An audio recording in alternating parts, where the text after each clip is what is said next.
Hey, we're going back to face cam. Cool.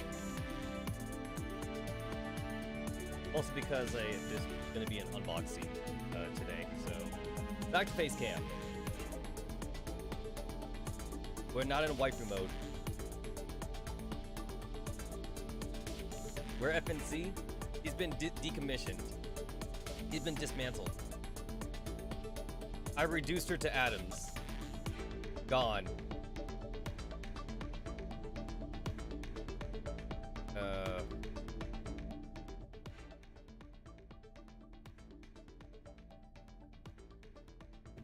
I had to use the glove.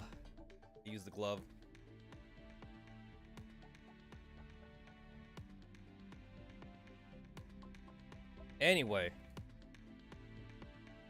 I got my fancy box from Playasia, so that's good. Can't wait to show off that. I actually pre-ordered this thing since like last year, but you have to order it super early though. I think the earliest I ever like pre-ordered something was like 10 months, like literally like 10 months in advance. But you had to do it 10 months in advance, otherwise you weren't gonna get it. A lot of like limited edition like Japanese shit tends to be that way, where like you really gotta like pre-order it like super duper early. You gotta be committed. You gotta be committed to like get some of that shit. Did I do all my dailies? Clear any map once. I haven't even done that yet. That's fine. I haven't produced more than 3 T-dolls. I'm pretty sure I'm gonna finish that one off though. Really sure I'll finish that. I need to complete 3 more intelligence quests, and today's Saturday, so I have like tomorrow to also finish that as well. I'll be fine. Oh yeah, I'll definitely be fine. Funny thing about the Inca construction thing though, so this was actually put into the game in our last T-doll batch though. But we didn't get it. We didn't get it in the last one though. It was like super brand new, but like it was on the Chinese version during the last T-doll patch, which I don't even remember who those T-dolls were anymore. I guess we didn't get it because like, I guess they wanted to try it out in the Chinese servers first to make sure that it actually worked. I mean, if you're looking at the index, I guess we could like be reminded like what was before this patch. Well, what was there?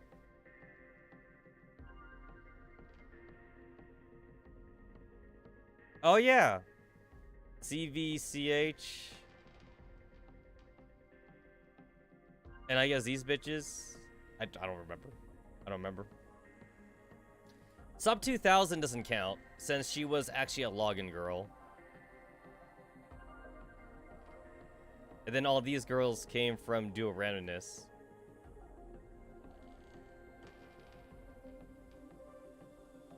Kind of hard to tell via the index, actually. But it kind of... It goes in the order that they're created, so it kind of makes sense. Although, when you look at the index, though, the very first one that pops up is Cult Revolver. So I believe this is a trademark. I think that's a trademark thing, because Saw... And then Cult Revolver. We don't get to call her Cult Revolver, but we know she's a Cult Revolver. But if she's number 1, does that mean she was the very first doll created? Or she was the first doll put in the game?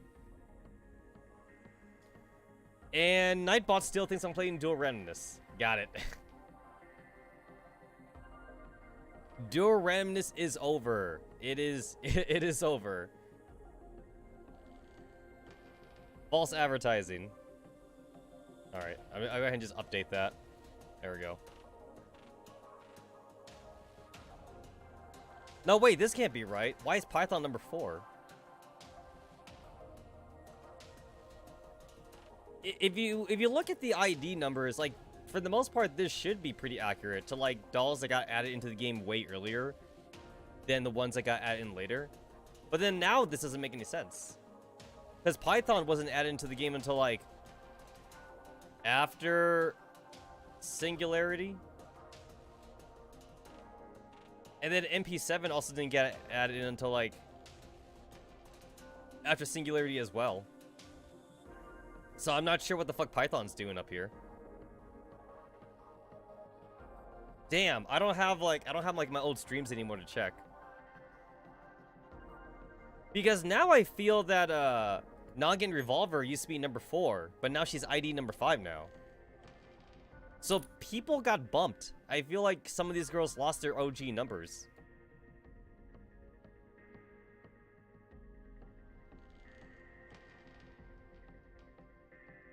How do they figure out the numbers? Like, why is M4 number 55? How do they figure that out?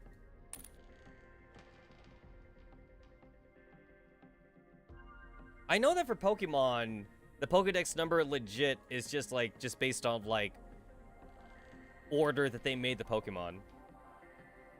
At least as far as the pre-evolutions are concerned. And then like they'll go back and make the evolutions later, and they'll just like mess with the numbers for that. But for Pokemon, they definitely just do it based on like the order that they make them.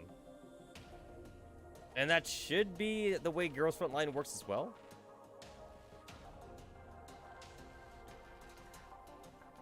It's like, how many girls did we have when we first played Girls Frontline? When like the vanilla version came out?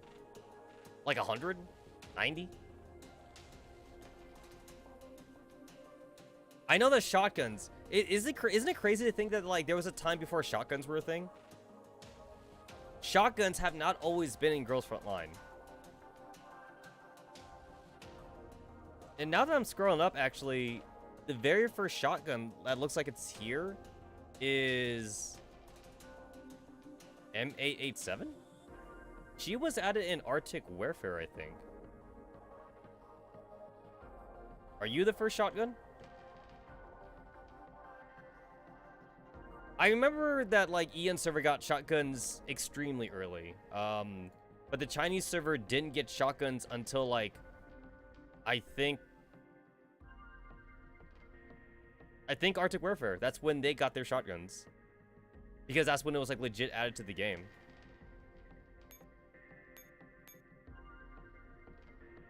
According to what I'm seeing here, M1887 is the very first shotgun.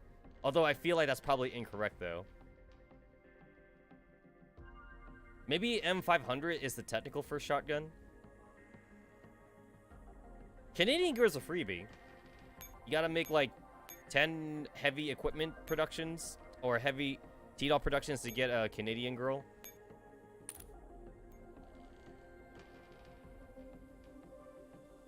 Oh shit.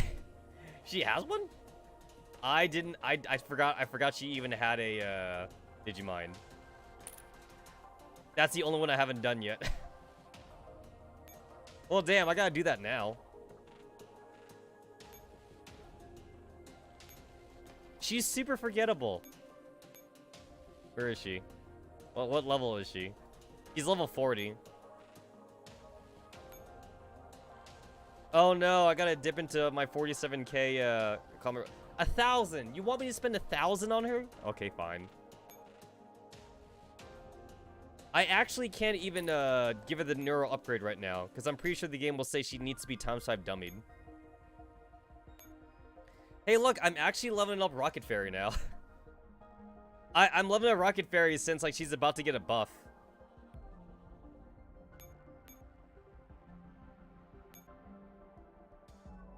See, Dummy Link, it says right here, Dummy Link, neural upgrade requirement not met. I literally can't do it. I can't do it.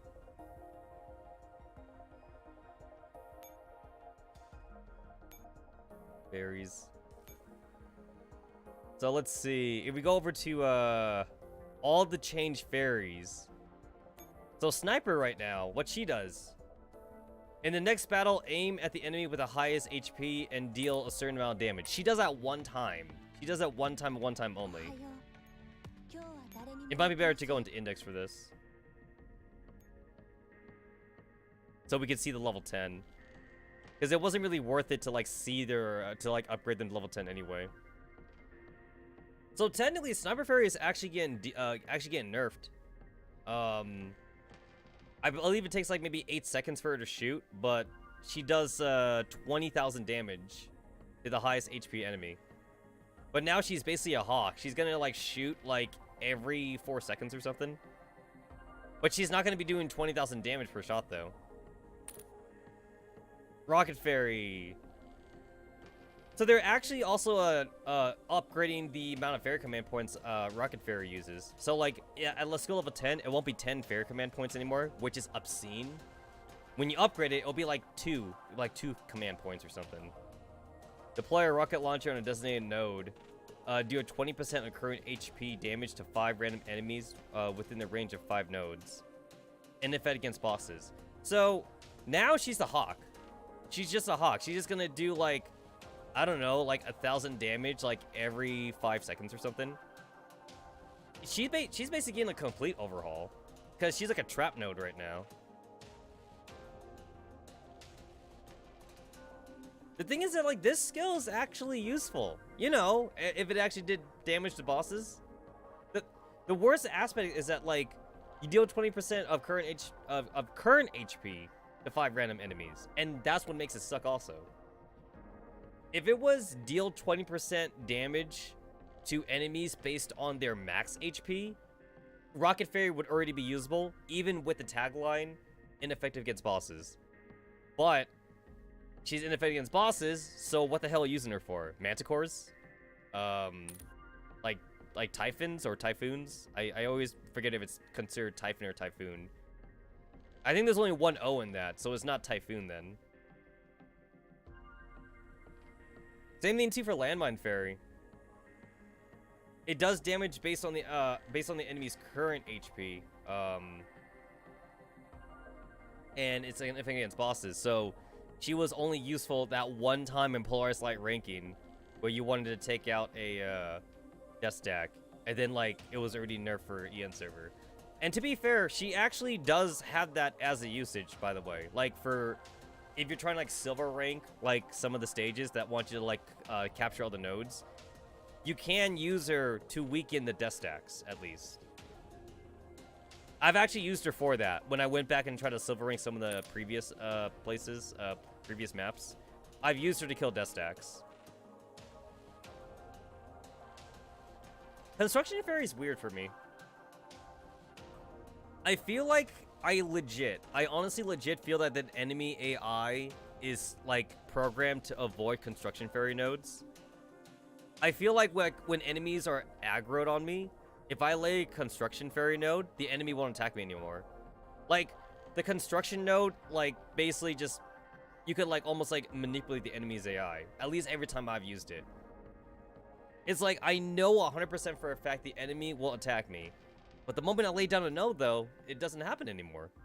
I don't know why. Maybe I'm unlucky, but like, the enemy just, it could be a boss character too. I feel like bosses are almost programmed not to go Construction Fairy nodes, which is just really weird. I had to skip Auspicious Fairy. But at least I'm getting Sand Dancer Fairy. That's cool.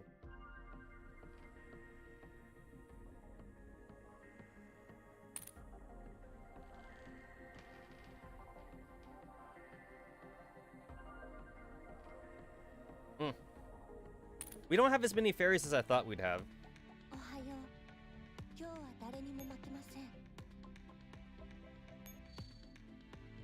Alright, let's try and get those new bitches.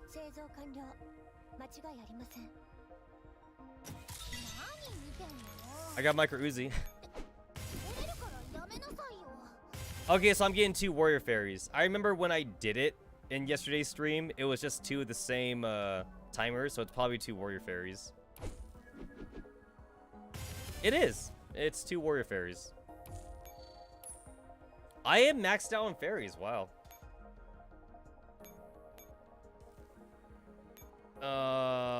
Did I get any artillery fairies to upgrade? I did not.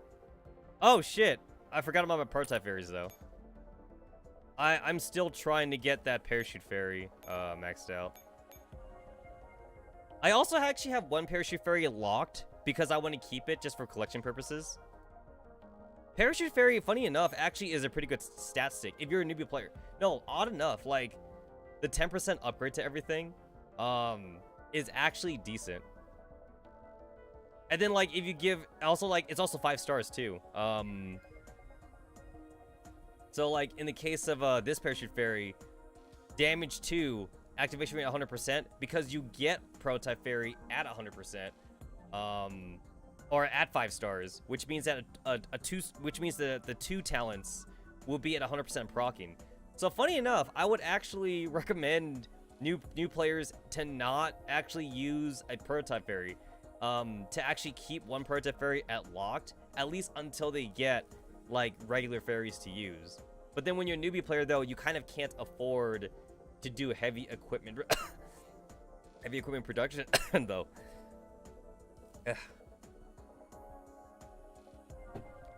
Lemonade. So yeah, it's funny enough, like prototype fairy is pretty legit. At least until you get better fairies. I have better fairies though, so I will scrap them. I'm so close. I'm so fucking close.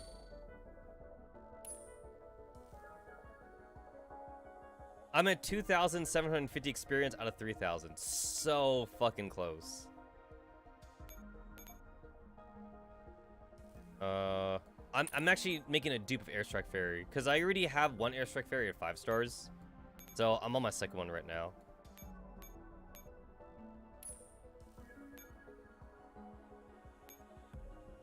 Airstrike Fairy is actually kind of like an average stat stick, but like the skill's pretty nice though.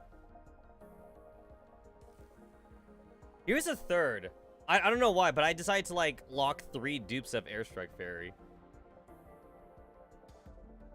And you can't even use dupes in theater mode anyway. So like I'm kind of making these dupes for like regular chapter completion, but then like it's also kind of like overkill because you could almost like cheese like most chapter completions anyway. But this is like the only time I ever get to use them though. Because ranking mode sure as hell doesn't count. Yeah, ranking mode's weird. I got U to 5 stars, U to 5 stars, U to 5 stars. And I'm not sure if any of these are worth to dupe. I feel like they're not. I kind of feel like Twin Fairy might be worth to dupe, actually. I kind of feel like she might be worth to dupe. I only have the one at 5 stars, but I'm starting to think if it might be worth it. This one's at Fervor already. And you want to use Twin Fairy for, like, matches that last a while. I'm gonna think about that one. And then I'm still trying to get my dupe of Illumination Fairy up. I have one Illumination Fairy already at 5 stars, but like I'm having to dupe up just because I really hate night battles. I've also decided too to 5-star Sarah and Nina from the DJ Max collaboration. I was gonna do Anna, but like her skill kind of sucks anyway though. So if I do get her to 5 stars, it's just because I can. But like Sarah and Nina actually have a pretty decent skill. It's actually not terrible. So like I could see myself using this as a stat stick if I need to. I mean, it's not the best stat stick, but it's also pretty nice too to like have her for it's also pretty nice also to like have her like for theater, I guess. Not being able to use dupes in theater really hurts.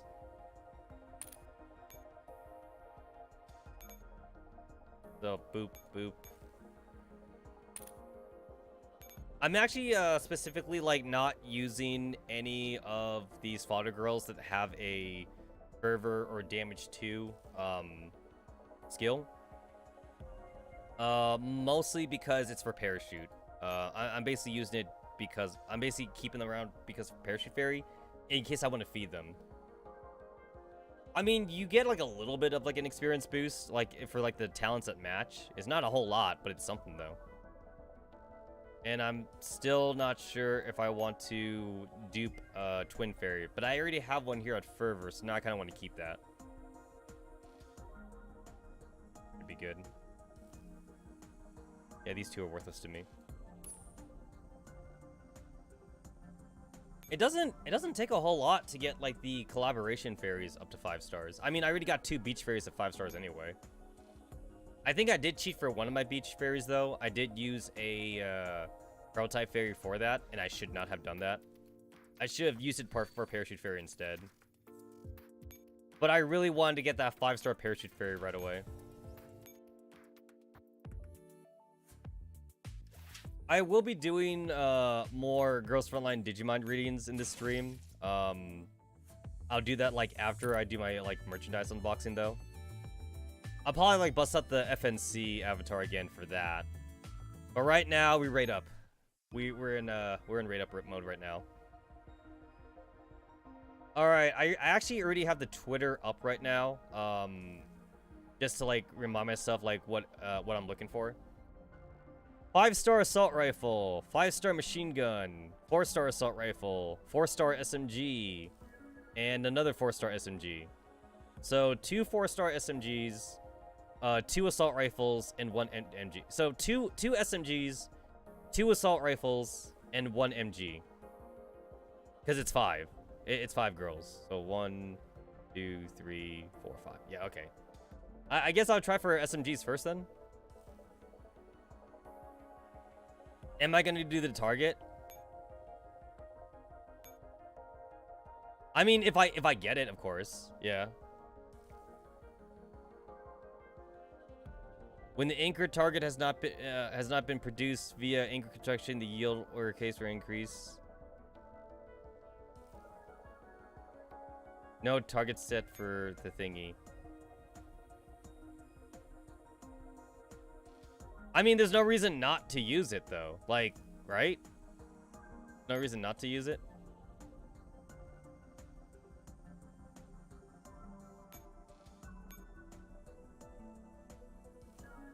$50 times till guaranteed acquisition. I don't see a reason not to use it. Unless, like, it, like, lowers my chances of getting, like, other SMGs. Which I don't think it does that, so... Let's see SMG, 400 out of 400. It only goes up if I do targeted? Yeah, but why wouldn't you though? Is there a reason not to do it? I don't see a reason not to do it. Unless like it somehow lowers my chance of getting other SMGs. 400, 400. I still do this manually because I hate using the automatic recipes. 91 and 30. Because like the ones that community made up is better. It saves me on resources.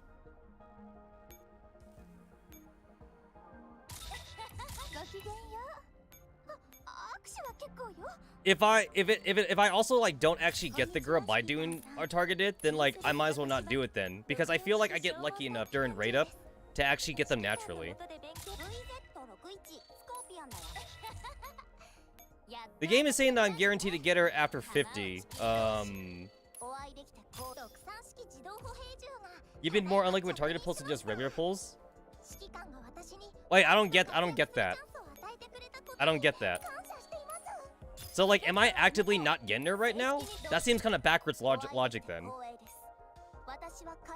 That seems super backwards logic.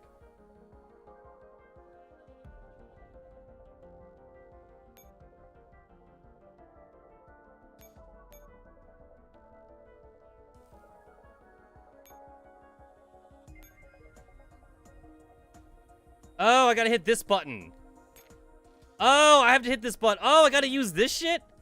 Oh, no, fuck that shit. Oh, no, fuck that. No, I'm doing this. All right, all right. I feel like I could get her under 50.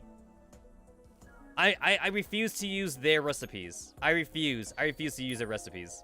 Fuck that shit. Fuck that shit.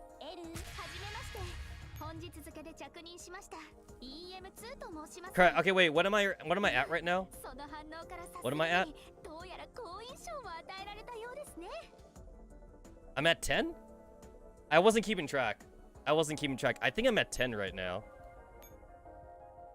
Did I get it? Did I just get it? Ayo! That's even better. That's even better. That's even better. Bitch. That was within 10. I got her within fucking 10. Big Booba Star.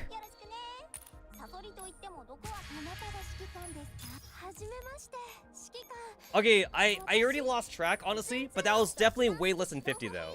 It was not 50.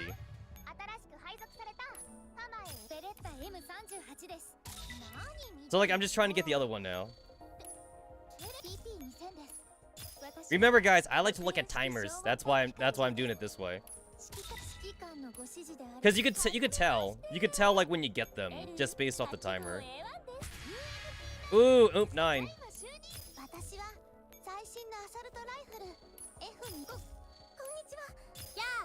I didn't. Yeah, when I do the other one, I'll make sure that I actually like keep track, because I'm not keeping track right now. I wasn't keeping track.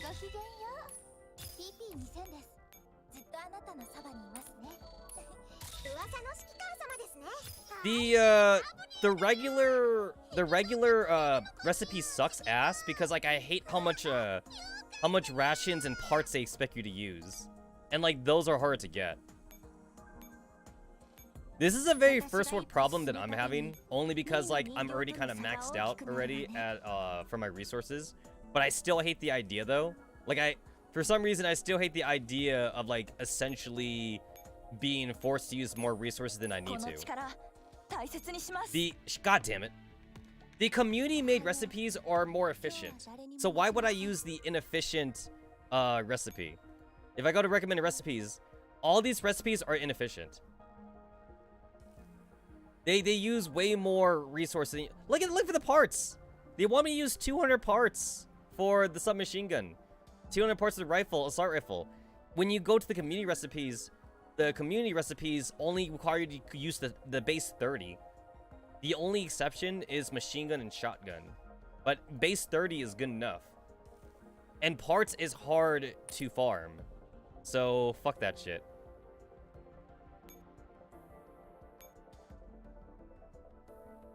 Also, I just realized I'm running SMG recipes, and I ended up getting a SIG MCX, even though that's an assault rifle. I'm aiming for a submachine gun, but I got assault rifle instead.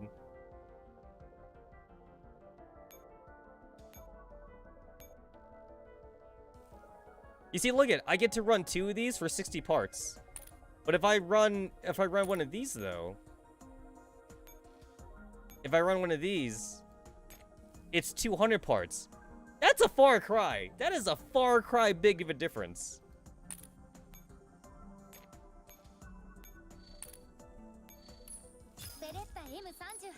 Okay, I'm gonna keep track now. I know that I'm already off though. I'll start the count at 20. It's definitely been at least 20.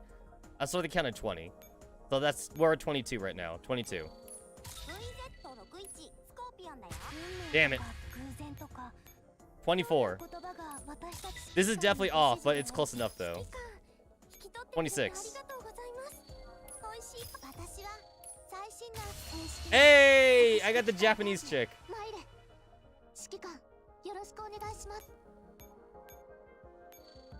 28. 30. 32. I feel like I'm skipping. I feel like I'm skipping counts. 34. 34. Oh, is that it? Is that it? Is that it? Is that it?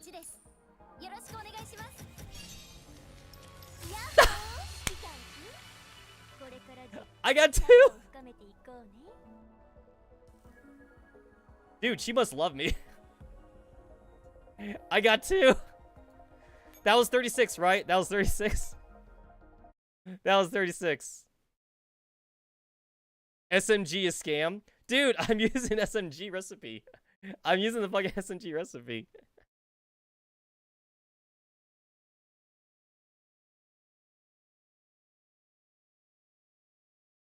Alright.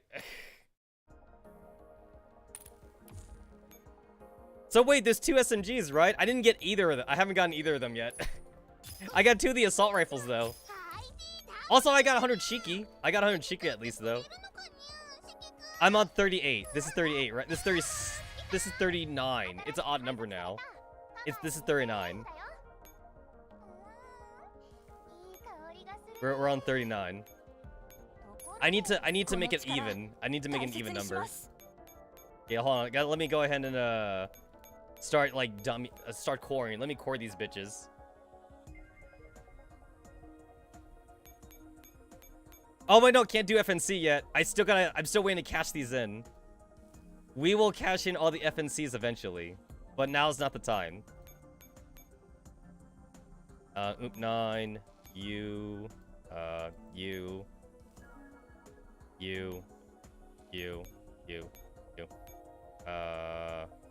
Okay, wait, I'm not cashing in the Grizzlies yet either. I feel like I'm collecting Grizzlies now. I've been getting a lot of Grizzlies. I think we're at 45 FNCs right now. We counted last time, but I feel like I'm also like back stuck on Grizzlies for some reason. I still really like her, even though she's not meta anymore.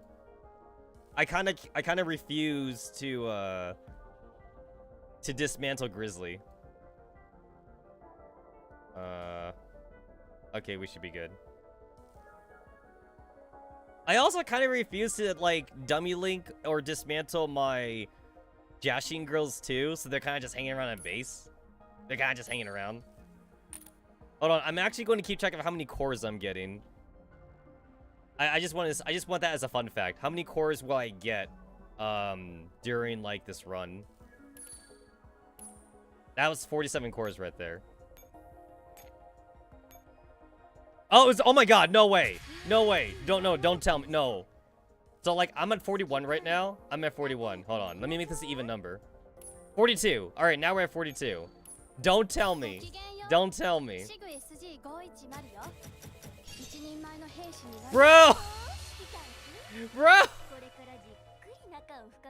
That's my third one? That's my third fucking one? Girl, leave me alone. I'm still wait, am I running AR or SMG right now? Let me just double check. No, I'm running an SMG recipe. The AR recipe is 91 manpower, by the way. The AR SMG is 91 manpower and 400 rations. I am running an SMG recipe. I've been getting fucking 5-star assault rifles. Holy shit. This is 44. Hey, CMS! Dude, I'm getting like any other 5-star now. This is 40. This is 46. Okay, you know what? I said that I would get her within 50, but I've also got it the SIG for 500. So you could say that I got too lucky now. So this is at 50. I'm at 52 right now, and I didn't get the 4-star SMG, but I got something better instead. So. Yeah.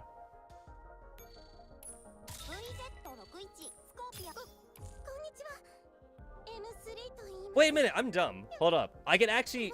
I forgot to, like, write down my initial T-Doll contracts. I could just look at my own archive. Hold up.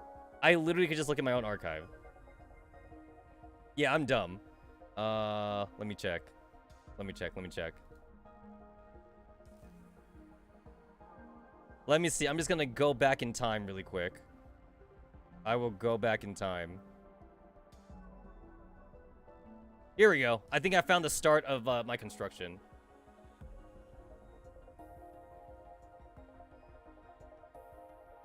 I have it muted, so that way, like, I don't get, like, double audio. Here we go. All right. I'm starting off the construction at 2,411 T-Doll contracts. So I'm just going to go ahead and just add that as a text. Do I know? Oh, here's contracts. Here it is. All right, so 2,411. So that's what I started. That's where I started. So I'm at 2,337. So that means I'm bad at math. 2,411 minus 2,347. 64. Hey, I was close because I thought I was at 54. I thought I was at 54 contracts. So it's been 64. It's been 64 contracts, and so far I've gotten three fucking, oh my god. What is wrong with this picture? I got in 3 SIGs.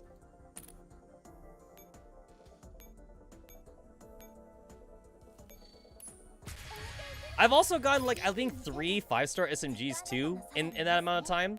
Like I'm trying to aim for like 2 4-stars. I got Thompson. All right, that's another 5-star. I'm getting more 5-stars than I'm getting 4-stars because both of them are 4-stars, right? AR-57 is a 4-star and PPD is a 4-star. So like I'm getting a lot of 5-stars rather than 4-stars. Oh, I got it. I got one. Hey!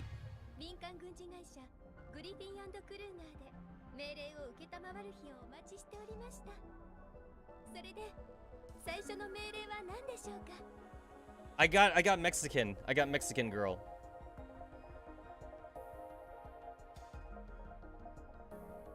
I screenshot Sig, right? Yeah, I did. I screenshotted her. Just had to make sure.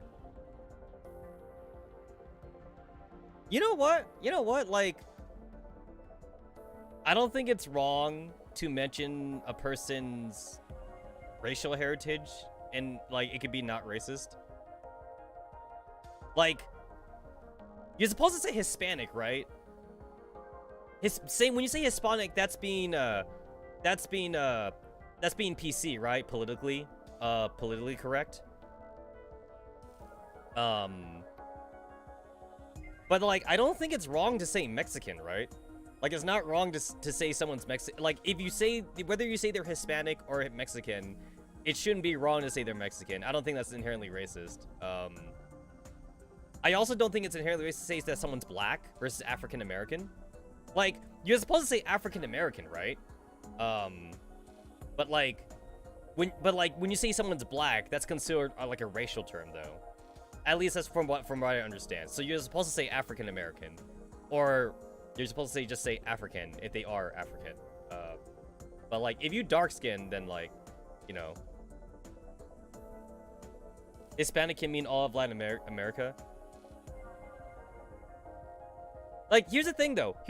Like, when you're okay, wait, you know those government documents when like you had to put like your racial thing? So like I'm Asian, but like I noticed that like when I had to tick the box for Asian, there's also Pacific Islander, and like that applies to me, I guess, because like it says Asians parentheses Pacific Islander because they kind of group us all up at the same time. And then same thing too for if you're Mexican, you don't say Mexican though. I believe that like none of those government documents actually say Mexican if you're Mexican. I believe that you do use the term Spanish or Hispanic.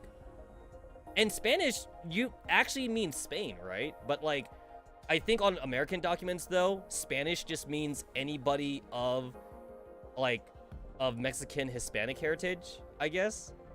Like, it's weird how it's labeled on like American governmental documents. Because for me, I have to put Asian Pacific Islander when I do it. And I don't think I've seen Mexican ever be an option. So I think Mexicans had to put Hispanic when they tick those boxes. And then blacks. There's no black option, I think. There's also like African American as well. So like black people had to put African American. There's no black option there. White people. So white people do Caucasian. Because Caucasian is the PC way to say it. You don't say white people on governmental documents. But that's just me. Also, you guys are right. I got a fucking AR. You guys are right. I got a fucking AR. I'm using the SMG recipe. I swear I'm using the SMG recipe. So wait, I got both ARs. Wait, I got both ARs then. Yeah. So I still have both SMGs to get. You know what? Fuck this. I'm going for the MG. I'm going for the MG now. Okay, wait a minute. What's the recipe they want for the MG? Hold on. Wait, not that one. What's the recipe for the MG? 800, 800, 140. Okay, what's the community recipe? The community recipe is 800, 800, 100, and 400. Okay, good. Wait. The community recipe is the same. The community recipe is the same as the in-game recipe then, which means I could actually do this one then. I'm just double checking. 800, 800, 100, 400. 800, 800. Okay, so I could do the I can do the anchored production then for her. Because if I do the assault rifle, which I guess I don't need to do anymore. Yeah, 100, 400, 400, 200. But I've been doing the SMG recipe the entire time, which is really weird. So this is 400, 400, 100, 200. And I got both ARs out of that for some reason. All right. So I could do the anchored for her, but I want to do the anchored last. So I guess I'm gonna do the. I guess I'll do the SMG. I guess. Wait. Wait. I'm not doing the AR recipe though. But like no. I'm not supposed to use the AR recipe because I want the SMGs. Okay, hold on. So I actually got to go back. Wait. I don't need to change my recipe at all then. I don't need to change my recipe. I'm already on the SMG. This is so backwards. Okay, 400, 400, 91, and 30. Okay, here we go. Ricky says, I'm surprised they even ask you for your race. It's weird that they would ask. I think they ask that for ungovernmental documents because like I think it's also supposed to be how they do their census. Like even if you're going in for like if you're going in for like a doctor's thing, or if you're going in for like voting, they need a census of like the population. Like they want to know like how many white people are voting versus how many Mexican people are voting. So like they just want to get that in there, I believe. At least that's my thing. I don't know. That's me guessing, by the way. I don't know for sure why they ask for your race, but yeah. Every time you guys talk about a tiller in the chat that's not the older tillers, you guys are giving me a heart attack, by the way. Since I gave up on the series.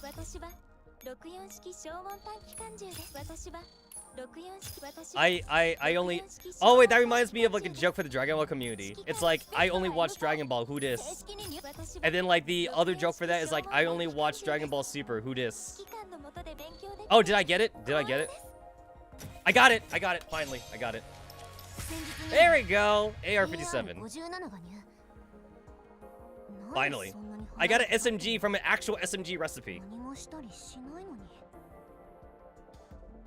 Yeah, the Attiller games, it is Boobastar. It is. But yeah, the Attiller games have changed too much for me. So like, I only like the old Attiller games.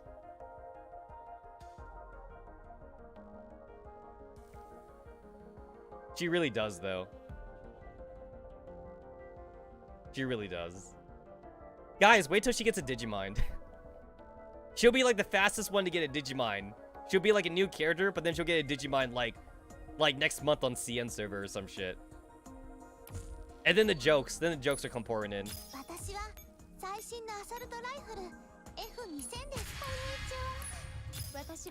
You notice how like I was able to tell that I got a new unit just by the timer though? That's why I kind of like to do it this way. Like I know I could just click that button, but it's not the same though. I love seeing the timers.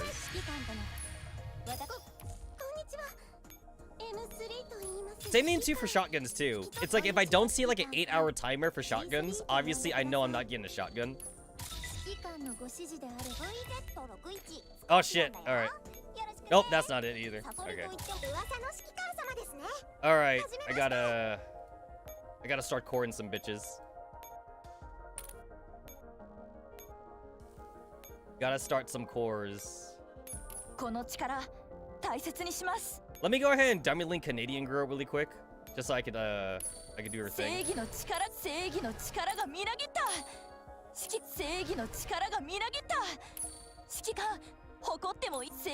RPK16 coming in with her 6-hour timer. You know what, Ricky? It could be worse. It could be worse. In Conco, there's 24-hour timers in Conco. It could be way worse. Conco was ridiculous. You basically were forced to use fast production in Conco. Otherwise, your ass is waiting like a day. Yeah, Conco was super... No, I'm not even joking. I'm not even joking. Conco was super ridiculous with its timers. Dude, Conco went up to 32 hours sometimes. Conco got really high. I think the highest is 36 hours? I think 36 is the highest one that Conco does. But yeah, Conco gets really stupid. They're basically saying like, oh, you don't have to use quick production. You don't have to, but you kind of want to though. Yeah, no, it's crazy. It's funny how I put up with that shit too. I really did put up with that shit. And I never use macros or anything when I played Conco, so like I definitely did all that legit. And Conco is way grindy. It's so much more grindier than like Asia Lane or Girls Frontline is. It's super dumb. 24. I'm just keeping track of how many cores I'm getting.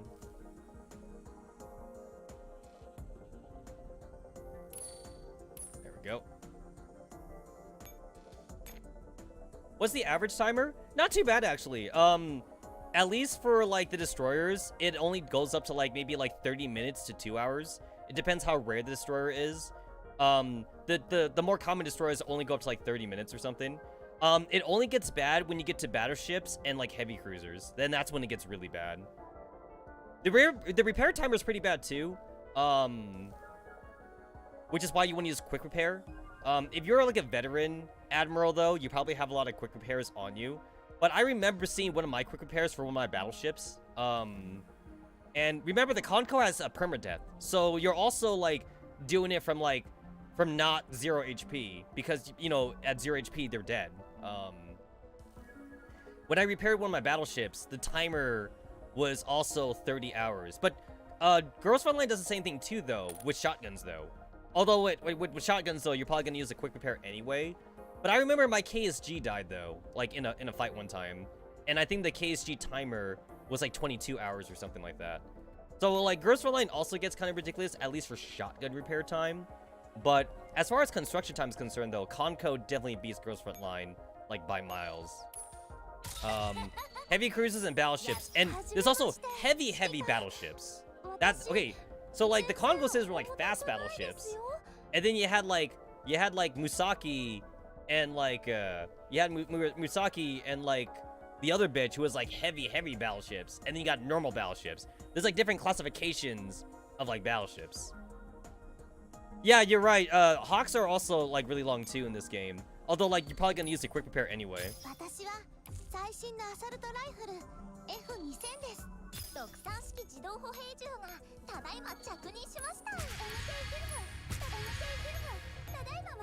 Conco's weird with his whole permadeath thing because like I feel like I've never seen a gacha game with permadeath before. And then like when I played Conco, I was like, shit, I actually got to be careful now. That's one of the reasons why also Conco is very grindy. Conco's grindy because you want to make sure your girls don't die. Why am I getting so many assault rifles? Why am I getting so many assault rifles? I'm getting so many assault rifles. Oh, did I get it? Did I get it? Did I get it? Nope, I didn't get it.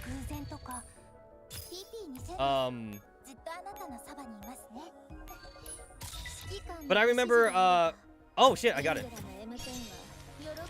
Yay! Cool! That didn't take me too long.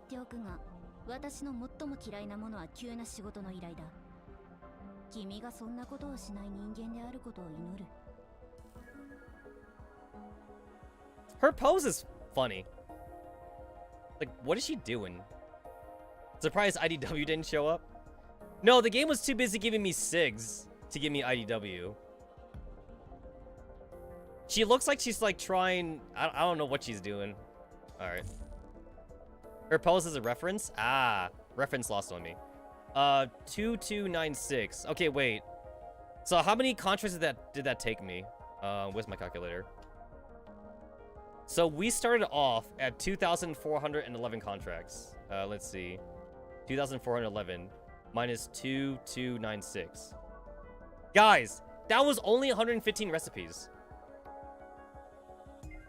So basically, I guess you want to do anchor construction if you're really unlucky. That only took me 115 recipes. And I got all 4 of the AR and SMGs. I only got to go for the MG now.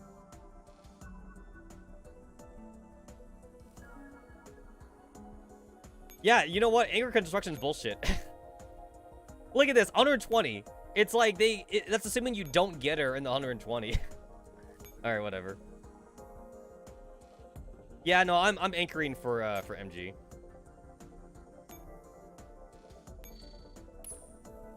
I'm anchoring for MG. 630.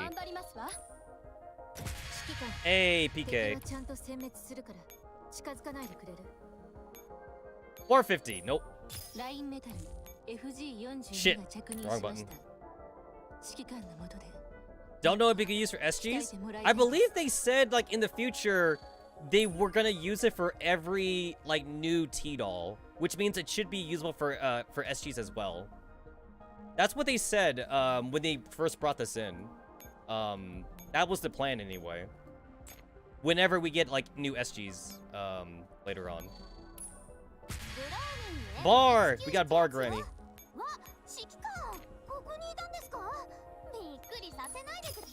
This is a little bit slower because you only do like one acreage construction at a time though. So it's a little bit slower. I could probably speed this up too if I just use quick production. Micro Uzi. And then you go back here. So if you use quick production, you go back to this screen. So it's faster, but I want to see the timer though. I want to see the timer. Also, getting Micro Uzi in that machine gun recipe sucked hardcore, by the way. That sucked.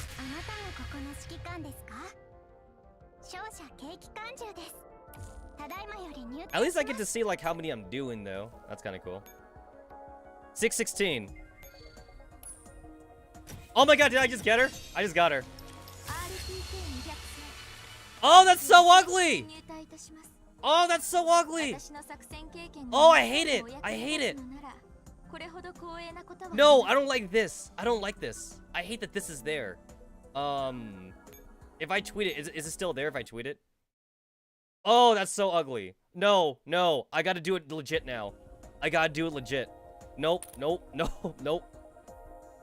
Oh, no, I didn't know that. I didn't know that. Oh, that sucks. Okay, we gotta do it legit. We gotta do it legit. My screenshot is ruined, guys. My screenshot is fucking ruined. Nope. Alright. Gotta do it legit. Gotta do it legit.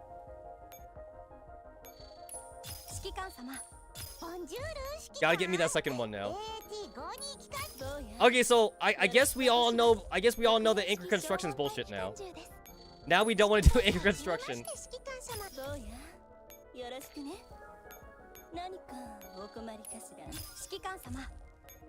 I would be fine with it if it didn't have that. I guess to be fair, it only affects me personally because I take screenshots. I'm sure for casual players, they don't care. I'm sure they don't give a shit. I give many shits though. I give lots of shits. So it does affect me. It affects me greatly. It affects me immensely now.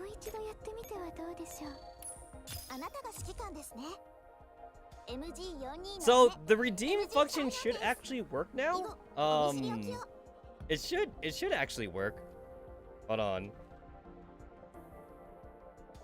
Does it actually? Let me see if it actually works as intended. Does it actually work? Oh my god, it works! It works! Yay! It works! It works!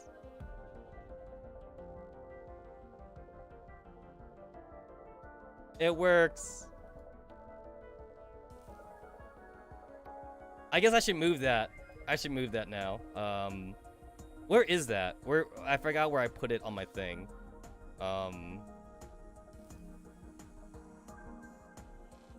I guess I'll move it over here.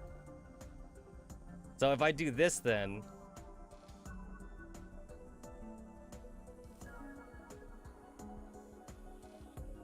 Hold on. Wait, it should be faster if I just do it the other way. Where's my thingy? There we go. I'm just gonna do this. Here we go. So I found out that like it was under default settings. So like I just simply had to change it to non-default settings. Hey, that worked. That worked.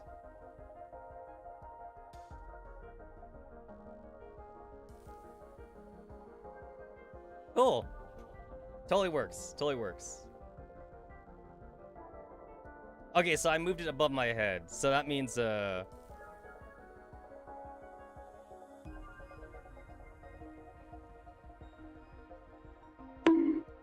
Ah! Ina, no! That's a long bonking, by the way. I think that's 5 or 6 seconds. Okay. It actually works, though. So, like, I'll add more. Now that I actually have it working, I'll add more. I'll add more to the loyalty store points.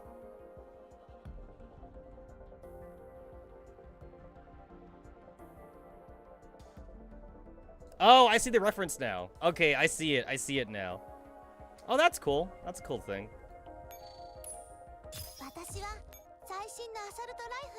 Also, oh, you can't do it again? Oh, I see. Kind of seems like a waste that I got it so soon, though. What was that, like 6? I got it within like 6 constructions. I got it like super fast. Oh, wait, what the? Oh, you can only do it one time? Oh. So I guess you want to do it then, I guess for the most expensive one then. Like, you wouldn't do it for a handgun. So I guess you would just do it for like machine guns and shotguns then. Yeah, you would never do it for a handgun. That seems super limited though. That seems more limited than like what I initially thought it was gonna be. It's like now it just seems kind of worthless. Yeah, it seems super worthless now to me. Fucking FNC.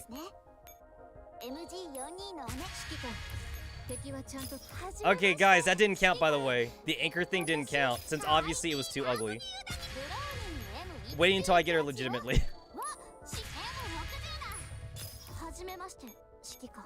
Waiting until I get her legit. So wait a minute. Wait a minute. It kind of felt like I didn't even get to use anchor construction, like, in its entirety now. Because, like, I got her way too early. Like, I got her within, like, 5 or 6 constructions. So, like, I didn't get to use it for its intended purpose then. I feel like I didn't get to use it for its intended purpose. Which is to, like, get them to guaranteed.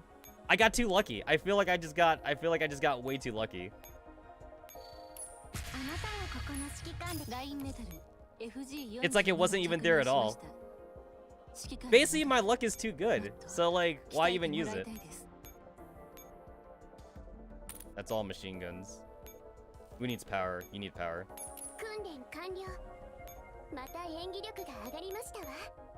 Why am I so full? Is it because I have too many girls I won't deconstruct? Probably.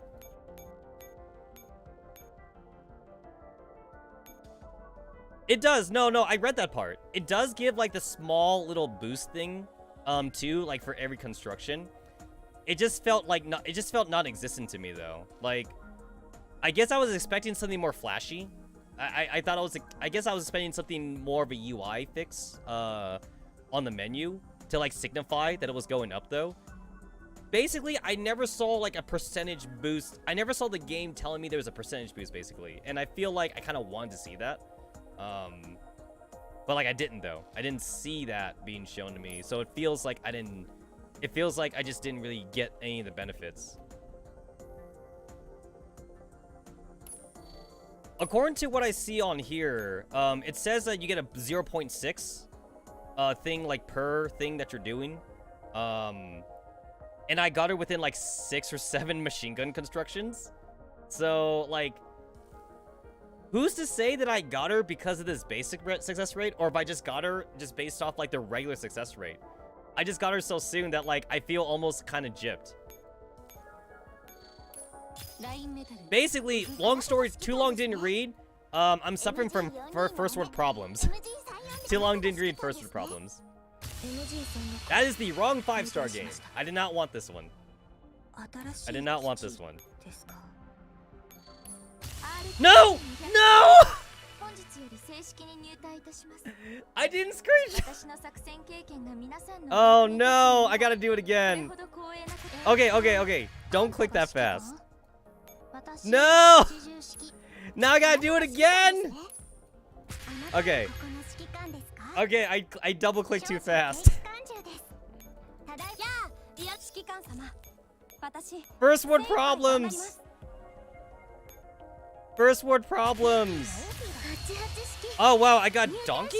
Wait, I still have no idea who she is. Is she supposed to be a donkey or is she a rabbit or something?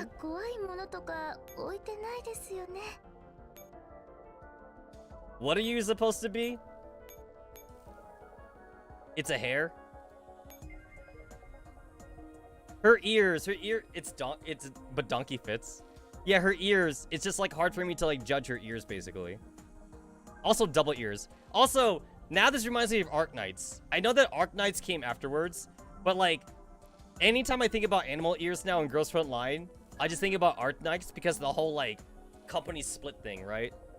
Like Arknights was made by like several Girls Frontline developers, right? So like now every time I see Animal Girls, it's an Arknights reference. You belong in Arknights.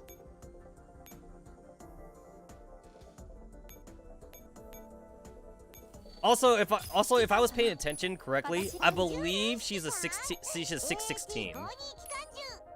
Are you kidding me? I can't believe I got another one of these bitches. But yeah, I believe it's 616. It's like two guys from GFL and a bunch of new people. Emo G36. 450, goddammit. Okay, that's it. Okay, that's it. This time, I'm taking a screenshot.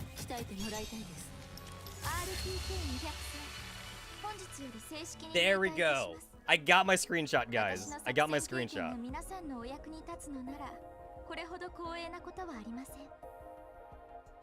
So basically, I kind of overcommitted. I had to overcommit to get 3 of her. I had to really overcommit. I mean, to be fair, I wasn't trying to dummy link her. It just kind of happened. I wasn't trying to. Suffering from success, essentially. But like, no, look how ugly that this looks compared to this one. See? You see? It's not the same. There's that stupid anchored. There's that stupid like anchored JPEG right there. That is ruining the feel of this construction screen. I am appalled. I am appalled, Team Mika. How dare you ruin my victory screen? Acre construction successful. Nope. Nope. Not successful. Not successful. All right. So we got them all. So how many did that take us? I mean, I guess to be fair, I already got them all earlier, but now I'm done though. I'm donezo. So how many is that? 2, 4, 11 minus 2, 2, 3, 8. So I used 173. I used 173 contracts. That's not too bad. I think on the high end, I think in one of these rate up streams, I think I ended up using maybe 250 on the high end. I don't think I've ever used 300 T-Doll contracts. I mean, not including heavy production. Because heavy production's expensive. If I use the 50, which I have done the 50 before, just because I was desperate. I think when it comes to heavy production, I think I used up like maybe 900 T-Doll contracts one time. Just because I was so desperate to get the one that I wanted. So yeah.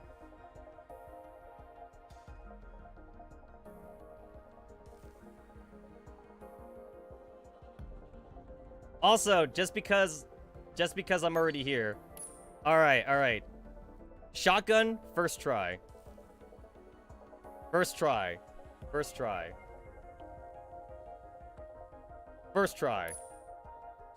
Oh shit, shotgun. Cool.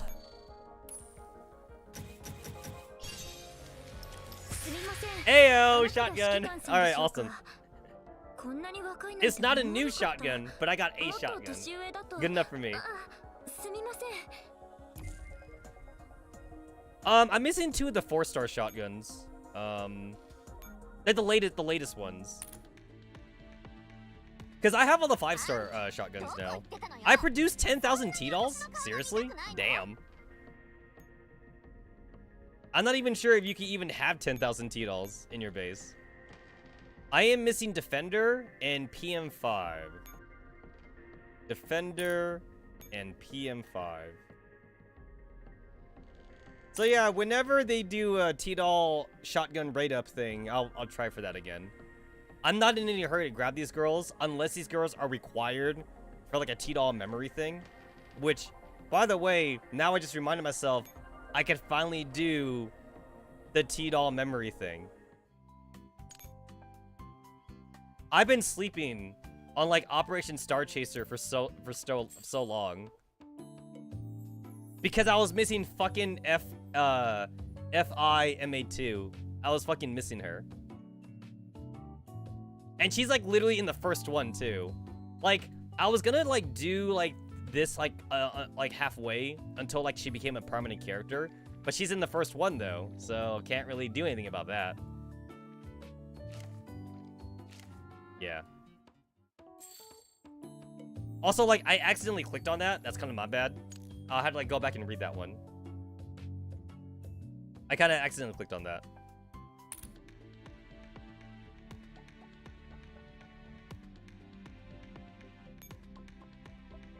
Julio. Also, I need to, like, increase my T-doll slots now.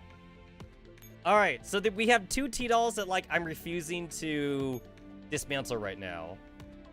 The first one being, FNC, because I'm gonna cash these in when I have a lot of them, for some odd reason. And then the second one is, Grizzly. And I don't know why, actually. I don't know why I'm not cashing in Grizzly. I guess I'm just gonna wait until, like, I get a lot of Grizzlies. I don't know. I don't know. I guess I'm just gonna wait. Grizzly used to be meta. Way back in the day. Way back in the day, she used to be meta. I also got her wedding costume, too. This also makes me want to keep her around.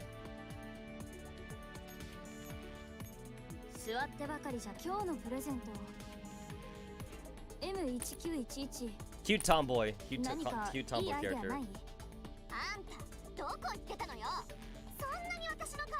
That's only because we had, like, no handguns back in the day. We had like maybe like 3 usable handguns. 5-star handguns. It's like, who did we have back in the day? Rare Rod. And Rare Rod's not even meta anymore. Not without her Digimon anyway. So like, the only 3 usable like handguns back in the day was 5-7, Rare Rod, and Grizzly. Because even Contender, we had Contender back in the day too. But Contender is like that weird offensive handgun thing, like CZ. So both Contender and ZZ were used like very weirdly, like only when you needed the extra firepower. So the actual only meta handguns back then were 5-7, Rare Rod, and Grizzly, at least until Kaliko got put into the game. And then Kaliko blew everyone out of the water. Kaliko came in and she's like, yo, I'm the new fucking meta now. And everyone's like, god damn it. We surprisingly don't have that many 5-star handguns. And then P22 is a good all-rounder now. She's great just because she does a little bit of everything. HS2000 is good if you need the shields, but her tile buff is weird though. Yeah.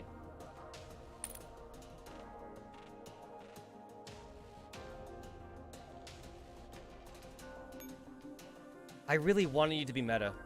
I really did. I love her design. I really do. I love the blue butterflies that she's got on there.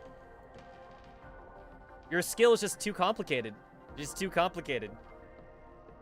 You only work in certain scenarios. I skilled leveled her to 10. I like rushed her to like level 10 too. Only for like everyone to say she's alright. She's alright. She's not the worst. But she's not the best either. Funny enough, CZ is actually usable just for killing tanks. She's useful for gunboat, and that's about it. But then everyone was using contender for gunboat though, because she could equip anti-armor piercing. You could use armor piercing rounds. I'm so glad that like Mika eased off on gunboat though. I hate watching contender kill tanks. Shit took like fucking 5 minutes. Fucking go make yourself a sandwich. Like in the time it takes contender to kill a tank. I hated using that formation.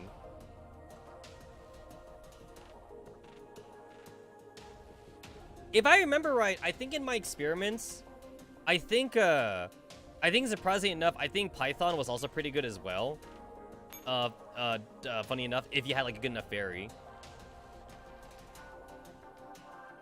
Basically, like in my experiments, I used like every offensive handgun I had just to like see how long it took to kill tanks. But the thing is that like even with CZ, even with contender using the right amount of buffs and everything, it still took a while though. Like I hated how like basically non-gameplay it was. Even if you were to say that any of these handguns are like slightly faster, and actually CMS still beats them actually.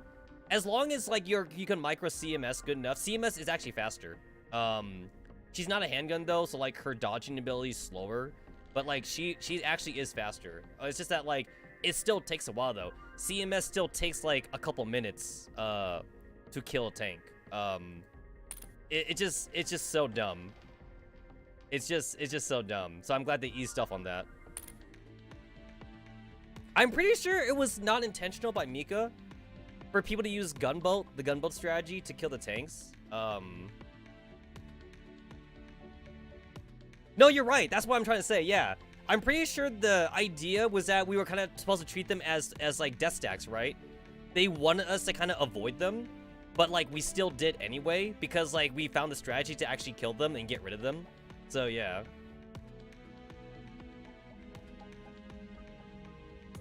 Basically, the weird thing about fighting the tanks is that like you had to make a very specialized gimped echelon. That was the problem.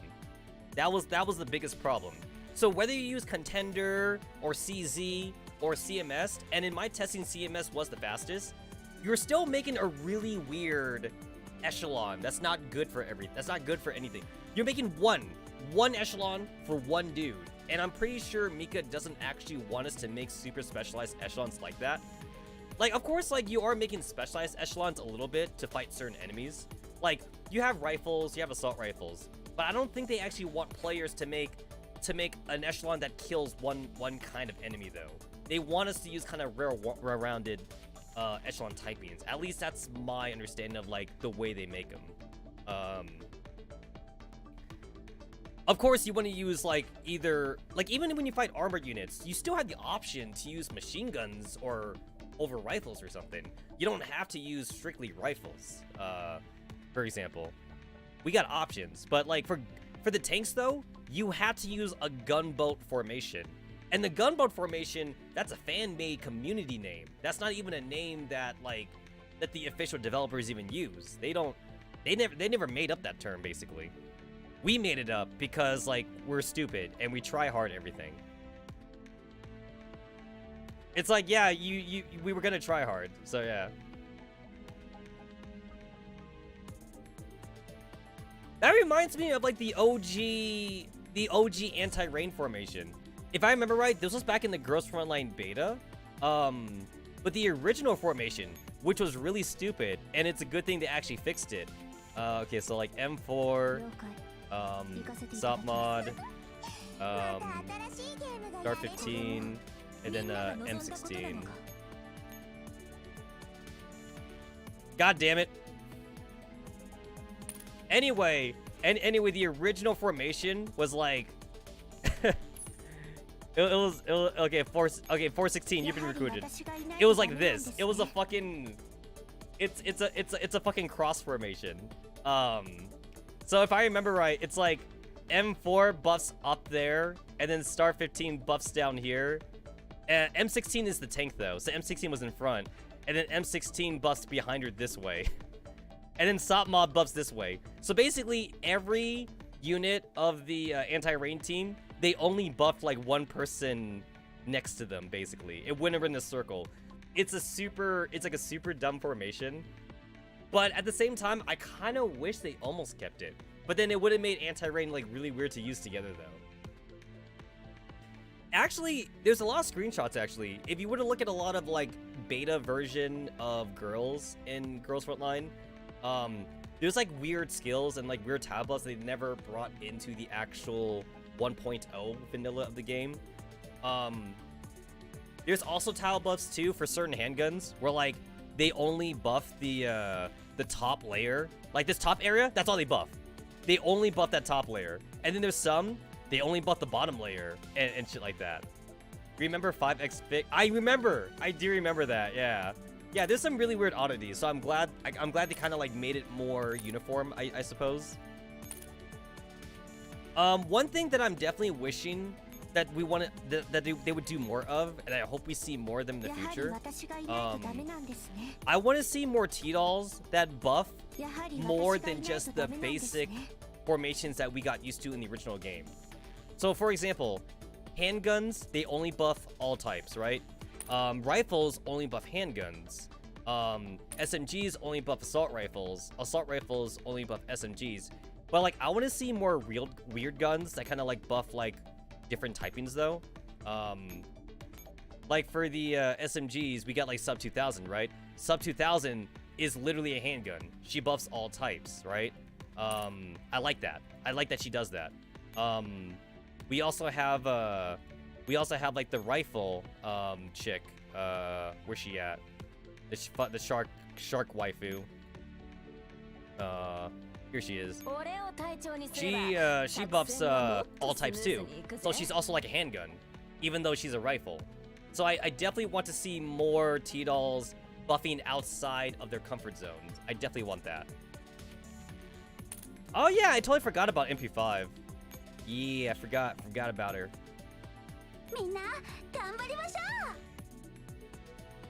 Yeah, buff AR, rifle and AR. But that's good though. That's good though. I want us to get away from AR SMG, to get away from rifle handgun.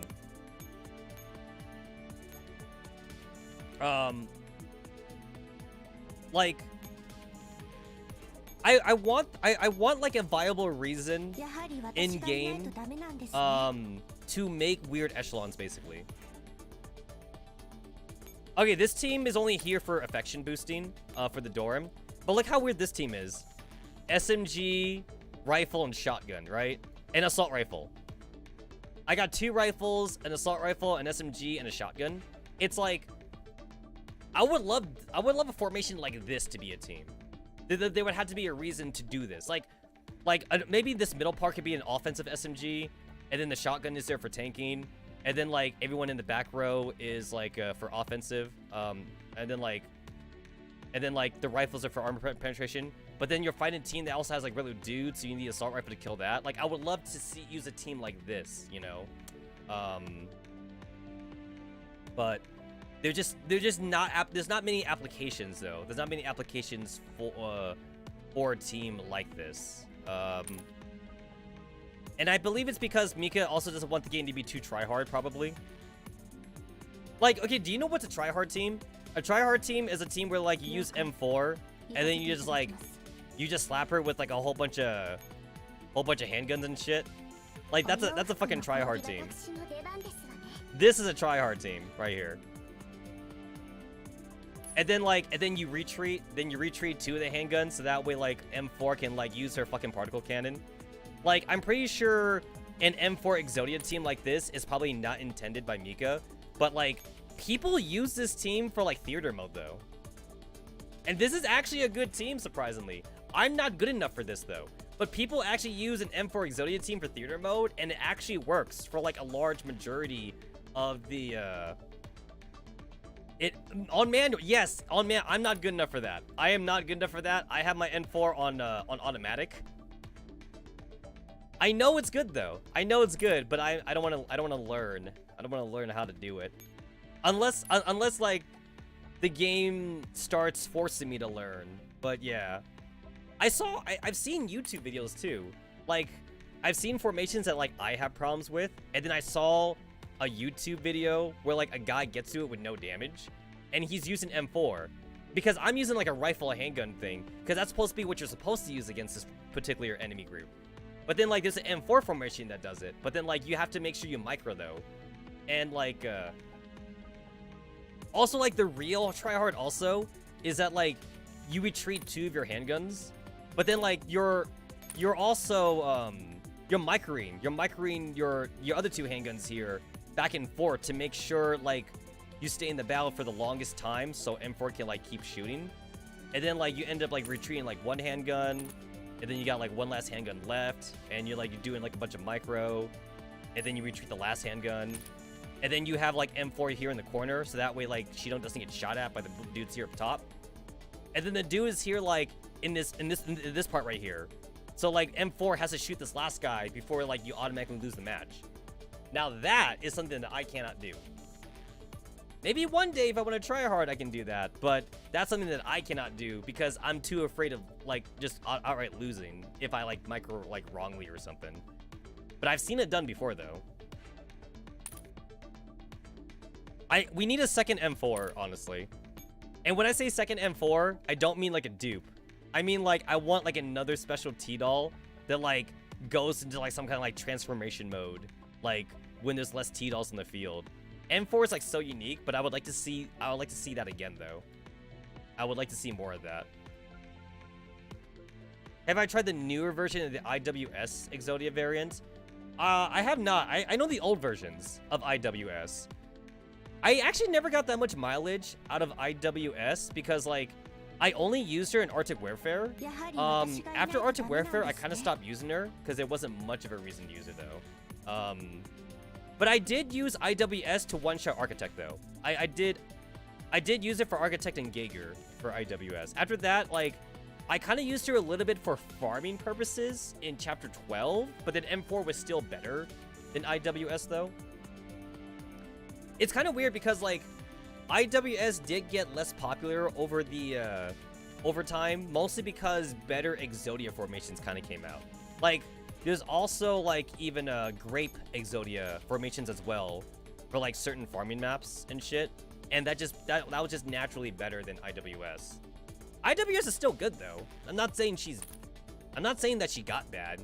It's just that like her application is just separate from like what M4 and Grape can do. It's really weird how M4 can even be used for farming in the first place. I find that kind of weird. Shit. Is everybody in max affection? I kind of fucked around with my teams, so now I gotta see like who's not at max affection. Who's not maxed out? Oh, no, you're in the formation. Oh yeah, I just got new chicks. Yeah, I just forgot about that. I got some new bitches.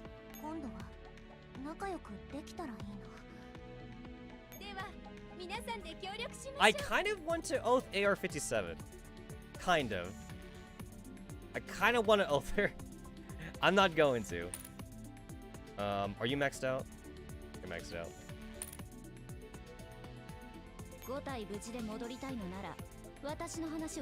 And then machine gun. Machine gun. Did I pass you? Oh, he shit. Oh yeah, and Sig too. I forgot about Sig. Oh no, I'm full. I'm like running out of room for like dorms now. Unless I want to get rid of one of my SF echelons. It's like I don't get rid of them out of laziness basically.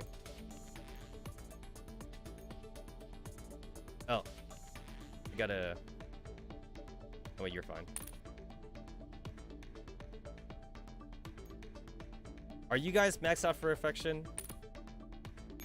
No, you're not. I still have a scout that's not maxed out yet.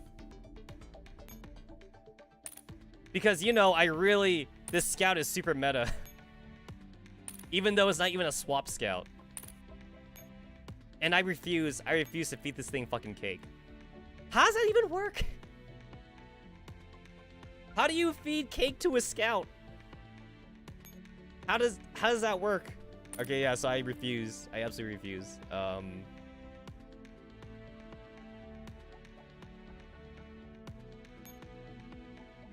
I have no mouth, but I must scream, guys. I have no mouth, but I must scream.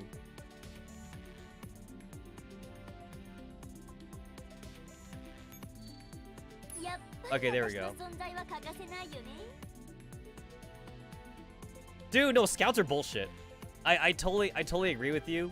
Scouts are stupid. I hate seeing scouts. Like at all. I already hated scouts before they got the swap variant. And like now I super hate scouts because of the swap variant.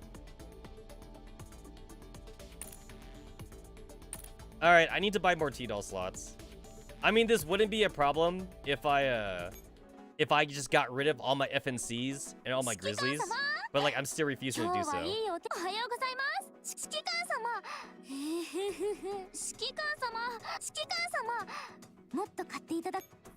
And then we're still on these custom packages. Gotta wait till like the new gacha comes in. Oh yeah, I still haven't used my True Core. I still haven't used it. I gotta figure out like what to do with this. I gotta figure out what to do with this. Hashtag not going to get an icon though. Not getting an icon. You can't make me. You can't make me get that stupid icon.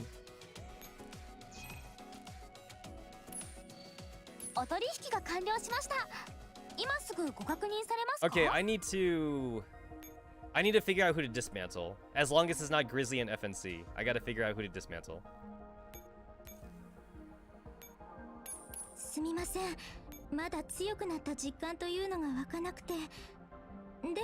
I won't forget about it. I'll make sure to use my True Core.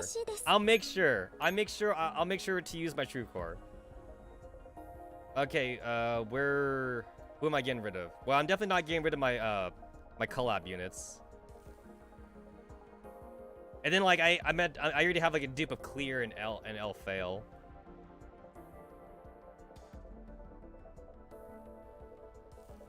Let's see, where's someone that I can dismantle? I guess I can get rid of HP. I have 2 of these HPs.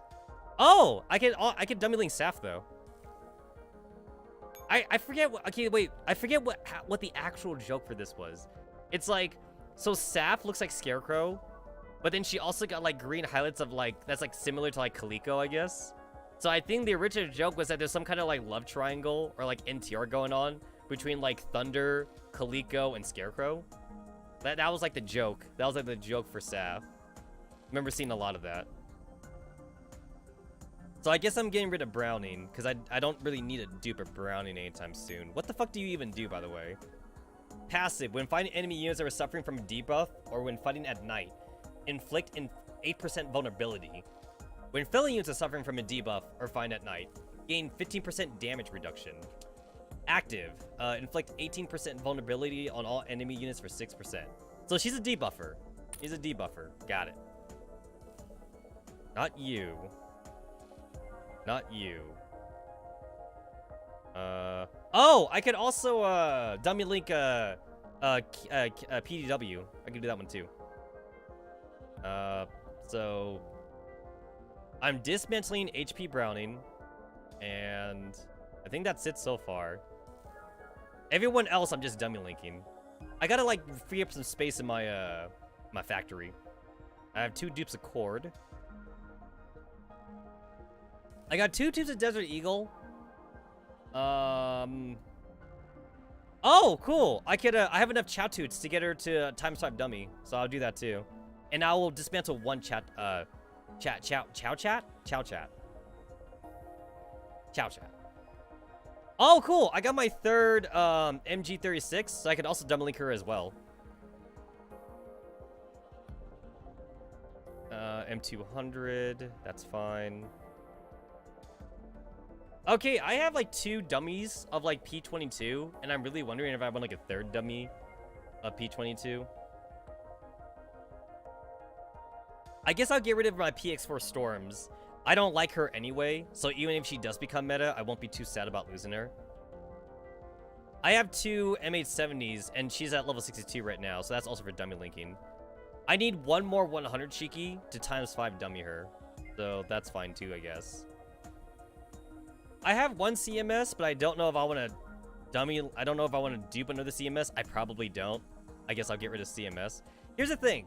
I have a problem dismantling 5 stars because, like, I'm worried that, like, I'll get rid of, like, a super meta-defining unit. But, like, Girls Frontline doesn't really do a whole lot of nerfs and buffs that often. It's not like an MMORPG where that happens all the time. And that's basically where I'm taking my experience from. Like, my experience with playing, like, MMORPGs has made me kind of, like, hesitant to get rid of high rarity items, even though I know I don't need them. Because, like, so many times when I played MMORPGs in the past, I would get rid of a high rarity item, but then that item, though, gets nerfed or buffed or something, or another item gets nerfed, and then that item gets really good, and then, like, I lose out on something. Either I lose out, like, on a piece of equipment that, like, now I want to have multiples of, or I lose out on money because, like, it gets really expensive now in the market, and I didn't get to cash in on that kind of thing. And I kind of, like, take that with me to my gacha games. It's also, like, just not a thing either for Girls Frontline. It's also a thing, too, for, like, other gacha games I play, too, where, like, I really don't want to get rid of, like, high rarity units. Even though I may be playing a game that doesn't actually give you any benefit from having multiples of a unit. Like, in Magikami, for example. In Magikami, you literally cannot have the same girl in your formation, even if it's a different costume. So, like, there's no reason to have dupes of girls. But, like, it's like I gotta, like, pull myself away from that mindset that, like, I should hoard them. But, like, you know, don't do it. I'm making a duplicate too. That's why she's in there. All right, who can I dummy link? So I remember Saf. Oh, and MG36. There we go. It always feels nice when I could, like, when I can use 3 5-star dupes for dummy linking, because I'm saving myself 45 cores, and I love being efficient.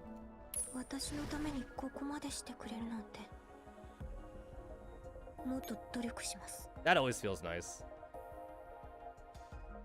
I've been stuck on, like, 2 Type 95s for, like, a long ass time. I haven't gotten that 3rd one. That 3rd one has, like, been really elusive to me. I have, like, 3 dupes of PKP, and it definitely seems like I should finally just, like, link her. But then, like, we're not really in the MG meta anyway, so, like, I'm not losing anything by, like, not duping her. Or not using cores on her. But I hate to use cores for dummy linking, though. It hurts my soul. It hurts me on the inside to do it. For Saf. She was, like, level 30? There she is. Yeah, I always try to keep extras for girls just for dummy linking purposes. That's why, like, I'm at 622 space, because, like, I keep, like, not being efficient with my spacing. It's a good thing I'm not a free-to-play player, because this would hurt if I was a free-to-play player.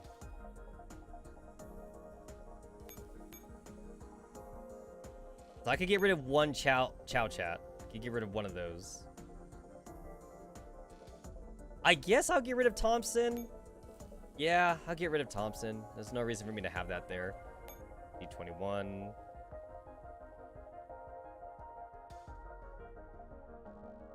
It's just because they're rare. Like, if these were 2-star units, I wouldn't give a shit. Just because I know I could get more. I had this negative in here. I don't have negative duped, but, like, I also don't want to get rid of it either. Because it's a rarity, and I only have just 1 extra. And, like, negative has always been elusive. I never get negative. So it's like, when I see her, it's like, I'm gonna keep it. I'm just gonna keep it just in case. But, like, here's the question, though. What do I mean in case? Like, what am I waiting for? Am I waiting for a buff or something? Like, am I waiting for her to just magically get better? You know, it's like, for a game like Girls Frontline, there really is no reason to do it other than for dummy linking purposes or dupes if you're gonna dupe. But then like, there's only so many dupes you can have, and then like eventually like you get diminishing returns though. 48. That's 48 cores.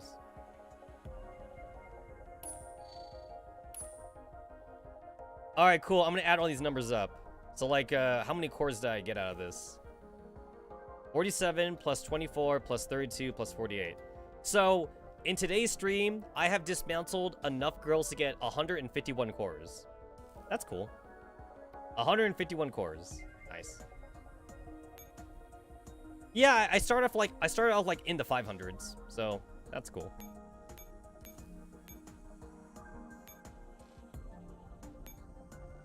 Definitely seems kind of like a ripoff that you can only use anchor construction one time. Definitely seems kind of like a ripoff. I can understand not being able to do it like for like a girl repeatedly, but I feel like they should let you do it like for one per girl though. I feel like they should let you do it one per girl. But I guess it's a balance. It must be a balancing thing, I suppose. They do want people to buy resources, and people do actually buy them, which is insane to me. I always see it on the Reddit too. People talk about like how much money they spent buying the packages. It's 480 gems on sale, like whenever we get these rate up shits. And 480 gems is worth about $5, like $6? It's worth about like $6, I guess. Like $6 or $7. And I've seen people say that they spent like $100 like per rate up.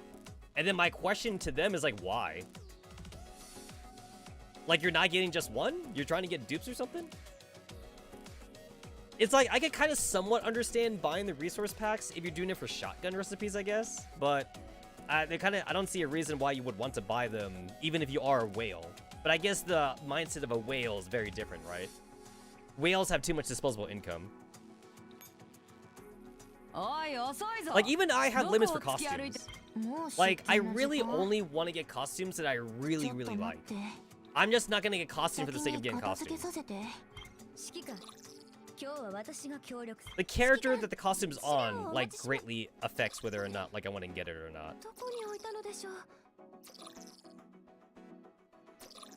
If it's for a character that I don't give a shit about, it's like, why even bother getting the costume then? But do you know what would get me to buy every costume, though? Legit? If this game was a 3D game. No, imagine if you could actually walk around your base, and then, like, your girls would wear the costume that they had equipped on. If the game was made that way, I'd buy every costume. 100%. I would become a super costume whale if it was like that. It's a good thing it's not then. It's a good thing it's not, because I'd be spending a lot of money on this game. I definitely did it for, like, other MMOs, though, where, like, you could, like, walk around, like, your own little house or something. And I bought furnitures with, like, in-game gems or something, just to, like, pimp out my house. And that's just something to me. That's not even something you can even show off. It's like your own personal storage space or something. I've played quite a few MMOs where, like, your character has, like, their own house or something.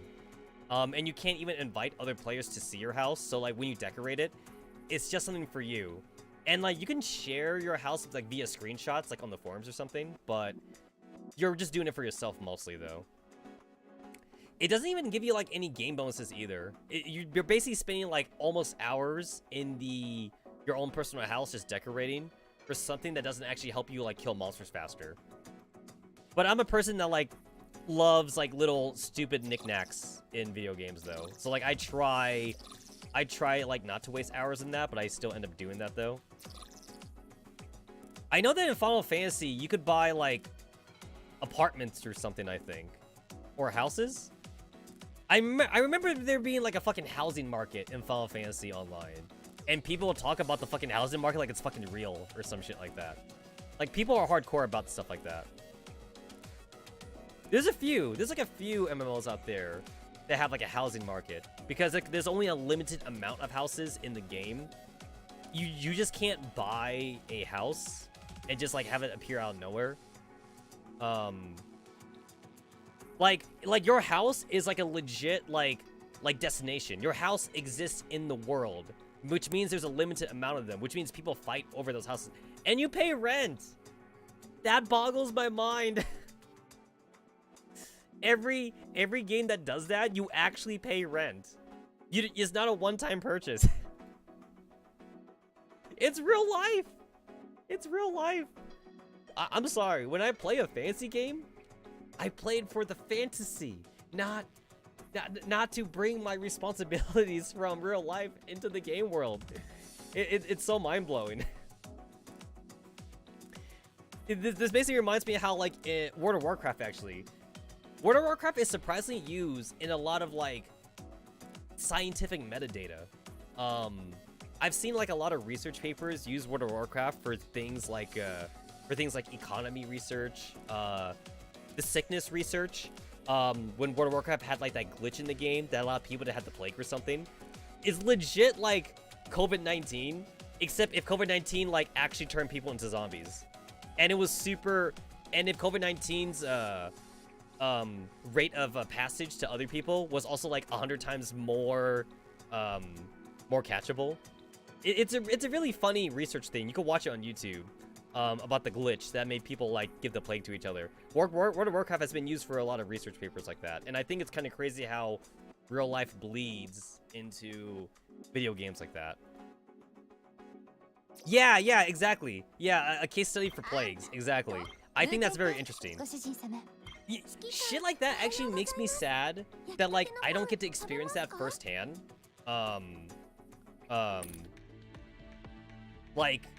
Like, for the games that do that. Like, I played Ragnarok Online and MapleStory back in the day, but I don't think either of those games really had that big of an impact when it came to things like that, though. I kind of wish I did play games that, like, did something like that at ground zero so I could experience it for myself, because that sounds amazing. It's something that only happens one time, though. You can't really, like, replicate that, I guess, I suppose. Because, like, my cousin was into World of Warcraft, and he paid for illegal gold, by the way. You could buy legal gold in World of Warcraft right now. Like, Blizzard has a markup on that, but, like, you're buying it at least from Blizzard, and you're not buying it from, like, Chinese vendors or anything like that. My cousin spent at least $1,000 on illegal World of Warcraft gold. At first, he spent $100. He spent $100 first, just to make sure it was legit. He spent like $100 on 1,000 gold, I remember. And he did it at work, by the way, because me and my cousin used to work in the same place. He did it at work because, like, it was a boring day and we had nothing to do. So, like, he's, like, on YouTube, like, on his computer or something like that. And then, like, he found a website and he's all like, yo, bro, check this out. I'm like, dude, please tell me you're not gonna buy it. Please tell me you're not gonna buy it. And then he bought it. He bought it, like, right in front of me. I'm like, bro, you better hope this is not a scam. But it wasn't, though. It wasn't a scam. Like, he did get his gold. They mailed it to him. And he's like, oh my god, it's not a scam. And then he bought more. He bought more gold. So, altogether, he spent $1,000 on in-game gold of World of Warcraft. Because he was that addicted to World of Warcraft. And I think my cousin was there at Ground Zero for the Plague. Because he did play official servers, not, like, fan-made servers or anything. So he was there at Ground Zero. I remember him telling me about that, but, like, this was a time when, like, I didn't care about that kind of stuff. So, like, I just, like, okay, whatever. It wouldn't be until, like, years afterwards that, like, I would see the research for, like, that plague thing and be all like, oh, wow, that's very interesting. And then, like, I kind of, like, remembered that my cousin experienced that himself. Like, for example, you know how, like, anime, whenever they do, like, when animes do that, like, MMO virtual game thing, like, Sword Art Online or, like, .hack or something, where, like, those are, like, the two most prominent ones, but, like, there's other animes that do that, too, where, like, you're in a virtual game. They always tend to exaggerate shit that you can do in those games in the anime, because, like, that's kind of, like, that's the goal, right, for MMOs in general. Like, one day, we want VR tech to get good enough where, like, you could just, like, put on a headset, and then you're in it. You're in the game, right? If something like that were to get good enough for VR tech, I would get suckered into it, like 100%. Heck, I'll meet you guys. I will meet you guys in the fucking VR world, right? We could all play together and shit, make a guild and crap. But But one thing that always interests me about like the animes, just because like they exaggerate things, is just like how personal it gets for like the main characters, and especially with how like there's always some kind of weird like end of the world bullshit in these online games that the characters are playing. In Dot Hack Sign and in Dot Hack World or whatever, in Dot Hack GU, it's a virus. It's a virus that like attacks people in the game, and then when they get attacked, they get like in a coma in real life. And then like people are still playing the game though, even though people have gotten to a coma because they're just that addicted to the game. But people are scared though. Like there are certain dungeons that you don't want to go to when you were playing the MMO, and for some reason the server moderators never like restricted access to those dungeons. But there's certain dungeons you don't want to go to because that's where the monster is. And if the monster gets you, you go into a coma.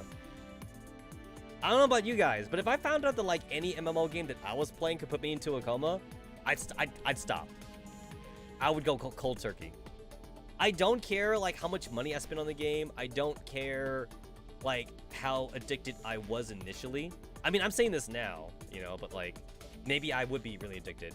But I feel like if I was to play a game that put me in a coma and I found that out like on the news or something, I would stop. I would just fucking stop. I was like, no, I'm not risking my fucking health on that. I don't care if I did spend $1,000 in this game. Unless I'm super addicted. It's hard to tell for addiction, right? Imagine someone in an MMO VR game pulls out his giant bat pet and you see it glitching. Oh my god. No, I mean, imagine this too. Imagine you're in an MMO VR game and then like you get sick in the game. Like I'll dial it back down a little bit. You won't die, but if you get sick in game, you get sick in real life. I mean, that would make me kind of stop playing the game too, though.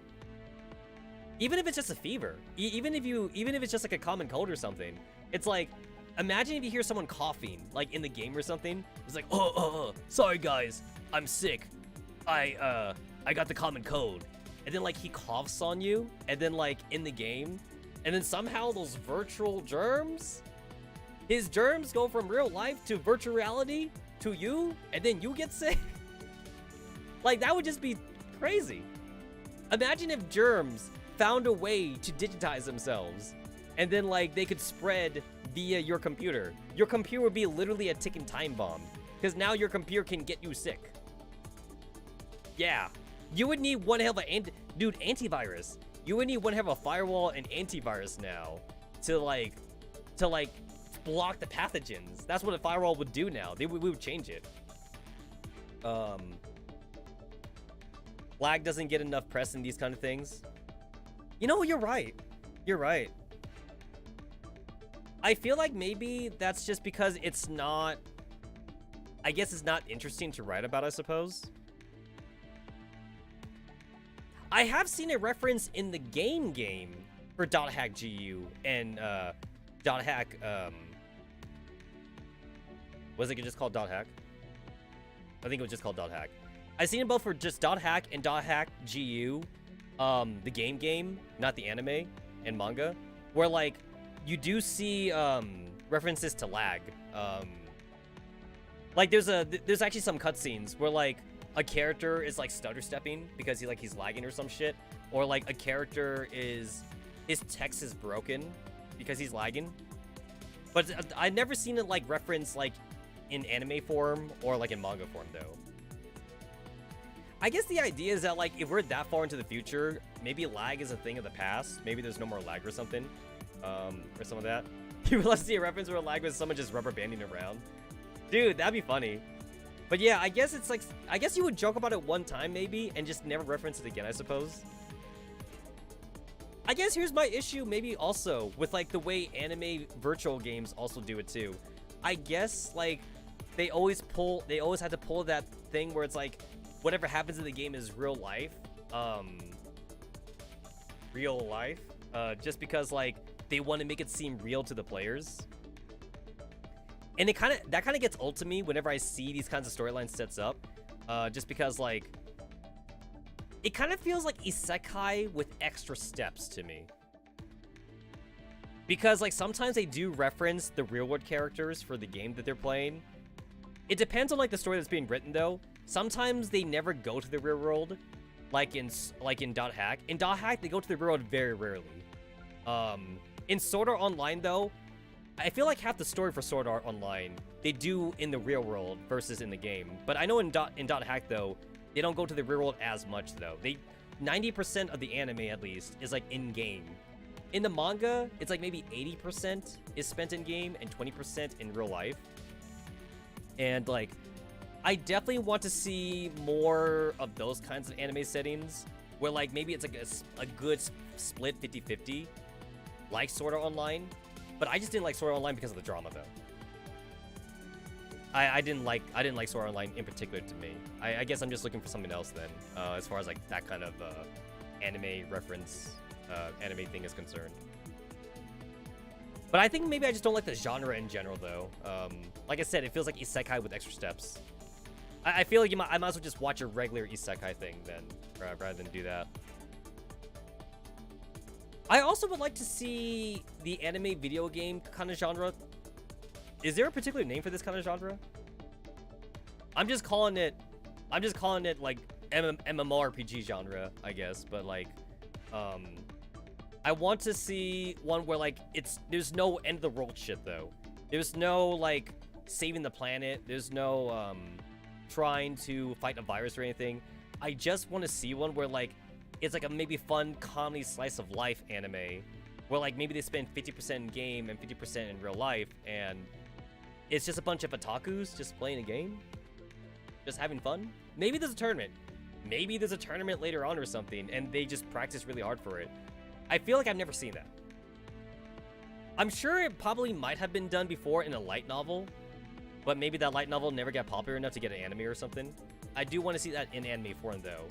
Just a fun comedy slice of life story of a bunch of otakus playing some kind of virtual MMO, and nobody dies. Nobody dies. There's no romance drama bullshit. I feel like there's a lot of romance drama bullshit in Sword Art Online. Especially since how like Kirito like had that stupid love triangle with like his fucking cousin and like Asuna or some shit. Well, non-blood related cousin if I remember. If I remember right, non-blood related. They were raised together. But no blood if I remember correctly. It's still a weird kind of setup though. Kirito just had his own harem basically though. Not everything needs to be a harem. I guess I'll say that too. I feel like a lot of isekais kind of like de-evolve into the harem genre, and I definitely want to see less harem. I'm okay if it's like one-on-one romance or something, but like, I feel like if I want to see harem, I'm better off watching like an actual slice of life harem anime or manga rather than like an isekai harem. Just because isekai harem, I feel like tries to do a little bit of everything. Like, you know, you got the action, you got the drama, you got the romance. It's too much. It's too much. Like, if I want to watch an action series, I'll watch an action series. If I want to watch a romance series, I'll watch a romance series. Series that tries to do like a little bit of everything, it's hard to pull it off in my opinion. Like, find the one or two things you want to do and just stick to that. And then like, you could like dip your toes into the other genres, but just don't do it too much though. Basically, you know. Inuyasha tried to do that. Inuyasha tried to be a little bit of everything. It had romance, it had the slice of life, it had comedy, it had action, it had fight scenes, it had drama. Inuyasha did all the above basically. Even a little bit of horror, just because some of the demons are kind of scary as fuck in Inuyasha. Inuyasha was actually really big back in this day though. Did you guys know that there was actually Inuyasha themed restaurants in Japan at the height of like Inuyasha's popularity? And this was like back in the 90s too. Like this was like 90s tech. So like there was like Inuyasha themed restaurants, family restaurants in Japan where like there was like tablets and like it would like have the characters speak to you or something. And then the menu was like very like like feudal Japan food or something. And then I think they also like had like professional cosplayers also cosplay as Inuyasha and Kagome. And then like if you were really lucky, you might have like one of the other anime characters actually be your server or something. But like not every table got that though. You have to be lucky if it was like that. I think they only lasted for like a year though. And then like they just converted those restaurants to like normal cafe. I still want to try out the Girls Frontline cafe in real life. Like they have like Girls Frontline themed like drinks and shit. I mean, I'm sure they're just regular drinks though. I'm sure they taste normal, but like I still want to buy it just to say that I did. I would totally take pictures though. I would take pictures and I would definitely show it up online whenever I get a chance to go to Japan, which I haven't done in years because COVID is stupid. When did we get that cure for COVID? You know, I hate/love seeing webcomics talk about COVID. And one common theme I see about COVID comics is that like there's a time traveler. A time traveler goes back in time, and then like the guy, the present dude, he's like, oh, COVID's finally over, right? In the future, right? And the future guy's like, he's like, right? COVID's over? And then the future guy might mess up too. He'd be like, oh, is it the second or third quarantine for COVID? And then the present guy's like, oh shit, there's gonna be a second and a third quarantine? Oh crap. Yeah, I really hope this whole COVID thing just ends up being over sooner or later. Some countries are still really closed off from everybody else. So some country, a lot of countries are starting to open up now, but who knows how long that'll last though. It's still hard to get everywhere right now. And also like, I know especially in China is still doing like that whole like, when you land, you have to like self-quarantine yourself in a hotel and shit. And then like to travel to China, you also have to self-quarantine yourself for like another 2 weeks or something. I remember seeing a very recent story about a girl who has family in China and why she has not visited China since COVID. I believe right now to visit China, what you need to do is you need to self-quarantine for 2 weeks. Then when you go on the plane, you're detoxified. Then when you get to China, you're self-quarantined again for another 2 weeks. You are put in a hotel that China has for quarantining, and you're not allowed to leave your room. You have to stay in that room for 2 weeks. And they bring you food. You're not given a menu, by the way. At least that's what this girl was saying. You're not given a menu. So you better like Chinese food, because like it's gonna be Chinese food, right? It's gonna be rice and chicken or something. I have no fucking idea. There's probably gonna be rice though. And like you can't leave the room. You don't get to choose the food or anything. You don't get to choose the hotel. It's a specific hotel that China made. And then like you heard the food also sucked? I heard that too. Yeah. And then only then, once you're like cleared for like not having COVID or something, then now you can actually go around China. If you're a tourist, you're a tourist. But if you have family though, now you can actually visit your family. And then to come back to America, right? To come back to America, you gotta quarantine again. Just to come back to America. So like it's very expensive. It's like super expensive just to even go to places like China or Japan or something. Super hard. So until this whole COVID thing blows out, I don't think I'm leaving the country. Because I would love to leave the country right now. Just to be a tourist, but I can't. I mean, like, I can go, but I'm limited in my options. It's like, I could go to Thailand, but I'm not going there. I could go to Mexico. I could drive to Mexico, but I'm not going there. I think I could go to Canada. I'm pretty sure I could also go to Canada, but I'm not going there. I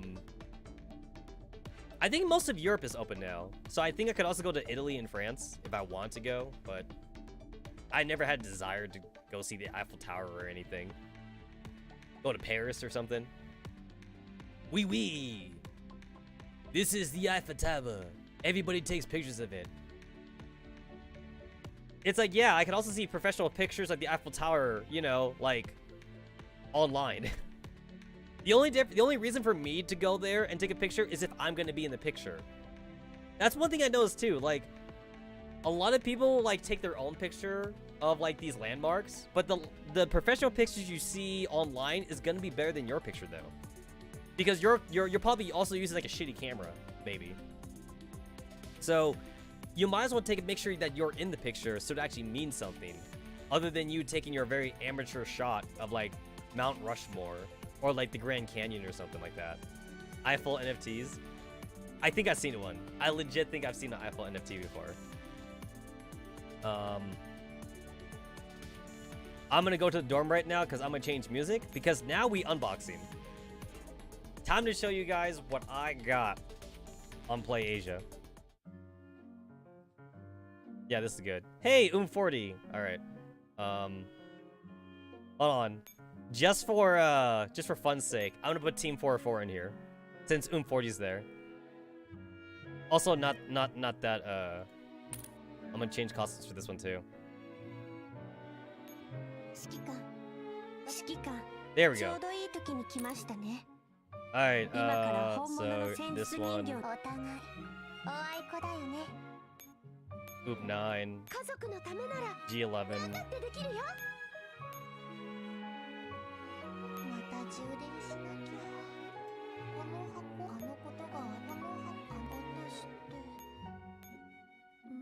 There we go.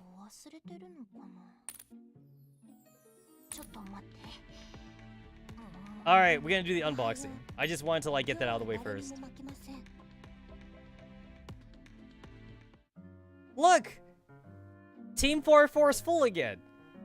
You got 40, you got G11, you got 45, you got 9, you have 416. It's the full team. It's the full team. Alright, cool. Alright. So, going to camera mode. This is the other camera. Anyway, I don't have all my figurines unboxed still. I still have some of them in cardboard boxes. The only one I have to show right now is 416. I'll go ahead and just show that right now.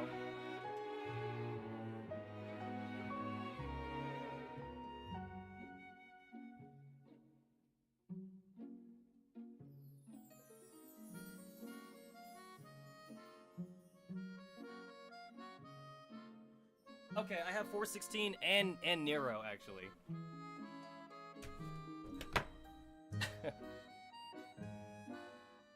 These are the only two I have unboxed right now, and like they're currently like on my shelf sitting. So I have I actually already forgot where I got Nero, because I remember I bought her physically. Oh wait, I got her at Evo. Yeah, I did. I actually got Nero at Evo. And yes, you can't actually see her panties, by the way. So she's on my shelf. So she was on my shelf like just now. And then I have of course I have 416. And then like here's the staircase.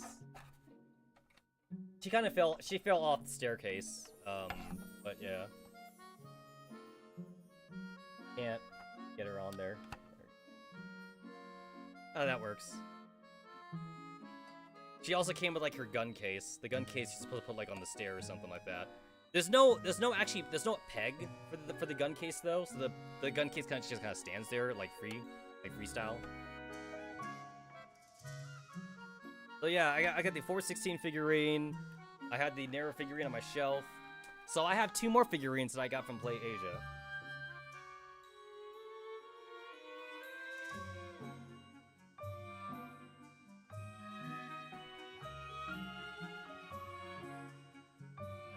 Hashtag not sponsored. Not sponsored by Playasia. Hashtag could be sponsored. It is a big box. Big box. I need to move the microphone. Alright, there we go. Hold on.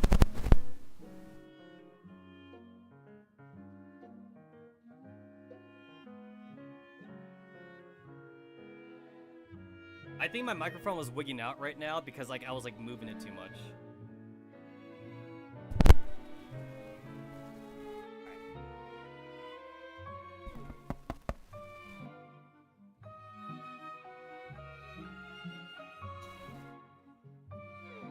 my knife here. I just this. Thought I had my camera in a good position, but I guess.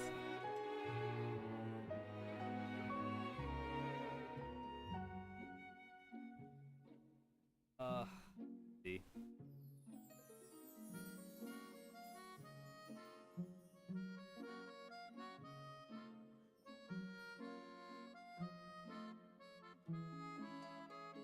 All right. Go ahead and just cut this bad boy. Can you imagine how sucky it would be if I actually like cut the figurines with this? I'd be very sad. And then I would have video proof of me cutting the figurines. However, I am a careful cutter. Years of cutting that made me very careful.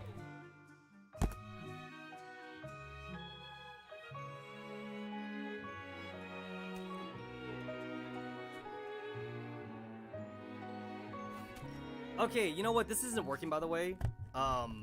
Having the regular microphone up while I try to unbox this is not gonna work. I'm gonna get the fucking tape microphone. Gotta bust that shit out again.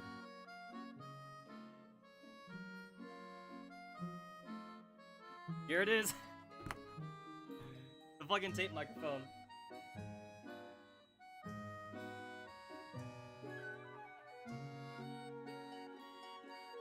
I have the clip somewhere, but I don't know where the clip is. Also, my clear tape. My clear tape is somewhere else too as well. My clear tape is somewhere.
Alright, am I good? Alright, cool.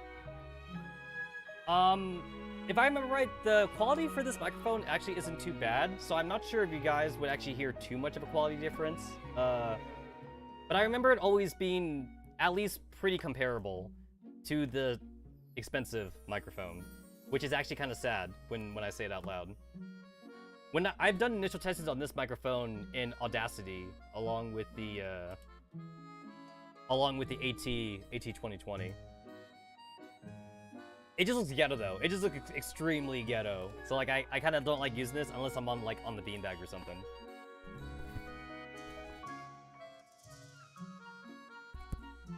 If I tap it though, you guys can hear it though. Alright. Alrighty. So now I'm more free. I'm more free in this area. I don't know about you guys, but do you guys love popping these things? I love popping like these little air travel things.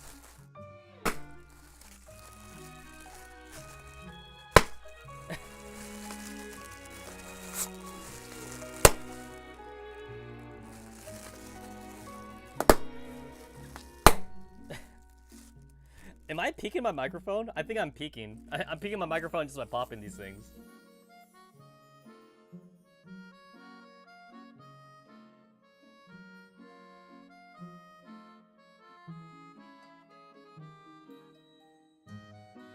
I got my Pam stuff in here too.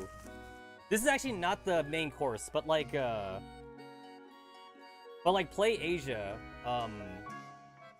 Playasia has their own VTuber, by the way. Playasia actually has 2 VTubers now. I'm actually subscribed. I'm subscribed to both of them. I think it's actually pretty cool that like Playasia got their own VTubers. So like Pam is the CEO of Playasia, which is kind of funny.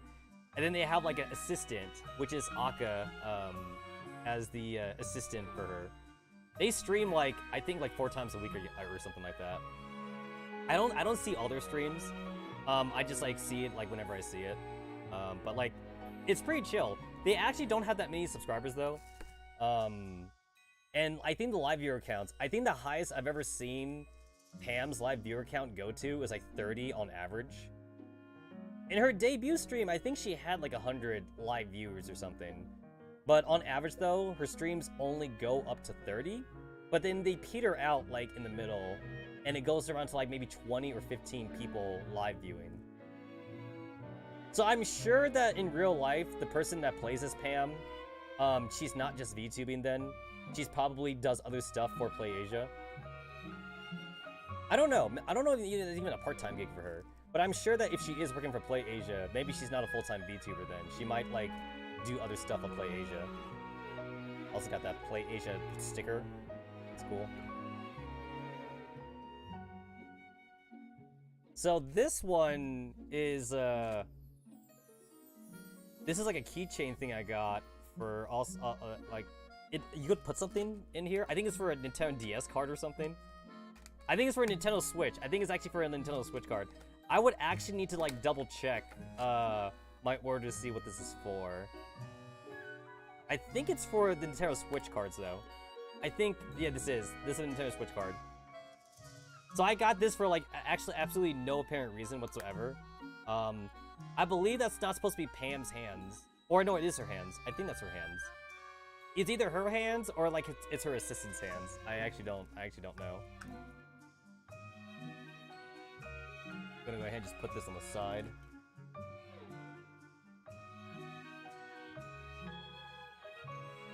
I'm like trying to like put it on my desk, but my desk kind of has like a bunch of stuff on it, so like I don't want to like drop my things.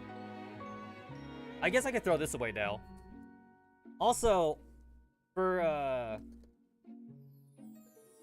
over 15 years old, by the way, you must be. Oh, Serbian fans over 15 years. Ah, I misread that. that would have not made sense. Serbian fans are over 15 years.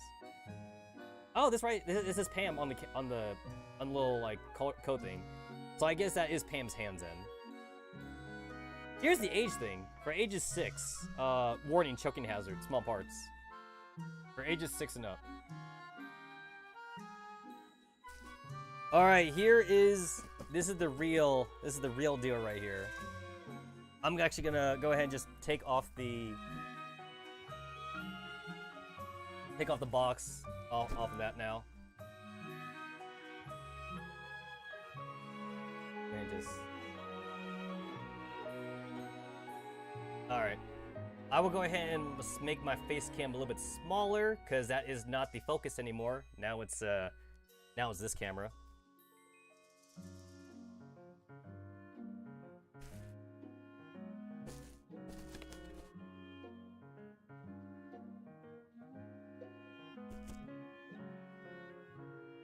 Oh, no, okay.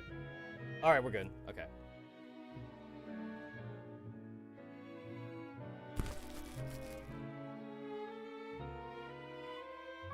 Ayo! It's Corona! Inagami Corona. So that's the first one. That's the first one I got. So like I pre-ordered this last year. So like I'm finally happy to finally get this one. Yubi. But that's just the first one. We know that I couldn't just get one without the other. So I had to get Okayu. I had to get them both. That way they could stand next to each other. That way they could stand next to each other.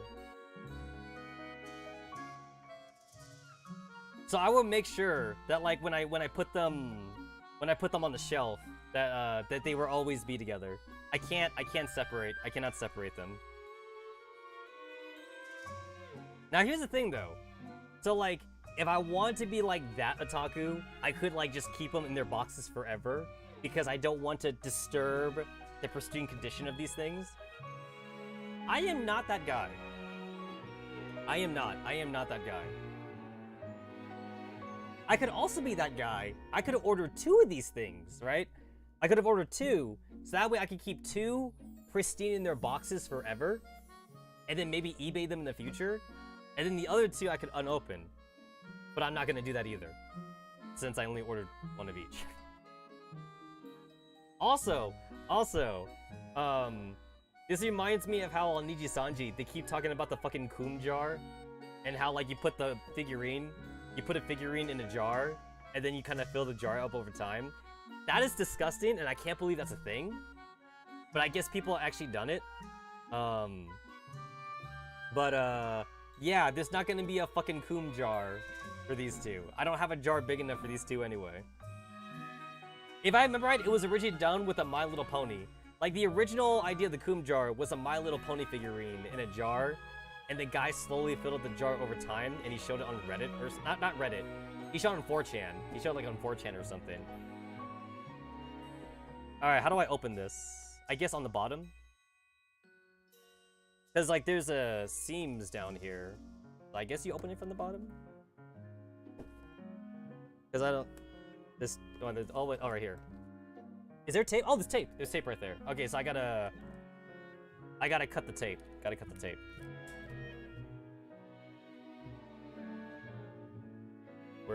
Where is it? Where am I cutting? Wait. What do I cut? Wait, Korone's box is different versus Okayu's box. There's like more tape. There's more tape on her box for some reason.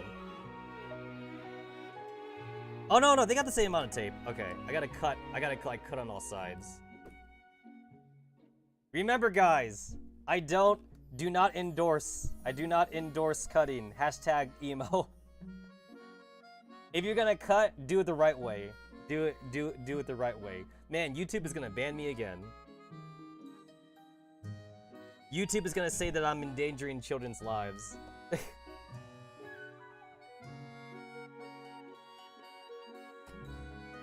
That's where the original emo thing came from.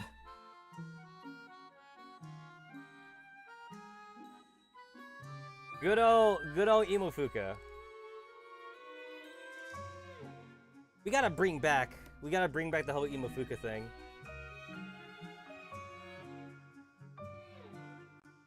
I also need to I should replay Persona 3 Portable. That was like one of the very first games I live streamed. Other than Toho, but Toho doesn't count.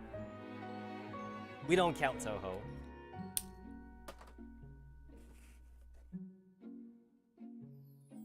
Let's go ahead and just... There we go, now it's open. Now it's open.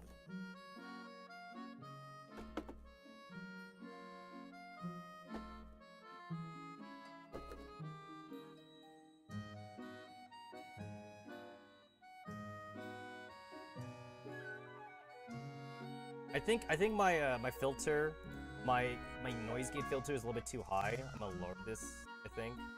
See if that actually works. Okay. I just lowered it now. That way you guys can hear everything. You can hear me play around with the plastic. Actually, now I think it's too high. I think it's too low, I think. I'm gonna make it higher. Not too low, but not too high, like in the middle.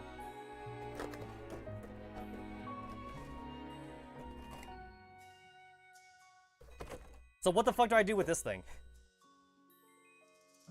I mean, it's trash, right? It's just trash.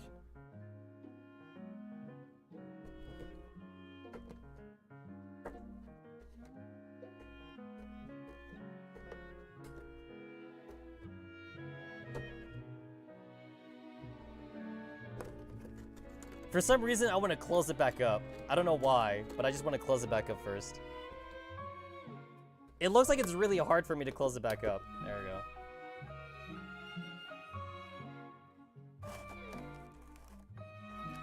Is there more tape? Or is it just snug? Oh, there's no more tape. Okay, I just gotta open it. Oh, there's tape. There's still tape. There's tape inside the box, and then there's tape outside the box.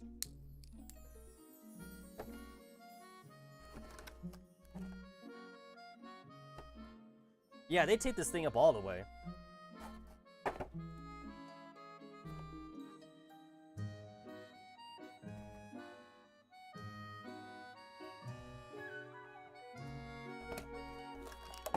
I kind of also want to get I want to get a Sui-chan figurine too, but I'm not sure if I want to though. I definitely wanted Korone and Okayu, but like, if I was to get like another figurine for Hololive, I'm not sure who's actually at the top of the list anymore now. Like maybe because I like her singing voice. I like Sui's singing voice, but as far as like her streams are concerned though, I never actually watch any of her streams. I know she's good at Tetris. She's like the best Tetris player in Hololive, I guess.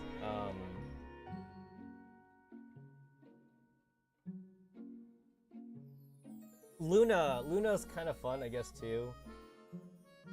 I get tired of Luna really fast. Maybe Subaru? Maybe I could get like a Subaru figurine, I guess. You know what? I thought I would like Choco Sensei. But Choco Sensei kind of a snoozer for me. And I never got into Choco Sensei.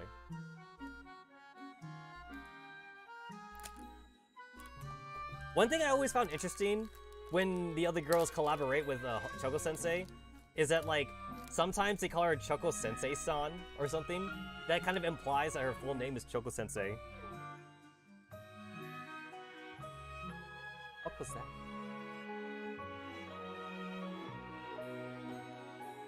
Did you guys hear anything?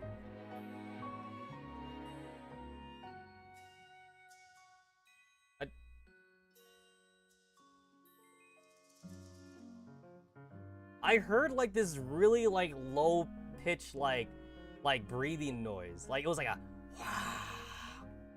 like I don't know where that came from. And it was in my right ear. It was like in my right ear or something. Like it wasn't, I didn't hear it in my left ear. And like I don't know where that came from. I don't know if that was like my ears popping or something like that. Like that threw me for a loop. I see you got 3 holes with the pegs.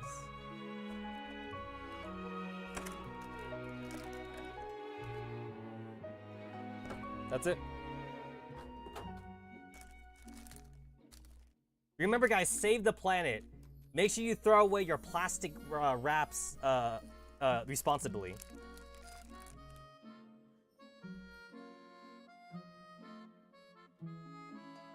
That's kind of cool. Okayu has like finger guns. Pew pew. She's like doing finger guns in her pose. You can see the pegs on her feet right here. She has like 2 pegs on like her left foot, and then she's got like 1 peg on her right foot. The quality feels nice. The tail thing kind of bothers me. Whenever it comes to animal characters like this, like the extra appendages, I feel like that's like the first thing to break if you're not careful. This definitely feels sturdy though. It feels sturdy, but it's still like the weakest part of the figurine though. So I definitely I would be sad like if this were to break off within like a year or something. I mean, I shouldn't be manhandling my figurines in the first place though. I mean, what am I gonna do? Like fucking jerk off to this thing? You know, like, I am not that kind of otaku.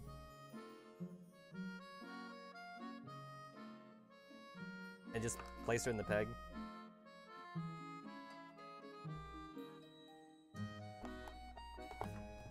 Cool. He's in.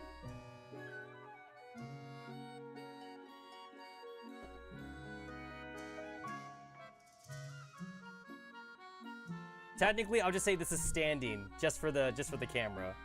Just because the camera's pointing downwards, so she is now standing.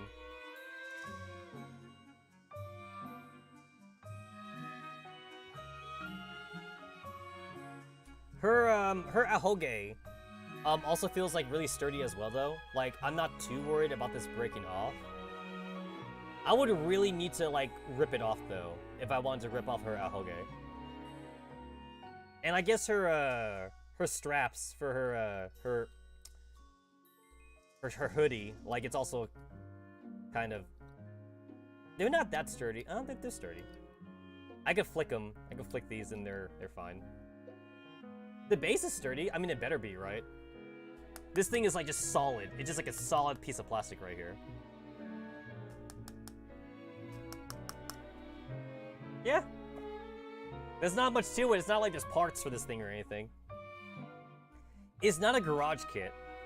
I want to buy one, though. I kind of want to buy a Hololive garage kit. But then, like, if it's a garage kit, that means I'd have to paint it, though.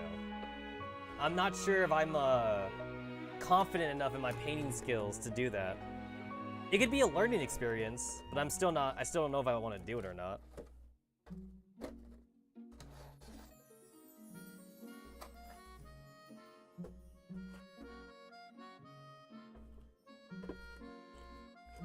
You know what? This feels like an obscene amount of waste of plastic, by the way.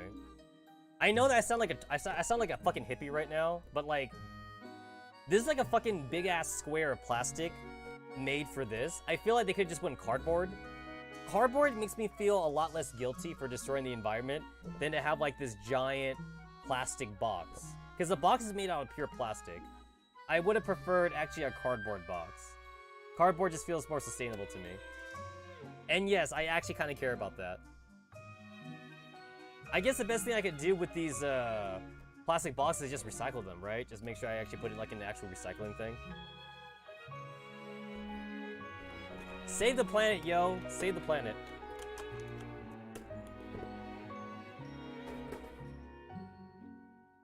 There's a reason to save the planet now, because we actually have fauna, right? We got a fucking VTuber Mother Nature. So recycle, man, recycle.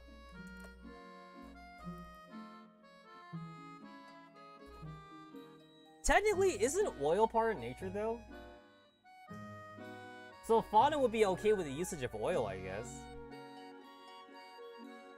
When you burn fossil fuels, isn't that not the same as burning wood? I don't know if like fauna would think that's different. I mean, burning wood is like, you're releasing a lot of carbon in the air though. And you're doing the same thing with oil, with like fossil fuels and shit. But like fossil fuels is worse though. Like fossil fuels like releases more carbon dioxide shit into the air.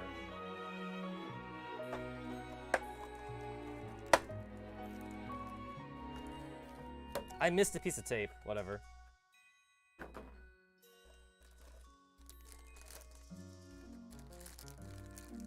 This is like their old outfits too. I don't know about you guys, but I really like the new outfits for Akayu and Kurone.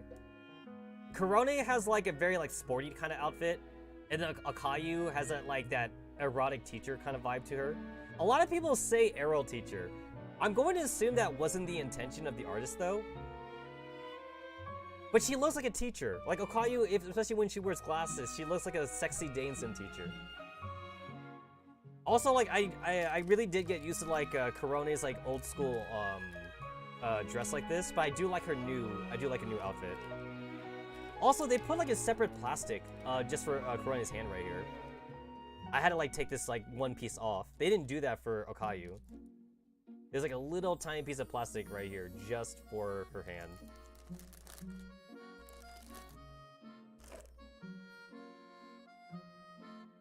Same thing too with her feet. 2 pegs and then 1 peg for like the foot.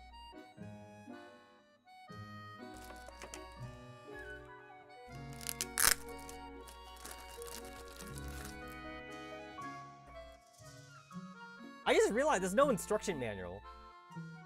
Don't these things come with instruction manuals? I need instructions on how to set up my perfect figurines. What do? What do? There's weird sticks on top of my figurine's foot, and then there's holes in this pentagon. What do? This is unbuyable. 0 out of 10. Ah, panty shot. Oh no, I'm gonna get banned now. Guys, you can't do a panty shot with Akayu because she doesn't wear a skirt. I mean, that reminds me though, like they had to change everyone's 3D models though, right? Because like everyone now has like spats like underneath their dresses. I remember reading how like they can't even have swimsuit streams anymore. Like their swimsuit streams is legitimately banned on YouTube if I remember right. It's either banned or like it gets auto flagged by YouTube because like YouTube thinks they're shooting porn or something when they like do the swimsuit outfits. I remember watching like an archive of like Mio's like swimsuit outfit stream or something, but like they can't do that no more though.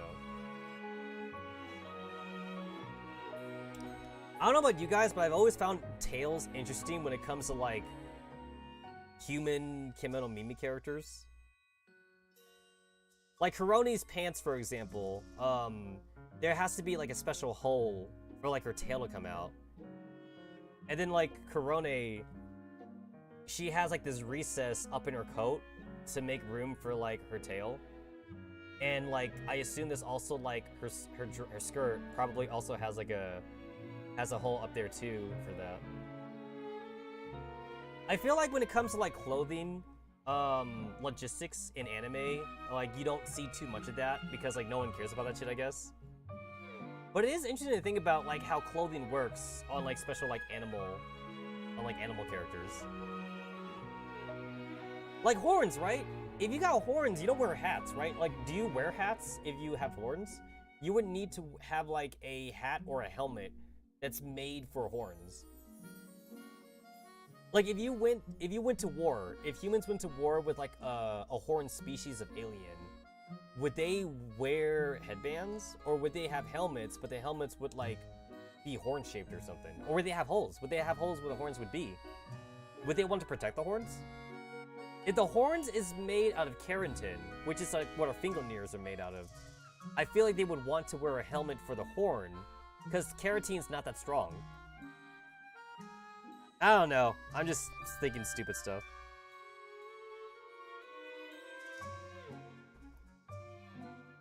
It is done. It is done.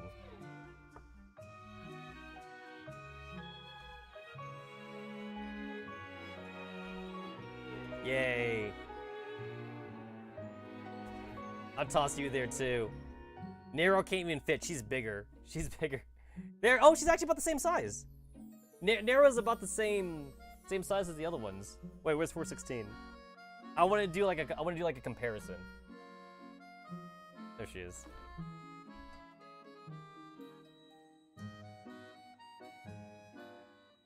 I think 416 is just naturally bigger. It's hard to fit 416 in this.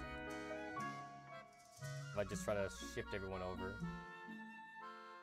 I mean, 416 just might be taller. Or maybe it's just a figure. Maybe the figure is at a larger scale then. Because like Hirone and like Okayu, they only go up to like 416's like neck. Or like her neckline or something. So maybe 416 is taller, or 416 is just a figurine. Something like that. Cool. That is 2 more figurines to add to my collection. Had to wait like 6 months since the pre-order for this. It was worth it. Alright, I'm gonna actually, we are actually gonna go back to Girls Frontline, and I want to do some more Digimon stuff. But first, I gotta go use the restroom, so I'll be right back. But y'all can like enjoy the figurines. Talk to them. Talk to them if you want, you weirdos. Tell them that you love them.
Figure Fantasy Win.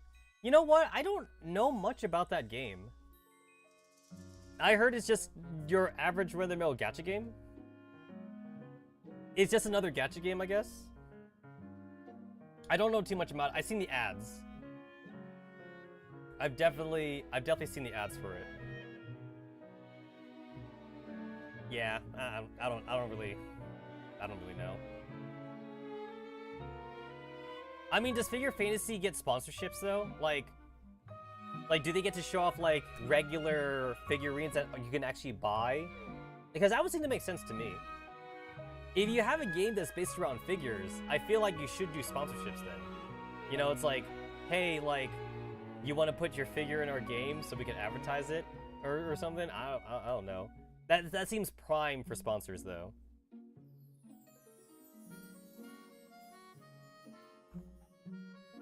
.416 can actually stand up on her own because of her dress. She doesn't need the base actually. Koroni and Okayu cannot stand on their own because the pegs are in their feet, so that they can't balance. They cannot balance correctly. Same thing too for Nero. So Nero, she also has pegs on her feet, so she can't stand up on her own. Also, Oppai. Oppai. There we go. They just finished a Hatsune Miku collab. Oh, that's pretty cool. That's cool. I mean, I feel like Hatsune Miku is almost like the slut of the collaboration world. And I mean that in the nicest way possible. I feel like almost anybody can collaborate with Miku.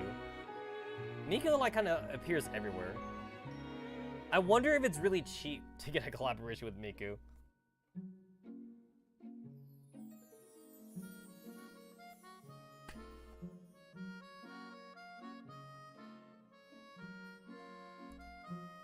I should just play like this, with like all my figurines just on my desk like this. I can't even reach the keyboard. I need to like go through them to reach my keyboard now. And also Nero has a stupid sword, so like the sword kind of like gets in the way. Unless I put it this way, I guess. You know, I keep forgetting that Nero, what's the purpose of this? Why does Nero have like a butt window? That's canon right there. And like Nero's front skirt is transparent. I remember that from the anime and like from the game.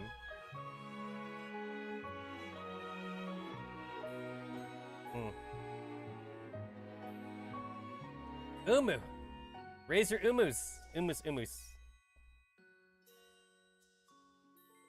All right, I gotta put these things somewhere else. They're in my way right now. You girls are in my way. I gotta move you. I gotta move you. You're in my way. You're in my way.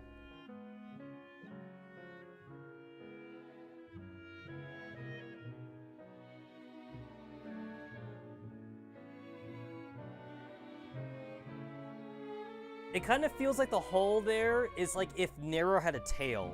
If she got one or something. I mean, Nero's just fan service, right? She's just fucking fan service. Oh shit. I'm like running over my cable. I want to get that wireless microphone out, but then the wireless microphone is probably not charged right now. The wireless microphone that I have has like a 4-hour battery life.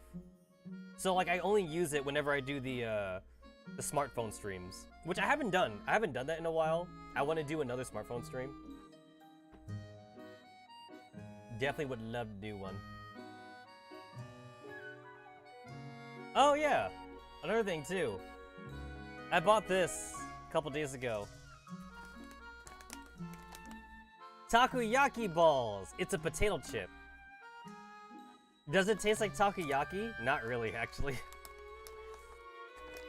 Take a trip through the food stalls in Japan with a takoyaki ball. Each bite has the same savory flavor as takoyaki, but with an airy, light, crispy texture.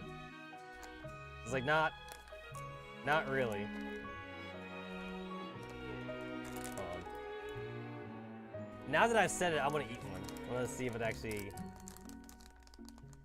Calbee! That's the company that makes this. Takoyaki ball. Because like you don't really taste the whole point of takoyaki balls is that you taste the octopus. It kind of reminds me of Cheeto balls, because you know how Cheetos has like balls also. It don't even smell. Doesn't even smell like takoyaki.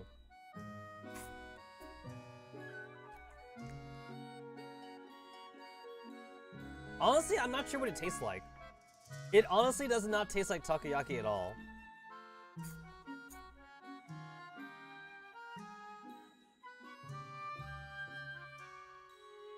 It tastes like garlic? It tastes like a garlic potato chip or something?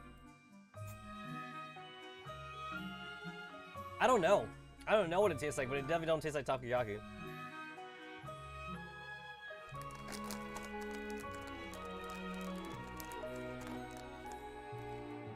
You know what I haven't done on stream in a long time? Eat on stream. I haven't done that since like my last like mall stream or something, where like I ate lunch on stream. Oh, the Circus live stream, where like I ate like McDonald's on stream or something. I mean, yeah, I've eaten the donuts on stream, but that's like a snack. That's like a real meal or anything. I've also tried these too. I got these layers. These Lay's layers potato chips. The shape is kind of weird.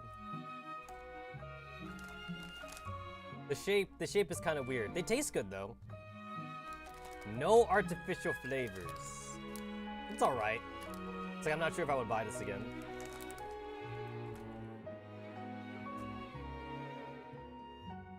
All right, cool. We're done. Hey, isn't this awesome though? Like I can actually like, what's great about this is like I'm using my new USB 3.0 expansion card. I can have both cameras on at the same time, and then I can also have plugged in my sound, my Yamaha sound interface, and like they all work in tandem now. Because before they didn't work in tandem. I would always need to actually unplug the sound device because like they'd be lag on it or something. Not lag. I believe the correct term is that like the bandwidth. I would like max out the bandwidth for my computer, and I wouldn't be able to get signal from my microphone anymore. So I would basically need to plug in my microphone directly to the computer, which means I couldn't use my AT2020 anymore then. I wouldn't be able to use this anymore. I would have to be restricted to using the regular tape microphone, which plugs in via 3.5mm plug-in jack. But now I can actually use all three at once. Because it has like it has four USB ports on it, and each USB port is its own separate bandwidth. So that's pretty nice. Yeah, I heard that like I would need to buy something like that anyway in the future, because supposedly, if you have VR, VR is very USB bandwidth heavy, so you would need multiple USB bandwidths to plug in VR shit. So I guess it's a good thing I have that anyway. Although I think at this point I just need to buy a new computer, and by buy a new computer I mean start from a new motherboard. This motherboard's owned. And I think I'm kind of like reaching the end of its lifespan. I think at this point, what's gonna get me to make a new computer is VR. If I like start buying more into like VR tech, then like I'm gonna have to just make a new computer altogether. Because I'm on DDR fucking 3, so that kind of shows you the age of the computer. Because DDR3 is ancient as fuck now. My previous computer was DDR2, and I upgraded that when XCOM 2 came out. Because my previous computer could barely handle XCOM 2. I actually did like about 2 live streams of XCOM 2 on my old computer, which was on DDR2, before I finally upgraded to a DDR3 computer. And I remember like buying all my shit on Amazon, which was not a good idea, by the way, because some parts were a little more expensive than others. But like I was kind of impatient, so like I wanted to use Amazon's Prime fast shipment to get all my parts. Like next time I buy computer parts, I'll make sure to like actually buy from like actual computer stores, because Amazon's not a good place to buy from unless it's on sale. Something actually has to be strictly on sale on Amazon for it to be a good deal on Amazon. It's better to buy your computer components from like actual computer stores. So yeah.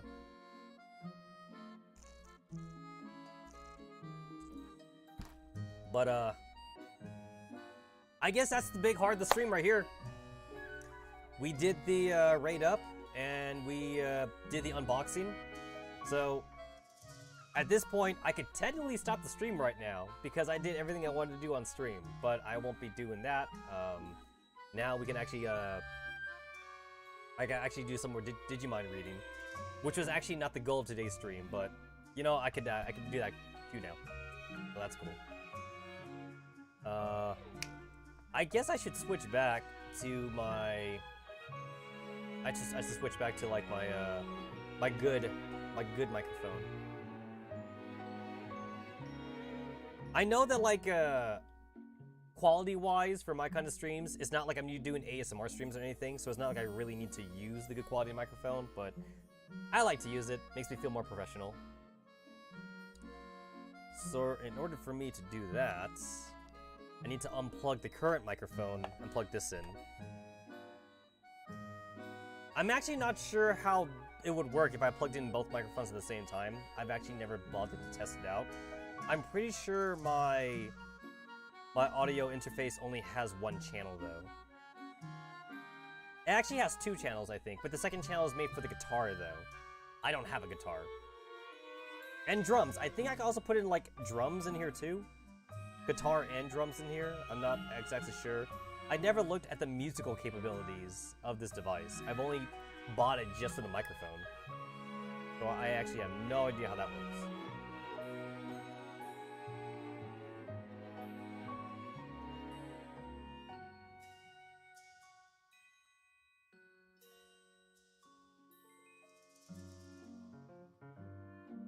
Alright, cool. It's very seamless, honestly. I just unplug one mic, put the other mic in, and then this other mic just works immediately. No fuss, no muss. It's a lot easier than like unplugging shit from the computer directly, because then like it has to like fucking reload drivers for like the next device you plug in. The one bad thing about using the good old microphone tape is I had to throw away a piece of tape every time I use it. Very not sustainable. And then I had to like wrap up the microphone too, because like the wire is fucking long as shit. Which is a good thing. It's a good thing the wire's long. If the wire was shorter, I probably would have gone crazy a long time ago in my past streams. I do not remember where I put like the twist tie for this. Oh, I found it. I'm not the type that likes to like wrap my wire on itself, so I actually do use a twist tie for it. I find that whenever I wrap wires on themselves, using the own wire, like it just kind of like gets tangled up and I can't like unwrap it afterwards. Not a fan. Not a fan.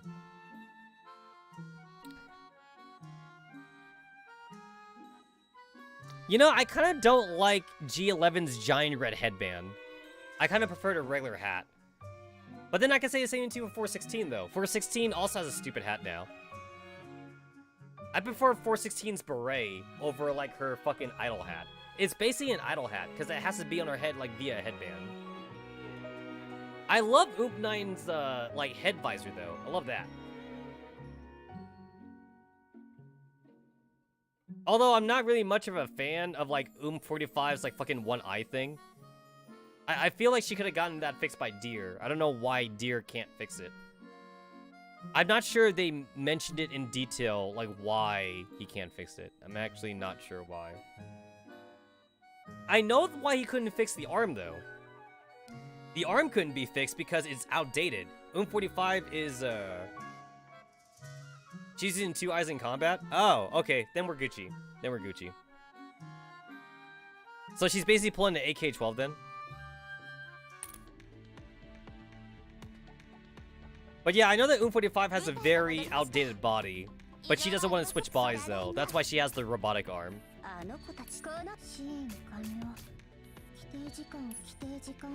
Because we know that AK-12 has eyes, but AK-12 doesn't use her eyes when she's not in combat. Because like it saves on power and shit. That's AK-12's excuse.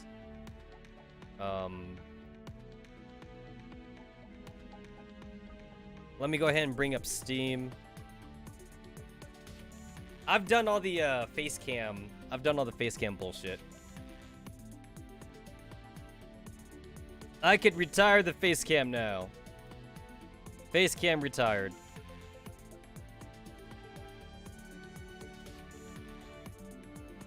Steam is loading up right now. Steam is kind of taking its sweet ass time. There we go. There we go. It took Steam a while. Hey, I haven't streamed Subverse in a while. I should stream Subverse again.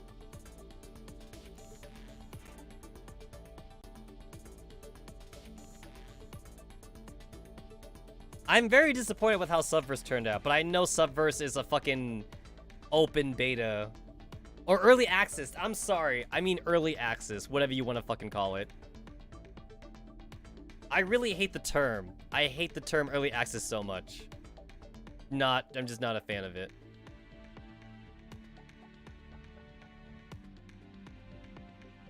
Oh god, I forgot that's how this works. Hold on.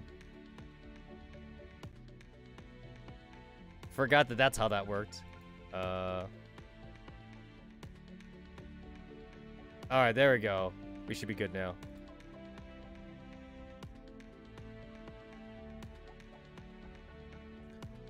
OBS kind of like has like a seizure whenever like I have too many cameras up when I try to use like the VTuber model, because like the model like doesn't know like what camera it like should be looking at, I guess, which I guess makes sense. Ah, there we go. Now we're good. We're Gucci. Hey. I'm a waifu again.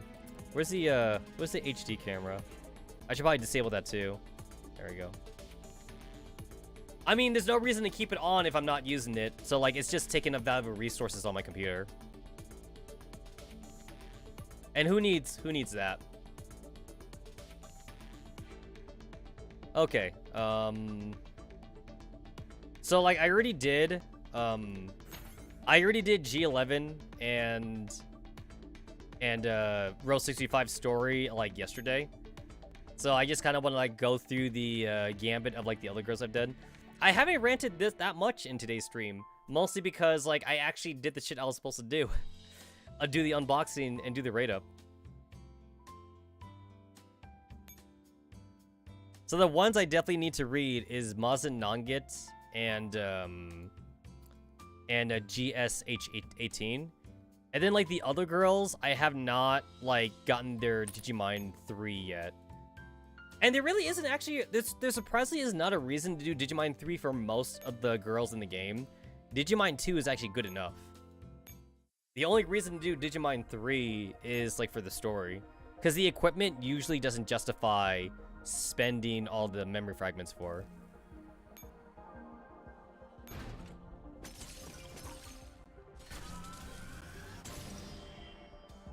Congratulations, Type 97. You're a fucking 5-star now.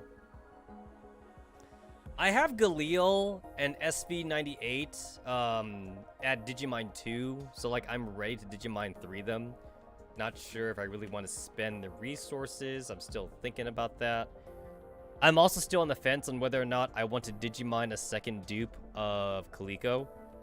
I actually have 2 Digimon dupes of 416, but that's only because I got her second costume. Otherwise, I wouldn't have done it.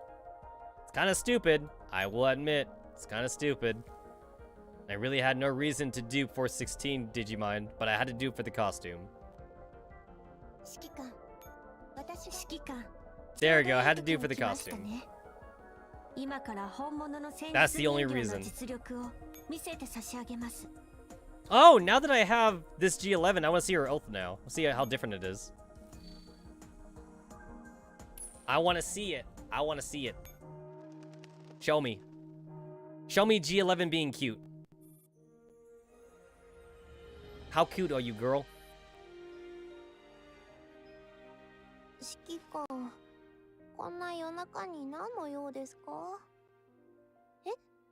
これって告白ってやつ？すぐ帰って寝たいから返事は今するね。いいよ。She's blushing.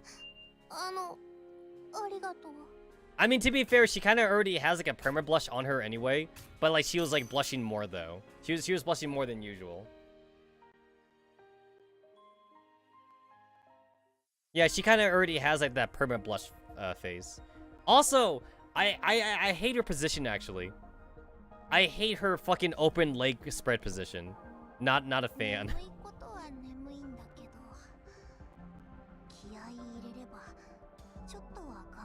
Not a fan. That's not cute. That's not cute, G11.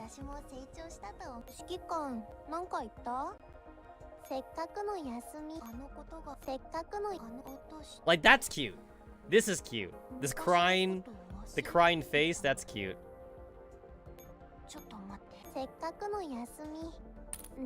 I love her kimono. Her kimono costume's the best.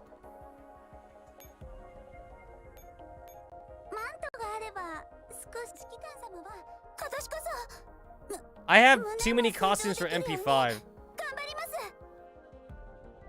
Why do you have a cleavage window? You're not old enough for that, young missy. You march back to your room and you get rid of that cleavage window. You're not going to the party dressed like that. You heard of Tiger Mom? I'm Tiger Dad. I'm Tiger Dad. You're not dressed like that, missy.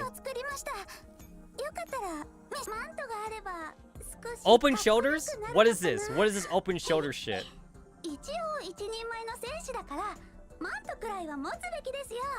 MP5, go back to your room. You change out of that outfit right now.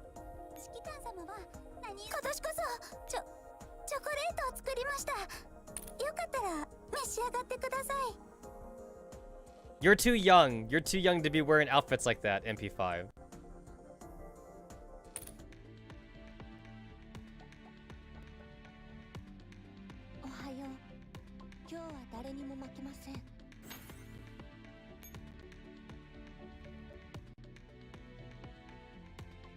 Okay, after I do like my 2 reads, I'll decide if I want to do like, I guess like Galil or like SV98 next. Because those 2 are already Digimon 2. Everyone else, I believe, is at Digimon 1. Oh no, I have LWMMG at Digimon 2. Yeah, she's also at 2. Everyone else only at 1 right now. I guess I'll do Maz and Nangit. Once again, she's only right here because I had to like get the memory fragments because I was like desperate for memory fragments. I believe this happened like when I was trying to do like I think it was when I was trying to do like Val's Digimon or something. I literally ran out of like memory fragments, but I was really close and I didn't want to like stop or something.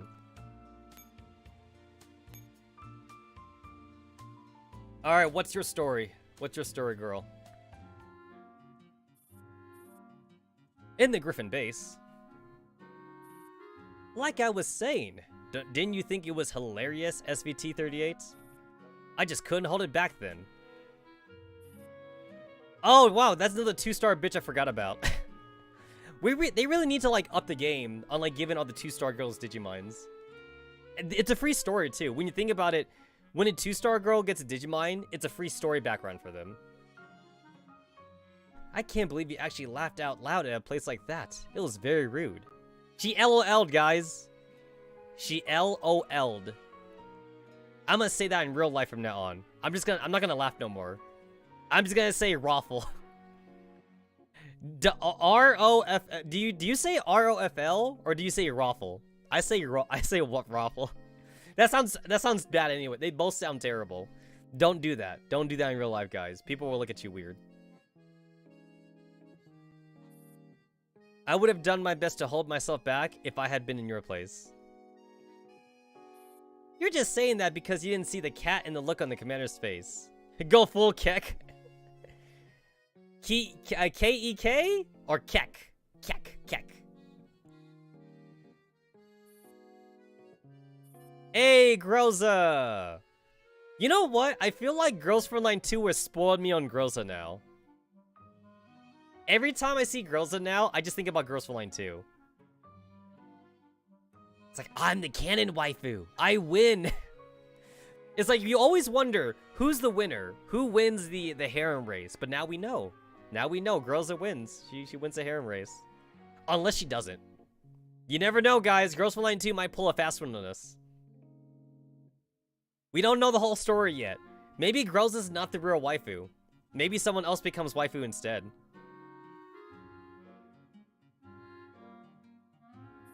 So, where did the cat go after that? It wasn't being bullied by anyone, was it? It was the one bullying us. We had to bring out the entire team to catch it. Can I speak with you, Mazin Nangit? Huh? Okay. I'll dispense with the formalities. What happened, Mazin Nangit? I don't know what you mean.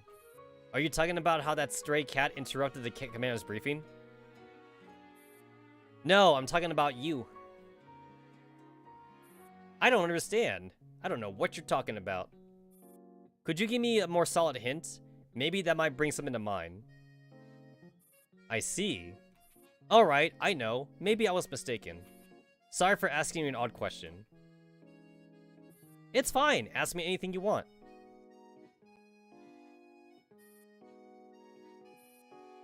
Oh shit, it's Baba. It's Granny Baba. Oh, Vampire Survivor. Wasn't Gura streaming that earlier?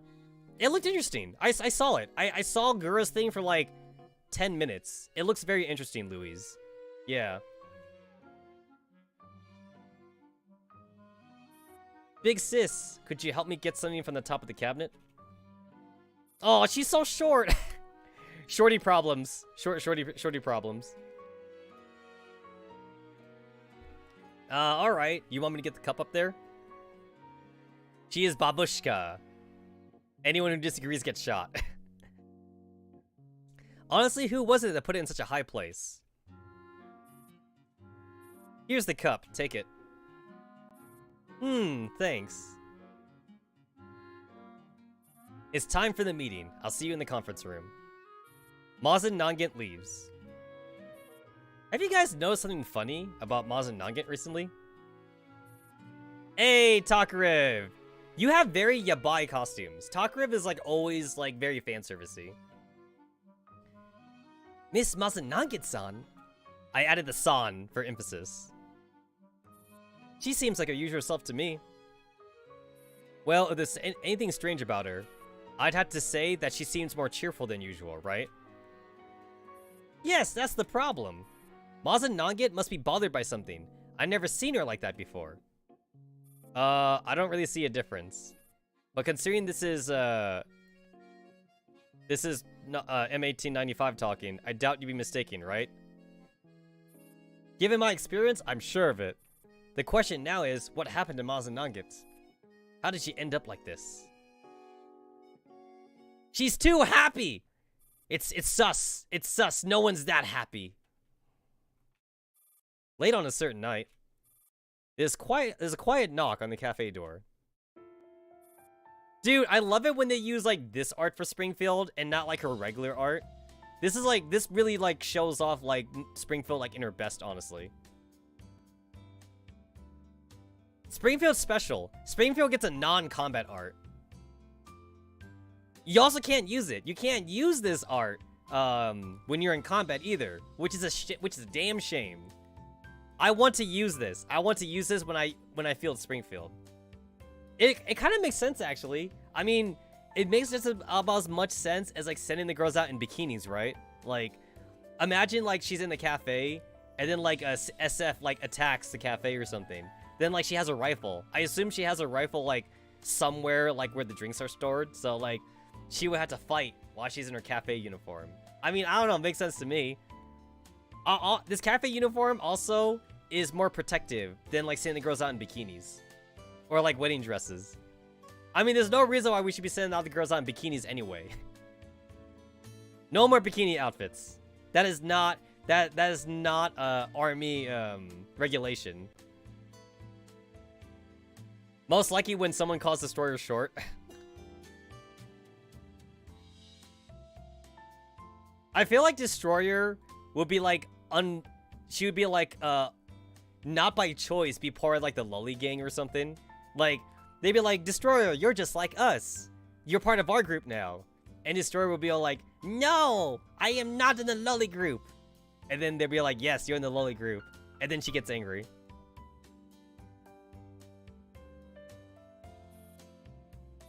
May I know if you're still open? Of course we are. While it's almost closing time, we can still provide coffee and cake. Have a seat, Miss Mazanonggit. What would you like? The usual coffee will do. Alright. Still, very few people come here at this time. Did you arrange to meet someone for something? No. It's just, I simply couldn't get to sleep. It's not a good idea to drink coffee when you can't sleep, you know. It's fine. If need be, I'll just turn off certain functions. Heh, I understand. A moment, please. Springfield takes out the coffee maker she has already washed and put away and begins brewing more coffee. She speaks! She speaks the language of the gods. You cannot pronounce these. Musical note, tilde. Double musical note, tilde. That's robot speech right there. Springfield? What's the matter? Ah, no, it's nothing. Here's your coffee. Thank you. Let me know if you like anything else. Alright. Springfield. What is it? Actually, recently something happened. Oh, I'm not being bullied or anything. I'm just giving myself trouble. Ah, then what's the occasion? Some time ago, the commander told me that I was scheduled for a neuro upgrade. Isn't that a good thing? Wouldn't improving your combat abilities help you in battle? Well, that's true, but the upgrade is way too extensive. Now I'm not against designs with hardened alloys or tactical guide rails. But I honestly feel that once I'm modified with those, I won't be the original me anymore. What's the point of getting stronger if I can't carry on the legacy of my bloodline?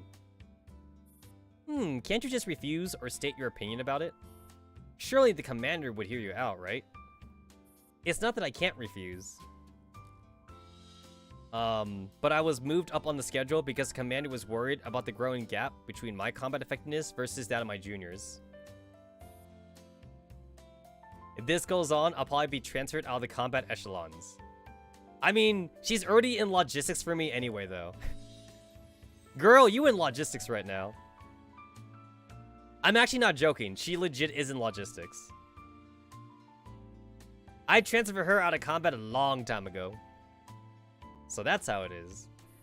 A lot of people who came here recently has been talking about how you seem to have something on your mind. So the others noticed too. And here I thought I was hiding it very well. I don't want the others to get the wrong impression about the commander or gossip behind the commander's back. Maybe it would be best to just tell the others about this. They're all worried about you. The more you bottle up this in your heart, the harder it'll be to make a decision. Make a decision, huh? Springfield, right now, I honestly have no idea what I should do. Still, why are you so adamant on the issue? It really doesn't seem like your usual style. Actually, when I was first refitted into a tactical doll, I had a lot of inexplicable system conflicts with the imprint system of my gun. Perhaps it was back then, I insisted that I was more suitable for a cutting-edge weapon, rather than an antique. But after I came to understand its history and its legacy, I realized that there were many things about it that I could be proud of. Ever since then, there hasn't been any more conflicts. Indeed, after all, the relationship between the imprint and the neurocloud isn't as simple as it seems in theory. I can carry it proudly into the front lines because I accept and admire this bloodline. So that is the one thing of which I cannot compromise. Cool. G36, why are you behind the counter?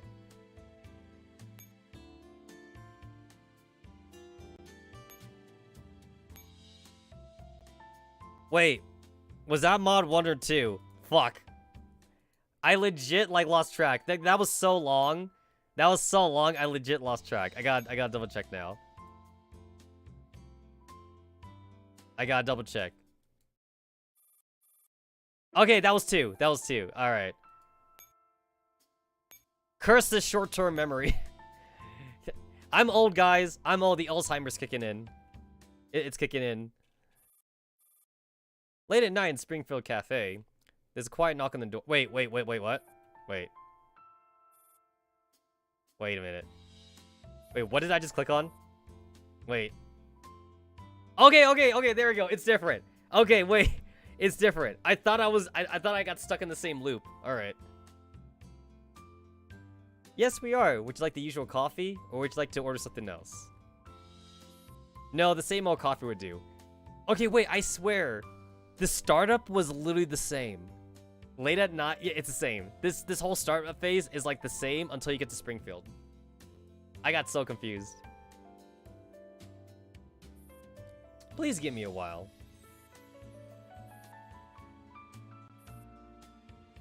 Springfield, you're still the same as always. Oh, don't talk like we've been separated forever. Here's your coffee.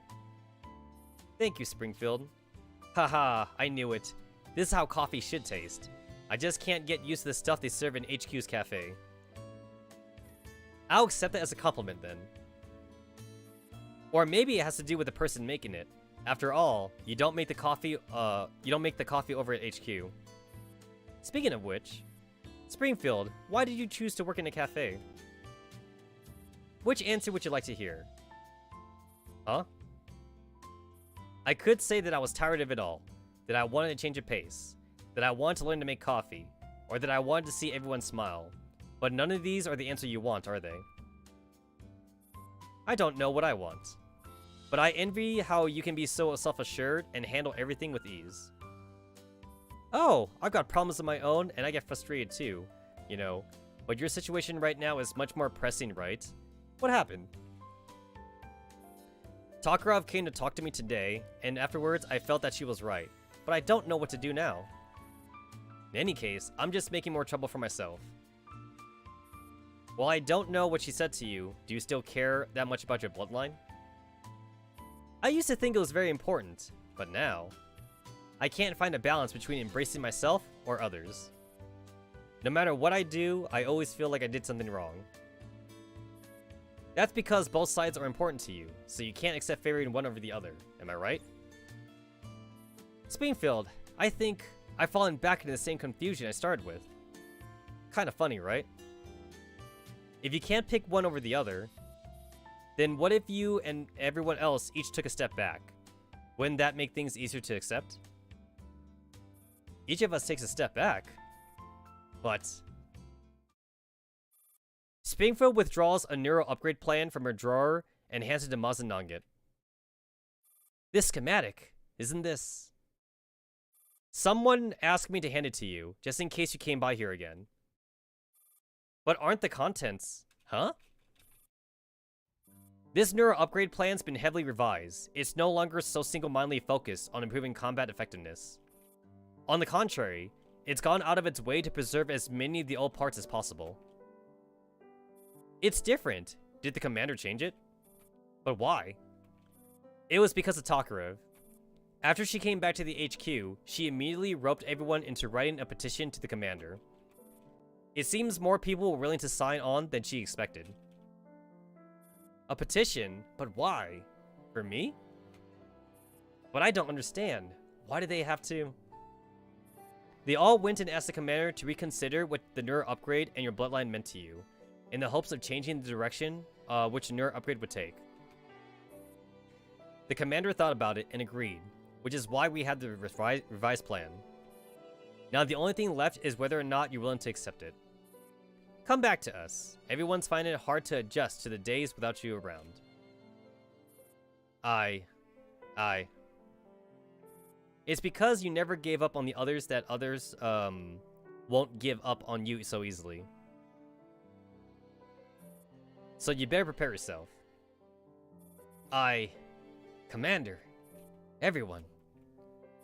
Tears roll down Mazanagan's cheek, splashing on the upgrade plan that's crumpled from how hard she's squeezing it. I've always found it interesting how the T-Dolls can cry. Like, this isn't the first time we've seen reference to it, but I've always found that interesting. Like, they have tear ducts and everything. However, I'm pretty sure the one thing that's not canon, despite the fandom going for it, is the womb force. The womb force is fan-made, guys. It doesn't exist. Stop trying to make the womb force a thing. The Moon Force is not canon, boys. You cannot make Groza pregnant. There's not gonna be an ecchi scene in Girls Frontline 2 where the commander has had a hard day at work and Groza has to de-stress the commander. It's not real, boys. It's not real.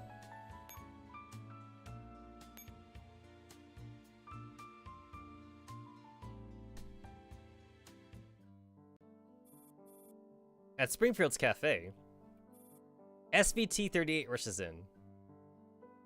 Hey, I heard Mazan Noggin's back. Is it true? Yes, it is. She's back. Or rather, she doesn't need to go all the way back to HQ to work anymore. That doesn't matter. So where's Mazan Nogget? Where did she go? Piffed. Hang on. What's those looks on your faces? Just so you know, if you're messing with me. SVT38, I'm right here. You know what? I feel like we get half of this shit. We get the shit half the time. Like the neural upgrade is like such a dramatic like change in style for the character, so like nobody recognizes them when they have the neural upgrade shit.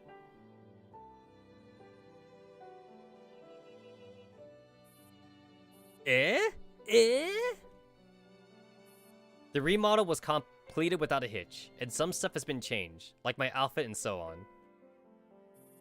Hey, if not for the bloodline she carries, we'd really have treated Mazanaga like a new T-doll when she walked in today. You're not the only one with that look on your face today, SVT38. Ugh. Alright, I know why now. But Mazanagat, where did that cat on your lap come from? Oh, that's the cat who barged in halfway through the commander's briefing. When I came back, I found that someone had sent it to the rescue station, so now it's a new member of our dorm. Wasn't that the stray cat we sent to the... Never mind. So, have you named it yet? OTS 14 suggested that we call it Commander, and we'll make holding a secret vote behind its proposed namesake back. So you're not going to brood over the decision by yourself this time? Your opinion all matters too, after all. Besides, I've got all the time in the world to think up a name with all of you now that I'm back. What? Wait, what? Wait, that's it? Wait, that's it?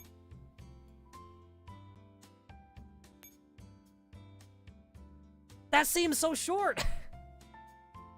I feel like I had more fucking story and like some of the other neuro upgrades. That's it? I feel Micro Uzi had more fucking character development than that. Actually, Micro Uzi got a hell of a lot of character development. I feel like FN49 got more character development. I learned nothing about Mazananga's character, basically.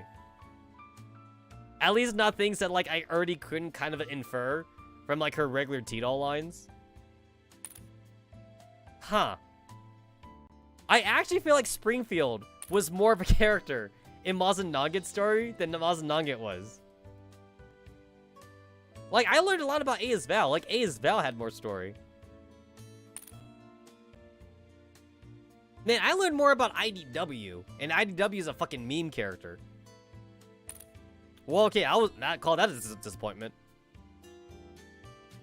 I feel like I was even more attached in, like, C96's story. And C96 might as well be a meme. Okay, I think I'm done. I think I'm done ragging on Mazanangat.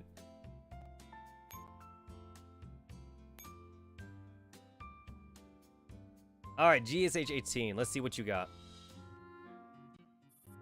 December 1st, in the Griffin dorms. It's here at last. The chat window on the computer buzzes furiously, as though it is venting its anger. Manga editor. Why haven't you submitted your manuscript yet? I'm just going to pretend I'm working hard on the manuscript and didn't see this message, like last time. Are you pretending you didn't see this again? Answer me right now. I'm doing it. I'm doing it. Can't you be more like the author of Is That Cute and Cool Angel Really My Commando and not make me have to worry so much about you? Oh my god, is there a doujin with that title? I want to read that doujin now. Is that cute and cool? Angel really my commander? That sounds like it could be a good waifu commander story. You have 3 more days. I'll let you imagine what's going to happen if I don't get a submission by then. The editor's icon goes gray.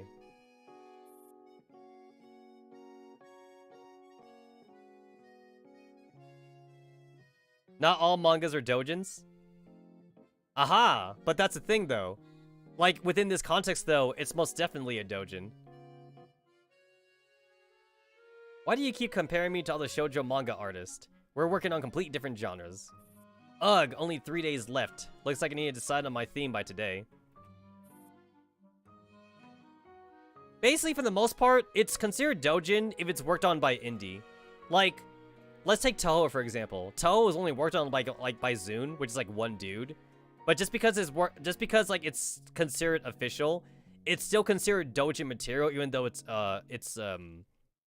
original. That's another common misconception too about doujin. Doujin also doesn't mean fan made. There can be original doujins, but doujins is mostly just based on like whether or not something's indie or not. As long as something is like officially backed by like an actual company, then it's now a real thing rather than being a doujin. It just so happens that like 90% of most doujins is fan made though, but like there is original doujin out there though, but it's still doujin even though it's original. You need to like pretty much like back it up by like, you know, like $1 million now just to be part of an official company. If you're not like in an official magazine, you're basically not official manga material. You're just doujin.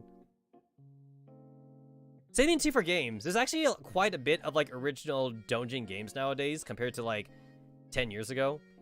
Like 10 years ago, everything was fan made. It was based on like an already existing IP. Nowadays, there's a lot of artists making their own original work, but it's still doujin though, like based on like pure definition. In any case, it's got to be more entertaining than "Is that cute and cool? Angel really my commander?" I mean, like basically for you to say it's not doujin, you would have to show me an official Girls Frontline manga by Mika with this title. So yeah, in this context, it's doujin. I used up all my notes from before, and I keep recycling old gags. The manga would become as stale as bubblegum you chewed all day. I need to collect new material. But I haven't had the chance to go on logistics recently. Yeah, but is it backed by Mika though? If it's backed by Mika, then it's official. If it's not backed by Mika, it's considered fan-made material. The same thing goes too for like even official manga artists like Akira Toriyama or like Kishimoto or like Oda or something. Like Akira Toriyama can draw Dragon Ball, but it's not official unless it's backed by Shonen Jump, for example. In fact, actually, Akira Toriyama got in trouble for that one time. Akira Toriyama was kind of like making like a short story with like Goku or something. It's not canon or anything like that, but Shonen Jump yelled at him because they're like, "Yo, we didn't approve this shit." So like he had to kind of like pull it from like the fans, from like the fan art sites. It wasn't Pixiv though. It was like I think it was like Fanzine or some shit like that. But yeah, same. Ken Akamatsu also had that problem too, which is why he pulled the plug on Negima like really early on. He actually did it as a protest. Ken Akamatsu didn't mean to end Negima when he did, but he wanted to protest against his manga editors, so he ended it like right away. He wanted to do more official work for Negima, but then like they wouldn't let him because it's technically not his IP anymore. It's not his IP anymore, and he protested because he also had a friend within the same company who was also getting lambasted by his manga editors. So they actually quit together, by the way. But of course he technically couldn't quit, so he just had to end Negima and then he could quit. And also another thing happened too for like Berserk's artists, which he is dead, by the way. Berserk is basically gone now, but Berserk also, the artist for Berserk also wanted to do stuff with like his own characters, but he just simply was not allowed to by the official company. So just because you're the artist doesn't mean you own the character. Unfortunately, that's how it is in this business. That's actually doubly so too, since like we're talking about a Chinese IP. Chinese IP is even more restricted than Japanese IPs are. Since we're talking about a Chinese IP, if it's not backed by Mika, then it's Dojin. Even if it has been done by the official artist himself. Just because he's an official artist doesn't mean he could just make whatever the fuck he wants. I mean, need I remind you, Arknights? Arknights pretty much happened because of that. Because they wanted to do things more with Girls Frontline, but it didn't line up with what Mika wanted to do with Girls Frontline, which is, of course, to make money. I mean, as much as we would all like to think about how, like, most companies want the best for their IPs, that's not the case. Because if that was the case, Pokemon wouldn't be in the shithole that it is right now with Game Freak and Nintendo, right? I mean, it's like, we all have a love-hate relationship with Pokemon. Like, we all wish Nintendo and Game Freak would do something more with the IP, but they don't. They play it fucking super safe. And we see this with how bad Sword and Shield was, and with fucking Pokemon Go, and with Brilliant Diamond and Pearl. I mean, Pokemon basically hasn't been decent since, like, Sun and Moon. Because Ultra Sun and Moon was a big piece of shit as well. Since, like, it barely changed anything over Sun and Moon in the first place. So, Nintendo just plays the same with Game Freak. They don't give Pokemon the same, kind of, like, professionalism that they do with Mario. Like, they won't release a Mario game until, like, they're sure, like, it's perfect. But they only ever do it for Mario. They even kind of shop Zelda sometimes, too, though. And Zelda is definitely like a first IP for Nintendo. Zelda doesn't nearly get as much love from Nintendo as Mario does. So, yeah, I'm gonna need some official confirmation from Mika before I stop calling it a Dojin.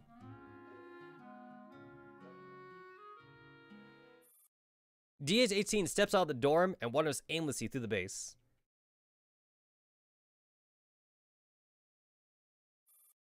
At the cafe. Like, for now, I think the only official Opie mousepad for Girls Online is a Springfield mousepad.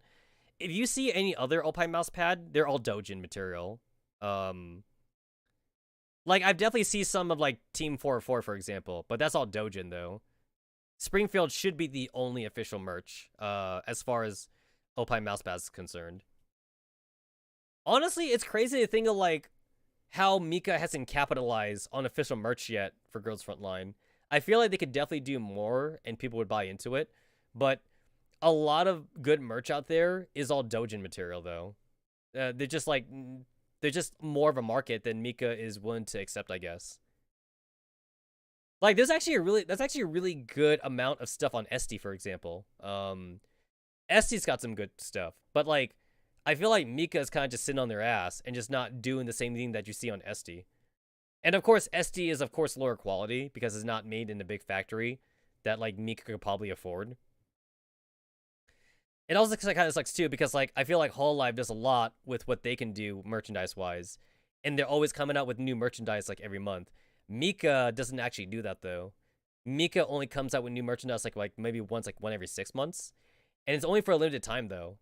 Like Hololive, they do it permanently. It's like permanently on the store, but Mika, like, does limited time runs, and then they don't sell no more. Which makes no sense to me whatsoever. Why don't you make it permanent? It can't be a money issue, because people are buying it. So you're obviously making money. I don't know. I don't know what Mika's thinking. I assume it must be, like, Chinese practices, though, like, versus Japanese practices. Japanese practices, like, is all about making sure that things aren't too inclusive for the consumer. I notice that a lot of Chinese things, though, they try to make things limited time all the time, so that way, like, people feel like they have to get it now. I feel like in the long run, though, that gets them less money, though, by making a limited edition than if they were to make it permanent. Of course, that's not to say that, like, Japan doesn't do limited edition shit. I mean, everyone does it. Even America does it.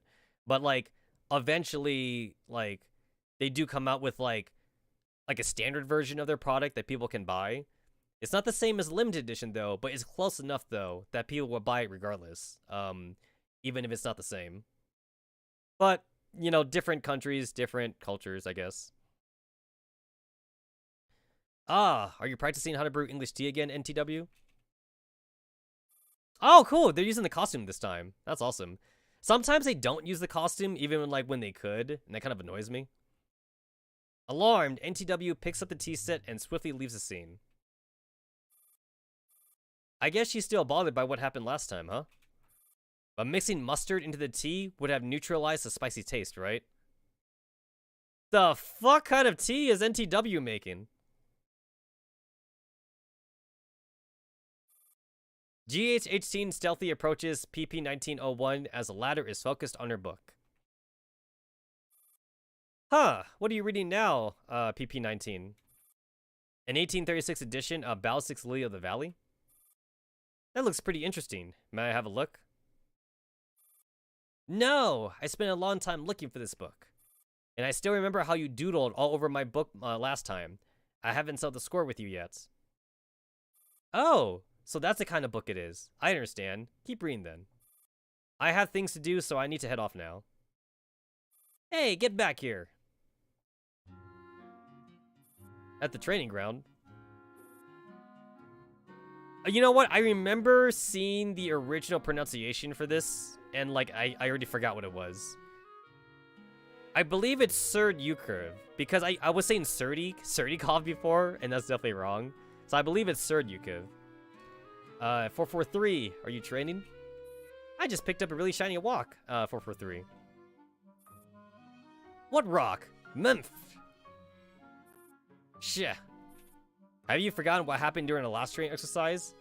When you hit that Goliath with the rock you carved, and we had to run for God knows how long? Have you forgotten how long we had to spend in the repair tanks? 443 managed to shake her head vigorously, despite the hand covering her mouth.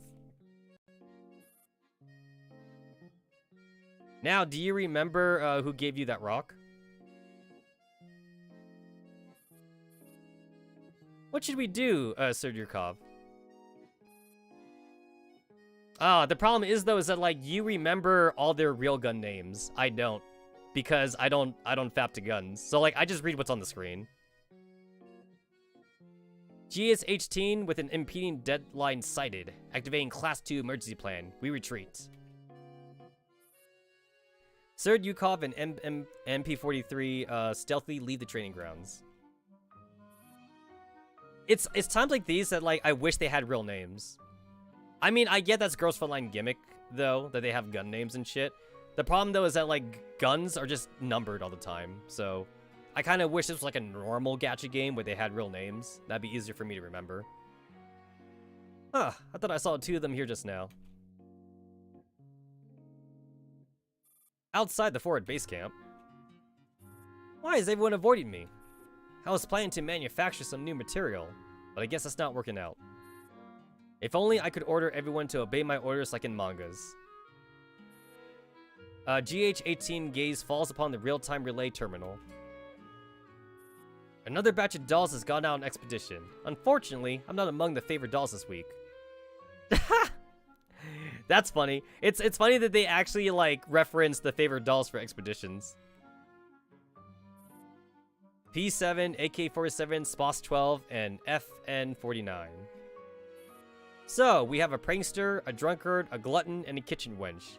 That's quite the pretty interesting team composition. GH-18 pulls up a small tool and sits in front of the terminal. Suddenly, a dialog box appears on the screen. Do you wish to decide their destiny? A, yes. B, no. What kind of cringy nonsense is this, deciding other people's destinies? If people are going to do as I tell them, then I'll give them half-ass orders.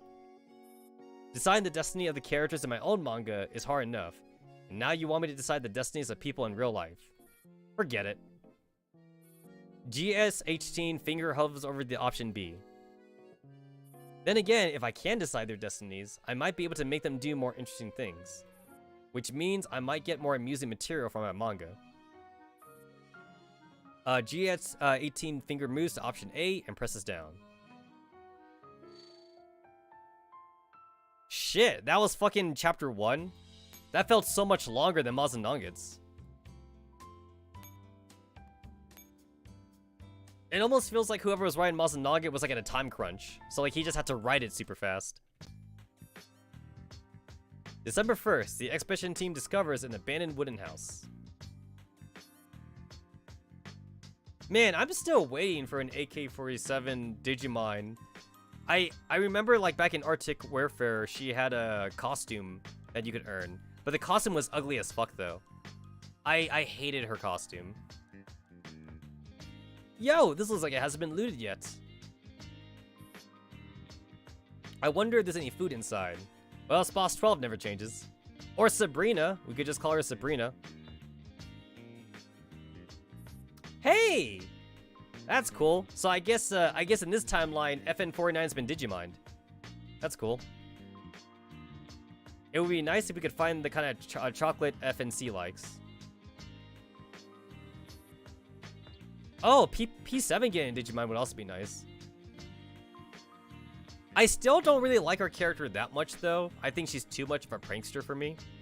I'm okay with jokey characters, but I feel like P7 is almost too much. So, I only like halfway like her.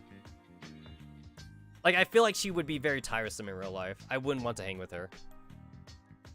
Let the adventure begin. Sposs 12 jumps for joy after finding a legendary out-of-production can of beef inside the abandoned wooden house. Tuh. Wow, they don't make cans of beef like this anymore. It smells great. Quick, give me some. Good stuff like that should go with vodka. But you refused my hardtack biscuits just now. You know what? I want to try hardtack. I know that, like, they say it's tasteless and shit, but I actually want to try hardtack. There's actually some, like, really old, bakeries in my area that actually make, like, time period, like, goods and stuff. And I know they have hardtack as a thing. I want to actually buy hardtack.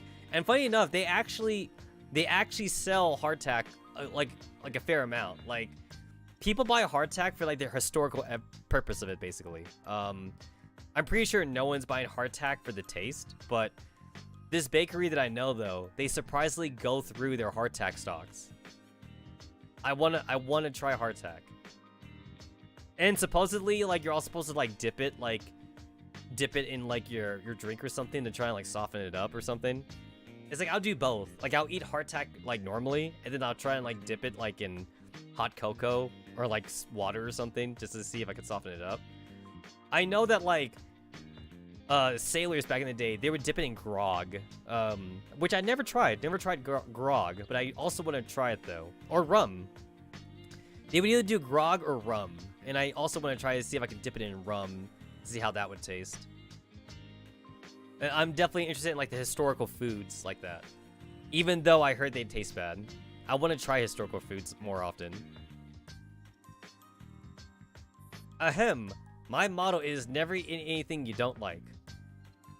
That's weird. I thought your motto was eat everything. Ah, the warm and comfy daily life on an expedition team. That suits the mood of my manga just fine. But I've drawn this theme many times already, and I've done all the gags which can be done. I wonder if this expedition team will give me new inspiration. FN49, there's a pot and stove here. FN49 picks up a well-made steel pot and usable stove. After a long time, she still hasn't given up on the idea of making a meal. Could I cook here? Back when I cooked for a squad FN, they all said they liked my cooking. What can you make? Judging by the ingredients here, I could make some deep-fried skewers, I guess. Deep-fried skewers? Haha, skewers with vodkas are heavenly. Let's just take a break here for now. We've walked a long way today, after all. Would I try this? Is that an energy drink? That looks like an energy drink. I would try it, though. Because, like, I love me some energies. I remember trying Red Bull back in the day. I didn't like it. And I've also tried Monster as well. Let's see. Rain Inferno. Let me look that up. Let us look that up. Rain Inferno. What do we got? What do we got? I could buy on Amazon. Haha. Amazon. Is there anything that you don't sell? Let's see. I've heard if you go to the dark side of I heard if you go to the dark side of Amazon, you get to buy a virgin or something. I wanted to go to the official website. I didn't want to go to Amazon. The official website. Become a champion, Chris Cyborg. Win the ultimate winter sports experience. Wow. Okay. Total body fuel. Rain Total Body Fuel is defying the performance energy drink category. An innovative, better for you, flavorful way to help athletes perform at their peaks. We are competitive, authentic, and inquiring, not passive, superficial, or overly serious. We like to push, pull, sweat, scream, hustle, and thrive, but we don't like to settle ever. Okay then. Sounds hardcore. We got Rainbow Sherbet. We got Lilikoi Lychee. I want to try the lychee. I want to try the lychee flavor. We got White Gummy Bear, Melon Mania. Why does it remind me of Bang flavors? This is like just as nonsense as Bang is. And I've tried at least, what, 4 Bang flavors on video before? Carnival Candy. That's a Bang flavor right there, man. Mango Matic. Sour Apple. Razzleberry. That's a Bang flavor. Orange Dreamsicle. They were really close to Orange Creamsicle, but they had to change it. I want to try that one, though. I want to try Orange Dreamsicle. Cherry Limeade. Strawberry Sublime. Peach Fizz. That's normal. That is surprisingly normal. Lemon HDZ. True Blue. I want to try True Blue. Red Dragon. Watermelon Warlord. And Jalapeno Strawberry. Huh. Revolutionary in its function, classic in its taste. Rain True Blues deliver the traditional energy drink flavor with a dose of metabolism boosting benefits. Natural caffeine, boys. Natural caffeine.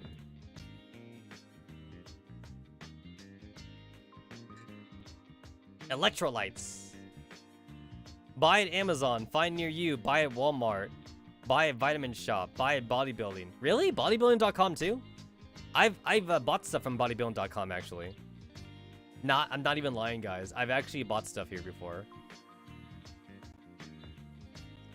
I don't even know if like my account even is still active anymore. They got 2, I guess. That's all they got.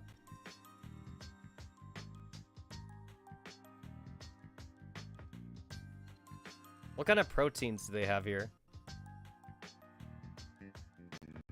$15 off a $99 purchase and more. Oh, that's cool. Huh.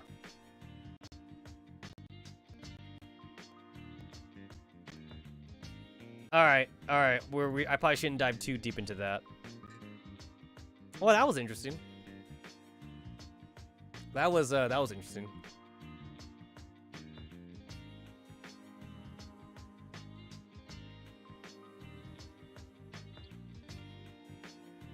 Hey, at last, it's time to prank someone. You see, this is this shit right here. This is why, like, I don't think I like P7. She's too much of a prankster.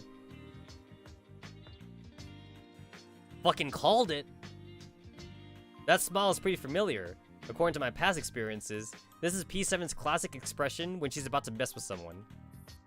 Given the environment and her teammates, her most likely prank would be to swap the chef's cooking wine and the drunkard's vodka, or swap the condiments for something super spicy. A dialog box suddenly appears on the screen. Please select P7's prank from the following. Swap the vodka and cooking wine, sneak super hot spices and deep fried skewers, or C, all the above. Can I really decide their fate? No way. How could real life offer such a manga-like feature? Let's try all the above. GS18 picks option C. P7 takes advantage of everyone's lack of attention to switch FF49's cooking wine with AK-47's vodka. And then she pours the sachet of red powder she brought along into the ingredients. Hee hee, now who's going to fall for it first? A dialog box appears on the terminal screen. Please select the victim of P7's pranks on the following: FN49, AK-47, or SPOS-12. Normally it would be the big eaters who get it first, right? GH18 picks option C. SPOS-12 eagerly picks up a cook skewer. Gah, this taste!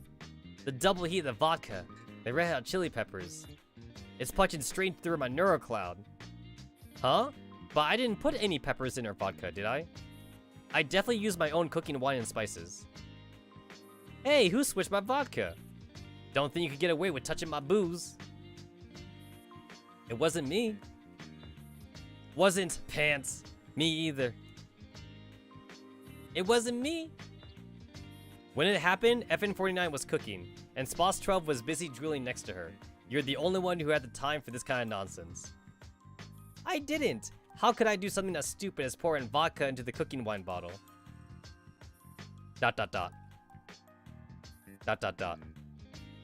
Aha, she played herself.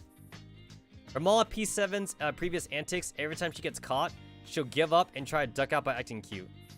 But this time, she is bound to suffer brutal punishment for the audacity of touching AK-47's vodka. As for the form of punishment, she probably is going to get booze or something spicy shoved down her throat.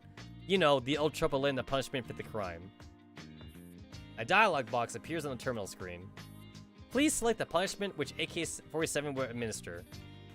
Force her to drink vodka, force her to eat something spicy, or C, all the above. Alright, this triggers me. Can I say that I'm triggered? Parentheses, colon. Somebody fucked up. Somebody fucked up on the Mika team. GH18 selects option C. So, it was you! You can save your excuses. Open up. Ah! Come, I'll give you a nice ripe piece of fermented tofu. Gags, no! Can't swallow? Then it has some authentic vodka to wash it down. Blah, blah, blah, blah. That's how you pronounce that. I'm speaking the language of the gods here. It went exactly according to my choice. Am I really the god of this world? GH18 looks down at the manga she's drawn so far and shakes her head in dissatisfaction. But my readers will probably mock me to death if I draw a boring daily routine like this. Ah, it can't be helped. Let's try and put more stuff together. Several hours later. Weather like this is great for a hot pot. Too bad I used up most of the ingredients for the deep fried skewers. When I get back, I'll make sure that I have a hot pot with everyone else from Squad FN. This white snowy mountain makes me think of strawberry ice cream. When I get back, I'm going to eat my fill at the cafe. Ah, it's mountain of ice cream. If only I could bring half of it back to the commander. What's so good about ice cream? Taking a piece of old ice, cutting it down into a ball, and ducking it into vodka. Now that's a treat. Wait, what? You're just eating ice. And then like the ice wouldn't even like take the flavor of the vodka that much. It's just ice. You just bite into ice. Okay, whatever, AK-47. But we still have a long way to go. Yeah. Expeditions are tiring. Actually, I know a shortcut. Well, something bad's gonna happen. A dialog box appears on the terminal screen. Please select the route which the expedition will follow from the following options. Stick to the prescribed route and take AK-47 shortcut. Well, they're probably gonna take the shortcut. If they stick to the prescribed route, I bet nothing interesting will happen. The shortcut might end up giving me inspiration. GH18 presses the option B. Miss Kalina said that we have to stick close to the route for this expedition. If we take the route they gave us, we'll have to make a big detour. We could be back at the base by then. If I have to choose between being able to eat ice cream sooner or sticking to the route, then I pick eating ice cream sooner. I want strawberry ice cream. But relax, we make it back safety, back to the base for sure. AK-47 claps FN-49 roughly on her back. The expedition team slowly approaches the center of the frozen lake. FN-49, do you still have potato chips with you? I'm out, but I still have those hardtack biscuits. Thank you, but if it's hardtack, I'll pass. I've got fruit gummies, you can have some. You tried that one on me before, P7. Getting tired already? I still have some vodka here. No thanks, I don't. Splash. Something falls into the water. You don't want what? Huh? Where's Spaz? Oh my god, this is a fucking fat joke right here. Spaz eats the most, so she's the heaviest. Therefore, she broke first. Where does Spaz go? She just vanished. Although, I guess to be fair, they're all fucking robots. So saying that Spaz is heavy doesn't really mean much, actually. They all weigh, like, way heavier than what a person would weigh on their size. I mean, actually, even though FN-49 is a 2-star T-Doll, look at that fucking, like, hourglass figure, though. Like, damn. Like, FN-49 is, like, some fucking supermodel status. So I'll say this, though. She is definitely a waifu material. It's too bad she's a 2-star bitch, but still, though. Not too bad at all, though, honestly.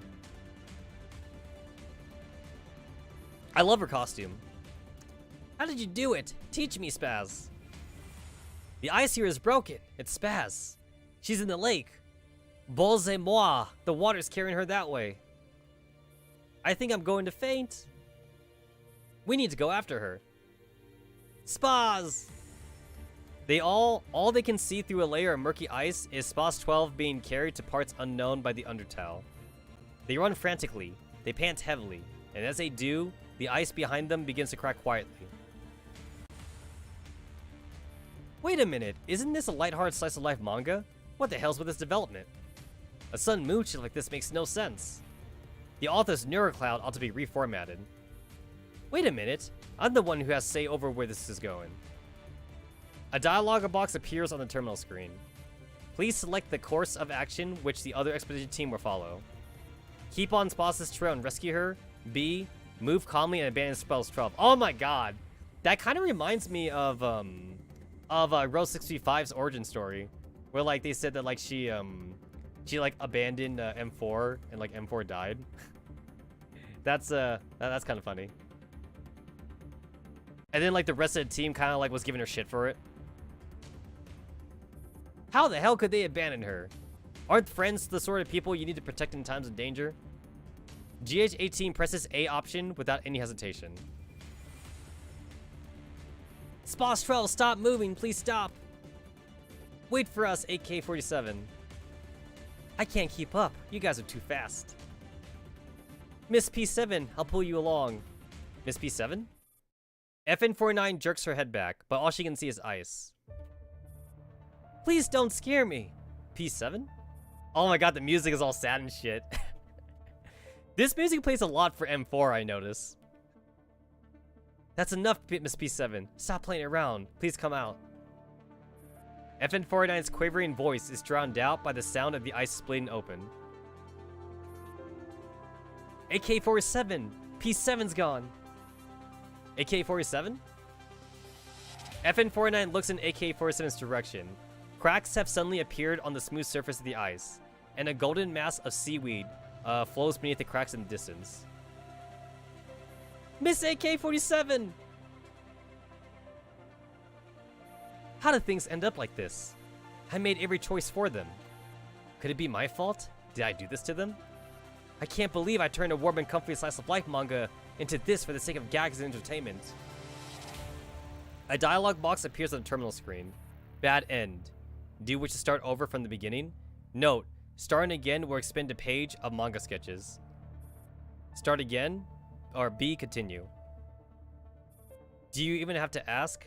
Of course I would choose. GS18 looks at the thick manuscript in her hand. To start again? GH18 savagely presses option A. Dude, that was a long one, man. That was fucking 2. This has way more story than Mazananget. Can I get a redo? Can I get a redo for Mazananget's story? Shit. I got fucking ripped off for Mazananget. GH18 jumps up from her chair with a shout. Ah! Wait, what am I doing here? The chat window on the computer buzzes furiously, as though it is venting its anger. Why haven't you submitted your manuscript yet? Are you pretending you didn't see this again? Hand to me right now. Wait a minute, what time is— oh shit, time loop! Actually, I really love time loop stories though. I love seeing how authors can like do a time loop story and like how their characters like go with the time loop. It really depends on like what kind of time loop we're talking about. It depends on whether or not characters like actually remember the time loop they're in, or like it depends on like whether or not the time loop automatically changes despite the fact that people don't remember. So like it's different every time whenever I read it from different authors. I don't think I could ever get tired of time loop stories. What time is it? The computer time now is 0700, December 1st. Your manuscript submission deadline has been delayed to December 3rd. How did this happen? I remember it was nighttime. GH18 opens her sketchbook. The date reads November. Did I travel back in time? Darling, I think you accumulated too much stress from extended manga drawing. I recommend you perform several sets of push-ups. GH18 ignores the prompt and runs straight to the forward base camp. The real-time relay terminal screen displays the familiar forms of AK-47, P7, FN-49, and SPOS-12. Hey, shit, we're doing this again. Deep-fried skewers, I want some. Time to prank someone. A dialog box suddenly appears on the screen. So I did start all over again. Thank goodness, I can get a happy ending now. Surely an ordinary choice like this won't affect the ending, right? It should be okay as long as I don't mess up a key moment. GH18 presses option B. P7 takes advantage of everyone's lack of attention. She brought inside the red powder. Who's gonna fall for it first? A dialog box appears on the terminal screen. Please select the victim of P7's prank from the following. No matter how you look at it, it's got to be SPOS. Oh, she chose the same option. I'm disappointed. This taste, this burning chili spirit, it's punching straight through my neurocloud. I didn't put chili in. What's going on? P7 was obviously up to something. I didn't. I've been helping FN-49 cook all this time. Isn't that right? Yes. In any case, Pants, get me some milk. The script has changed. Although I'm sure it'll affect things further down the road, at least I can now be sure that I can change the plot development. Several hours later. Okay, so they're at the shortcut thing again. I know a shortcut, and this time we're not gonna take the shortcut, I guess.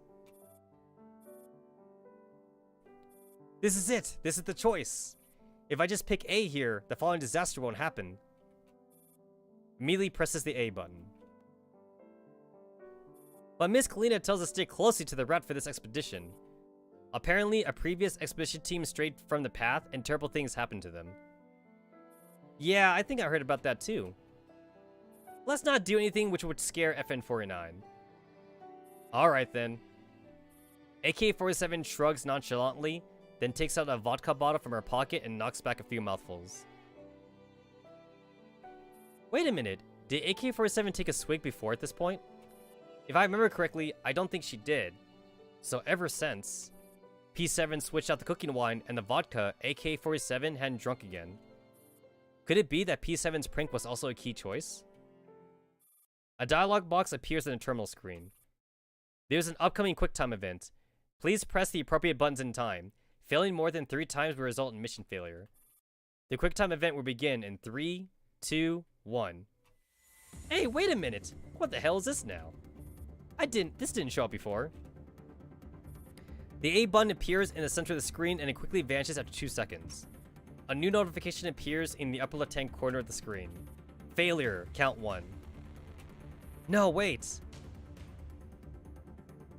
AK-47 empties the vodka bottle and follows her teammates away from the frozen lake. In high spirits from her drink, she prances around and sings gleefully. What are you doing, AK-47? Miss AK-47, the ground here is slippery. Please be careful. Before she can finish, AK-47 slips and slides down the slope into the frozen lake. Ah, shit, here we go again, boys. So they're using QuickTime events to control the plot now. God damn it. The B button appears in the middle of the screen, and GH18 immediately hits it. Phew, failed 3 times. Not on my watch. An E button appears on the screen, but before GH18 can press it, a Q button appears as well. It's speeding up. I can only press 1. If I miss another one. More buttons appear on the screen in rapid succession, and they vanish before GH18 can decide which one to press. No. Hang on to me and climb back up for AK-47. It's a frozen lake. I haven't gone skiing with my friends in so long. AK-47 ignores the hand Sposs is extending to her and skates to the center of this lake by herself. Hey, it's dangerous. Miss AK-47, wait for us. Oh shit, they're back at the lake again though. GH18 can only watch as the expert team vanishes below the ice once more. Damn it, I'll be back. The dialogue box appears on the terminal screen. Bad end.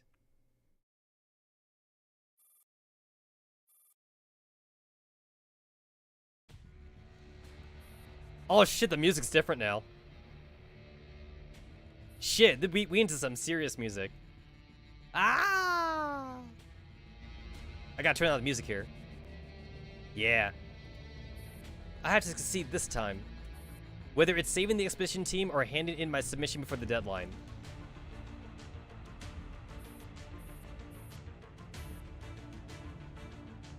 This again, looks like I can't skip this event no matter what. Time to get serious. My hands are pretty damn fast, you know. 1 minute later, a dialogue box appears on the terminal screen. Bad end. Damn it, again! Wait for me, I'll save you. Bad end. I can't pass the QuickTime event no matter what. Is that it? Bad End Theater? You're right. We played Bad End Theater. Yeah, I remember that. That was a good game. I liked it.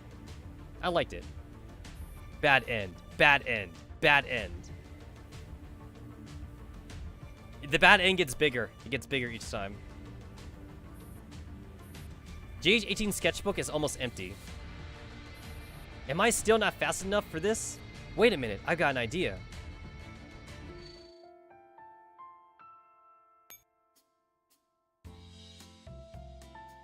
Dude, this is way more impactful than Mazananget. Okay, I'm gonna stop making fun of Mazananget now. At the forward base camp. Oh shit, she's in Digimon form. That's funny. I'm here. This time I'll definitely make it.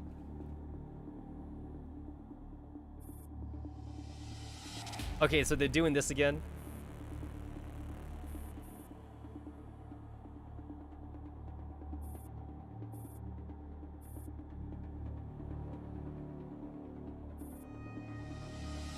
Okay, so she's doing both this time. She's doing both the vodka and the chili pepper.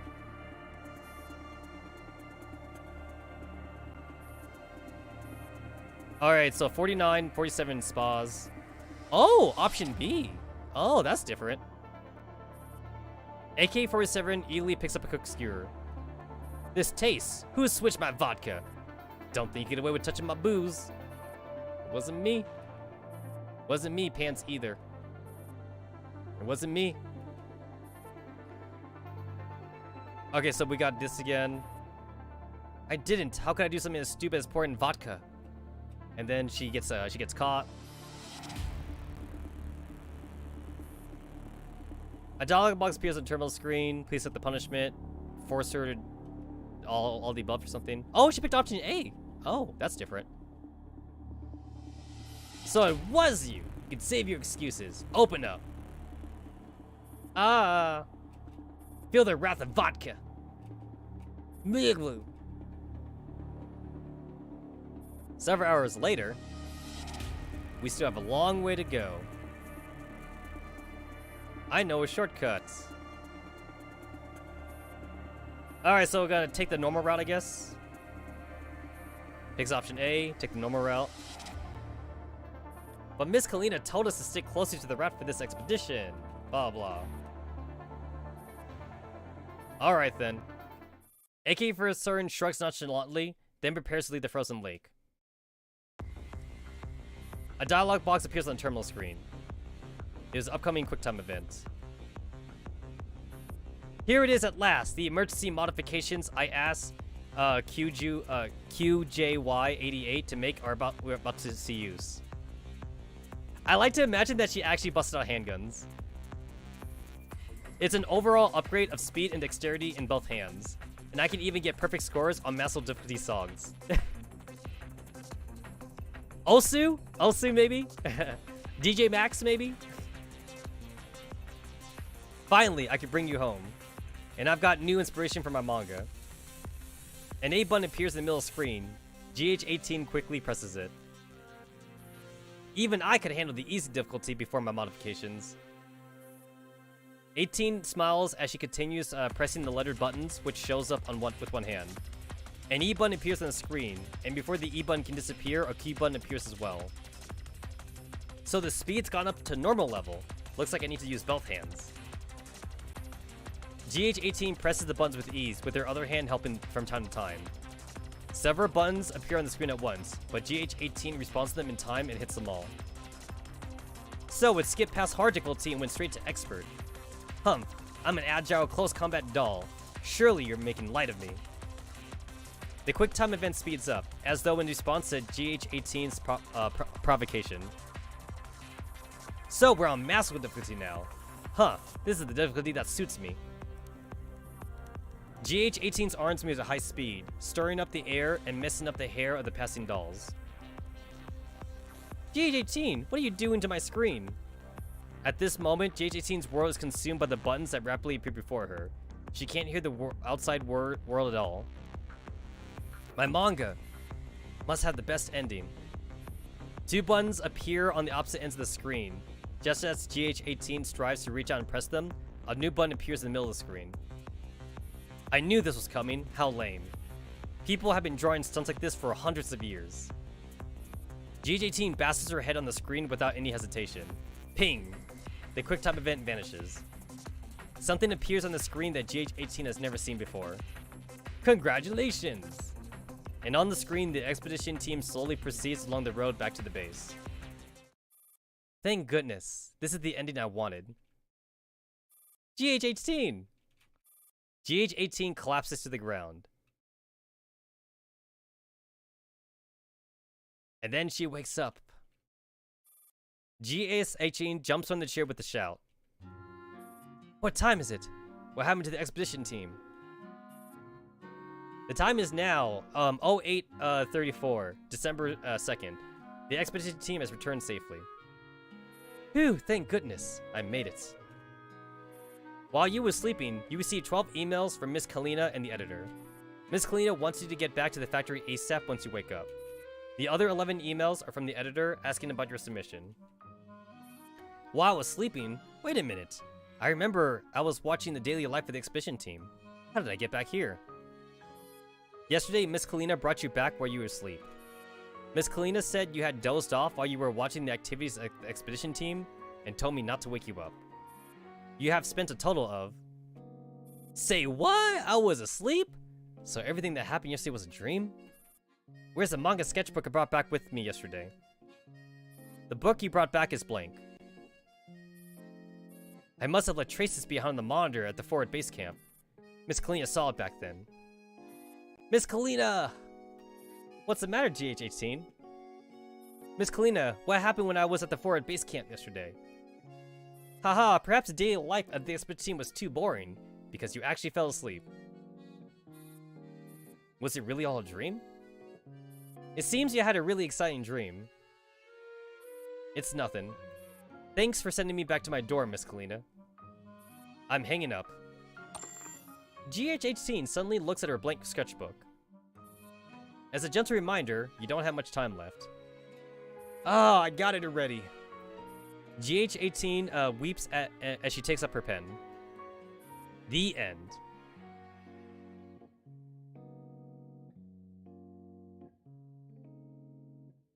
There we go.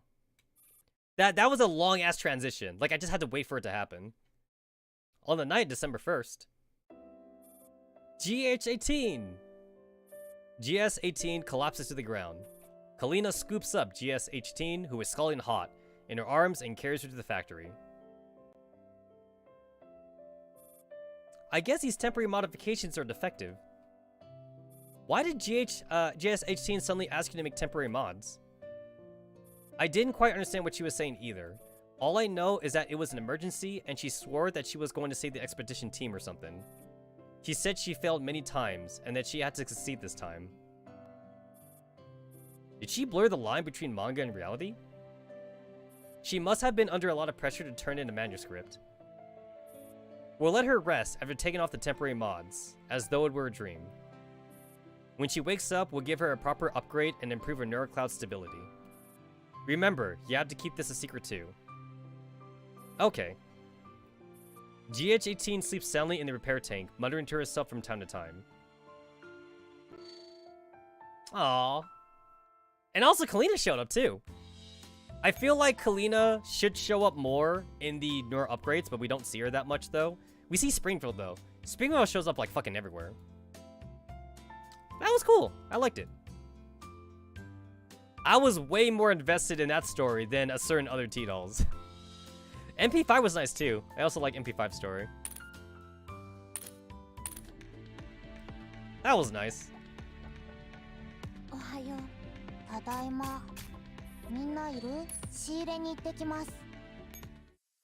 I guess the question is like, who do I upgrade now?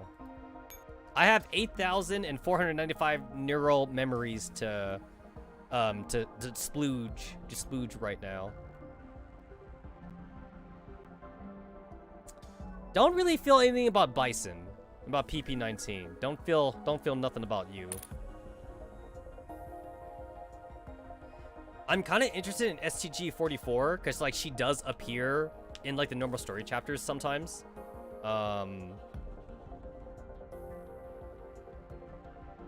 also always liked SV98. Yeah, god damn it, she's in logistics right now. Yeah, like, the thing is that, like, Bison, like, I never liked her character art, but yeah.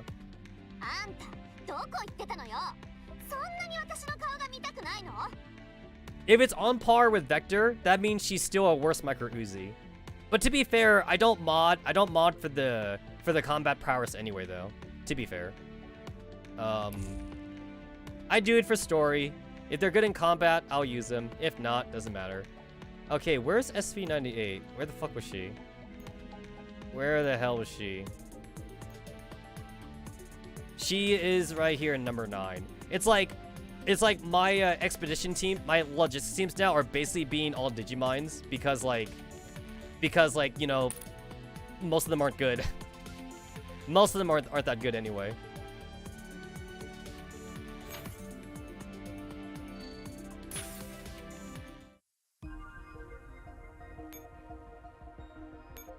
I'm also like more inclined to actually upgrade SV98 because she has a wedding dress. If Bison had a wedding dress costume, I'd be more willing to do her just because she has a wedding dress.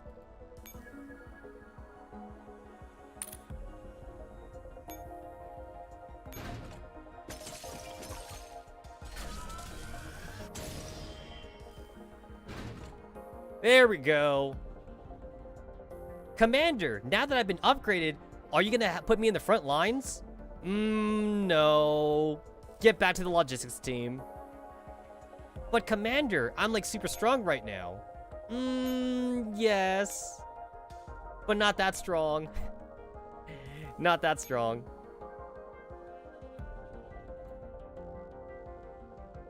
I'm still sad for Bren. Still sad for you, Missy. Look at this bullshit. Increase accuracy. Whoop-de-fucking-do. Whoop-de-do.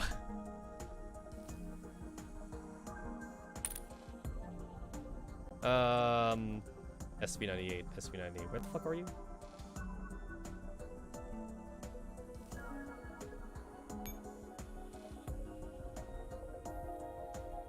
I mean, like, her skill actually isn't that bad.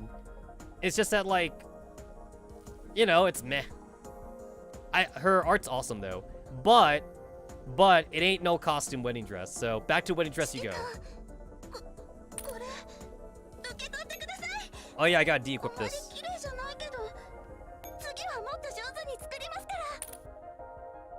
Even though, like, I don't use a lot of the upgraded T-dolls in combat, I still actually like to upgrade their equipment in the research thing.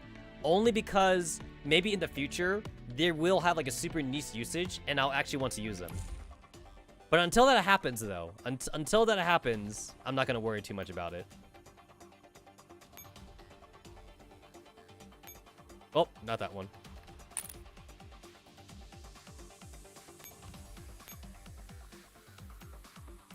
Same thing too for MP5. Like, I only ever bust out MP5 like whenever like I need to do like a red bean cheese or something, or like if there is like a very specific instance where like I need more shield SMGs or something. If there's like very specific circumstances like that, but if there isn't, then there's no reason for me to do that.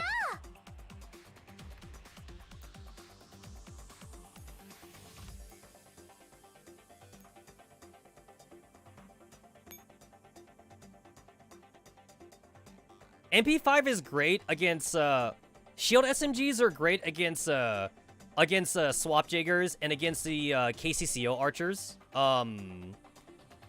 If you're in the position where like you actually need to worry about their shots though. But considering that my strategy is always to kill them before they get their shots anyway, then like RFB is better for me in that instance, or like just using regular rifle teams to do that anyway. Or like using Hawks. If I'm in a position where I could use a bunch of Hawks, I'll do that too then. So like I said, like it's only for like very specific instances where like I would have to worry about it. Whoops, I didn't send them out.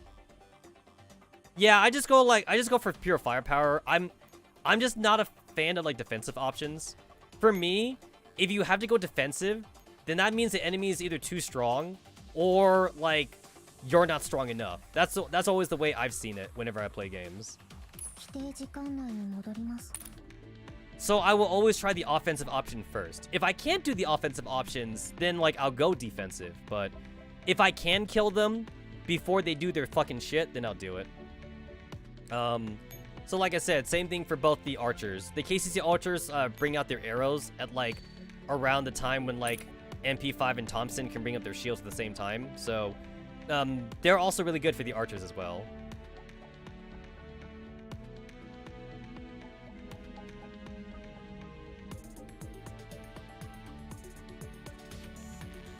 But armor stuck with flash miss takes 0. But you're still talking about defensive options though. So like, I don't need armor if I kill everything, and I'd rather just kill everything. If I need to use like certain other offensive options rather than like my regular AR SMG team, then like I'll do that too. If I kill everything before the skill procs, it doesn't work then. The 0 damage doesn't do anything though. But basically, you're basically gimping your team if you're not taking shots in the first place. I'm basically taking my experience mostly from fighting games. So like with fighting games, for example, you almost never want to be on the defensive. You always want to go offensive instead. And because of my experience in both RTS as well as in fighting games, I am bringing that professionalism here to basically any game I play. Same thing too for RTSs. In RTSs, there's almost no reason you should ever make defensive buildings, for example. You don't want to build missile turrets. You don't want to build bunkers. You don't want to build like laser cans or anything, because like money that's being sent towards defensive buildings in RTS is money that's not going towards your army. And being defensive doesn't win you the match. You have to kill everything. That's the way I see it. Same thing to a fighting game. Being defensive doesn't win you the match. You gotta kill everything. I mean, you could take 0 damage all you want, but if you're not killing everything, then you're not winning that fight anyway. So I'd rather just kill everything super duper fast. If I can't do it though, again, of course I will start using defensive options, but that's usually why I have MP5 usually in logistics, because that doesn't come up very often for me, where like I'm taking damage in the first place. And usually like I can micro the swap jiggers anyway, so yeah.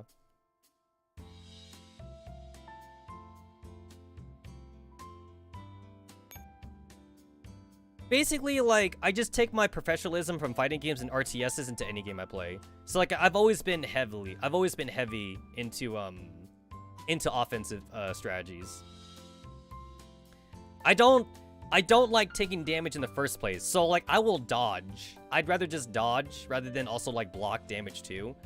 Obviously, it depends on the game that you're playing, of course. But, like, for me, though, dodging just seems to be a lot more easier, if that is an option. But you know what's easier than dodging, though?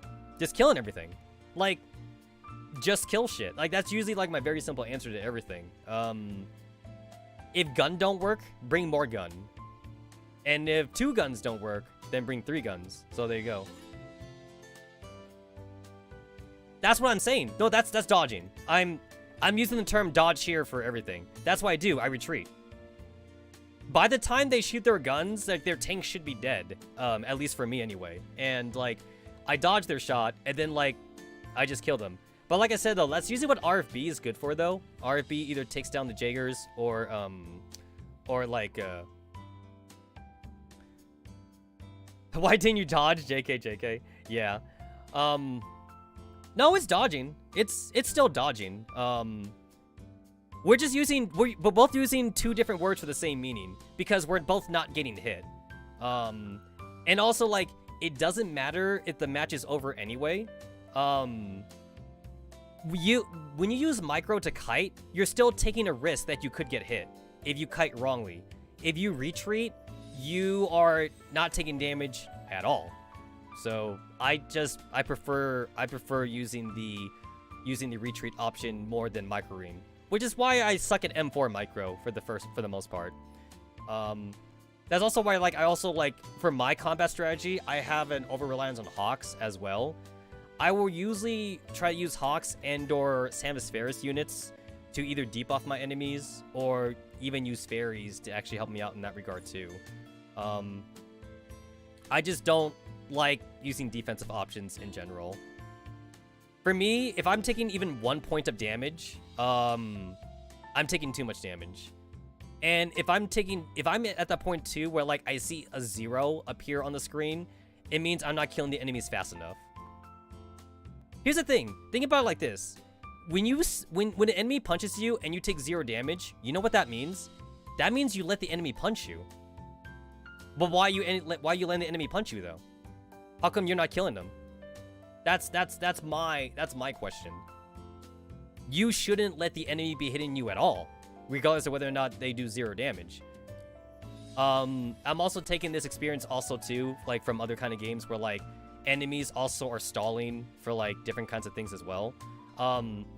Like, if an enemy hits you for 0, you might still be in flinch stun. You might not be able to attack during that 0 damage. Ina says if you take 1 damage, the repel bill. Exactly. Because 0 damage equals less spray needed. Killing everything in 2 seconds also equals less spray needed. Except that your 0 damage means that you're taking away from your offensive capabilities. So you're doing the match, like, in 10 seconds versus me doing the match in 2 seconds. It's still 0 brain. I'm using most of my brain power before the fight even starts, basically. So I guess that's kind of like my overall strategy to things. I usually think about what I'm going to do first before I actually do it.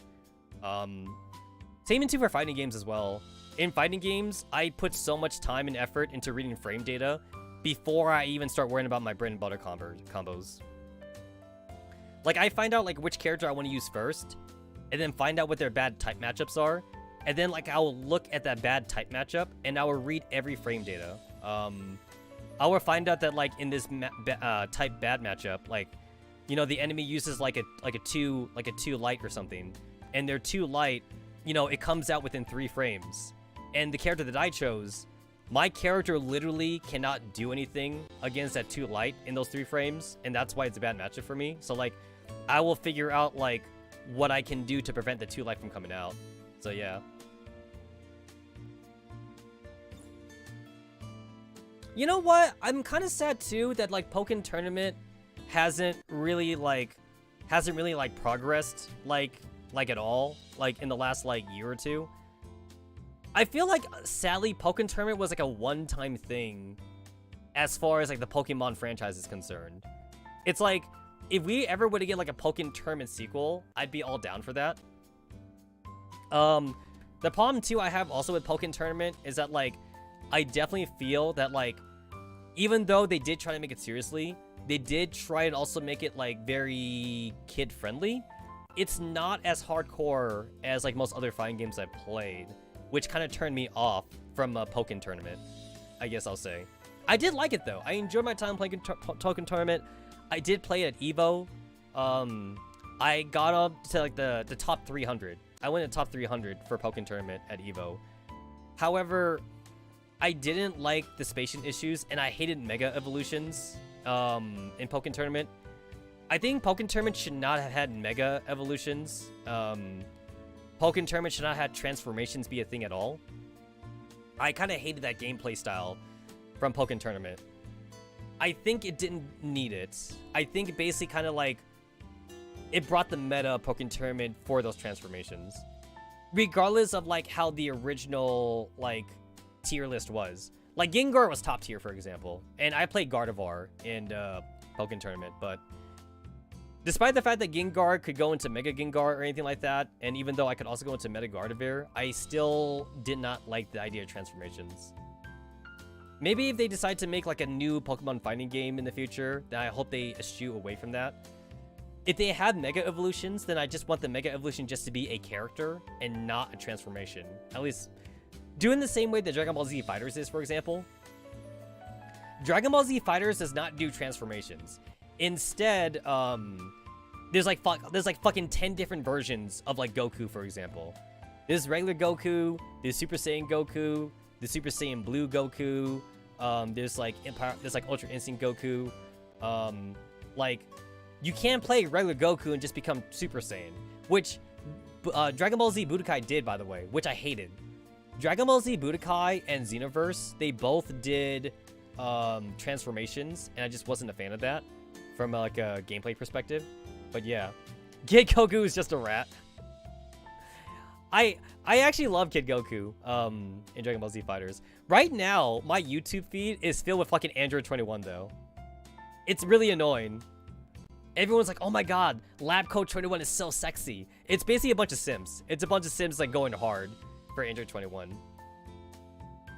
What I have been playing lately though is Melty Blood though. Like the Melty Blood remake. My YouTube feed right now is like all Melty Blood videos.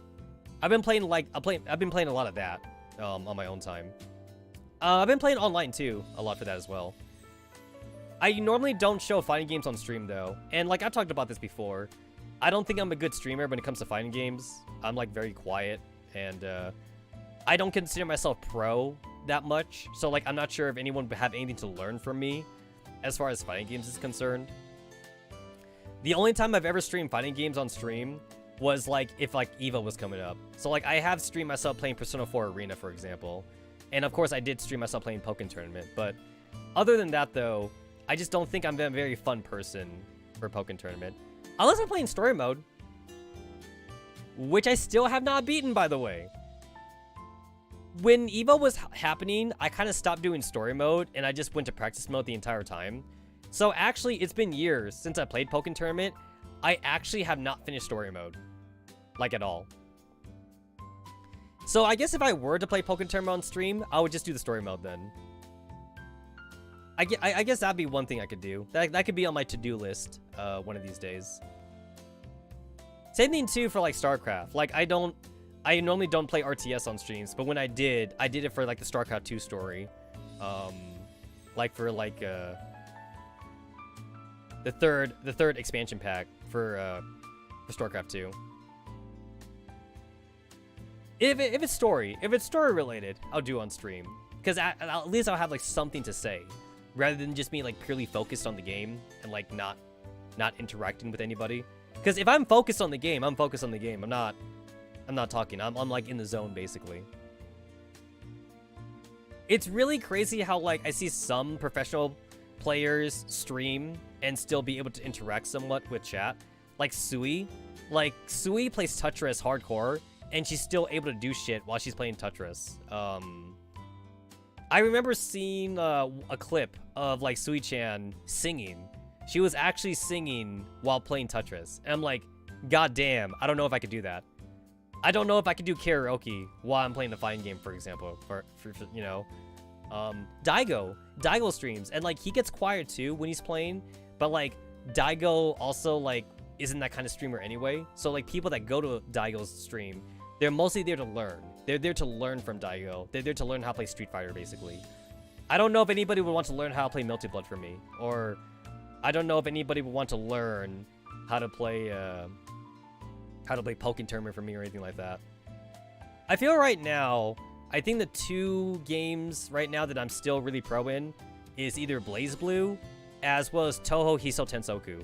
I feel like I'm very confident enough in Touhou Hiso Tensoku to say that like I could be tournament level for that game. Melty Blood, I'm not so sure, even though I've been playing it a lot lately. I'm not so sure if I could be tournament level for Melty Blood. I mean, I'll still participate in a tournament though, because it's kind of like my jam and shit. But I mean, Japanese players are crazy though. I'm not sure if I could compete with the Japanese Melty Blood players. It's definitely old school though. It's definitely got that old school 2D fighter vibe that I love so much. Because I just can't play 3D fighting games that much. It's just hard for me to get in the zone. Pokken Tournament is like just like mainstream enough for me to do, but it's not the same as like a really 2D fighter that I'm used to though. Like I could never get into like Tekken or like Soul Calibur, for example. Those games are just weird for me. I especially don't like Tekken's reliance on like juggling. That's not like a gameplay style I appreciate. Oh, Arcana Hearts. I love Arcana Hearts, man. I don't know if I'm like tournament level for Arcana Hearts, but I fucking love Arcana Hearts. I will play the shit out of that game. I'm like really good with like 5 characters in like Arcana Hearts. I played online a few times. I played at EVO a few times. I felt like I did my fair share of winning at EVO. I think I made $300 playing Arcana Hearts at EVO. I made no money though off of playing Skullgirls though. I tried to like Skullgirls, but like I never got hardcore into Skullgirls despite trying to practice in it for a lot. I got Skullgirls for free though from the developer, so that's kind of cool. Yeah. Okay, cool. Let's get back into this.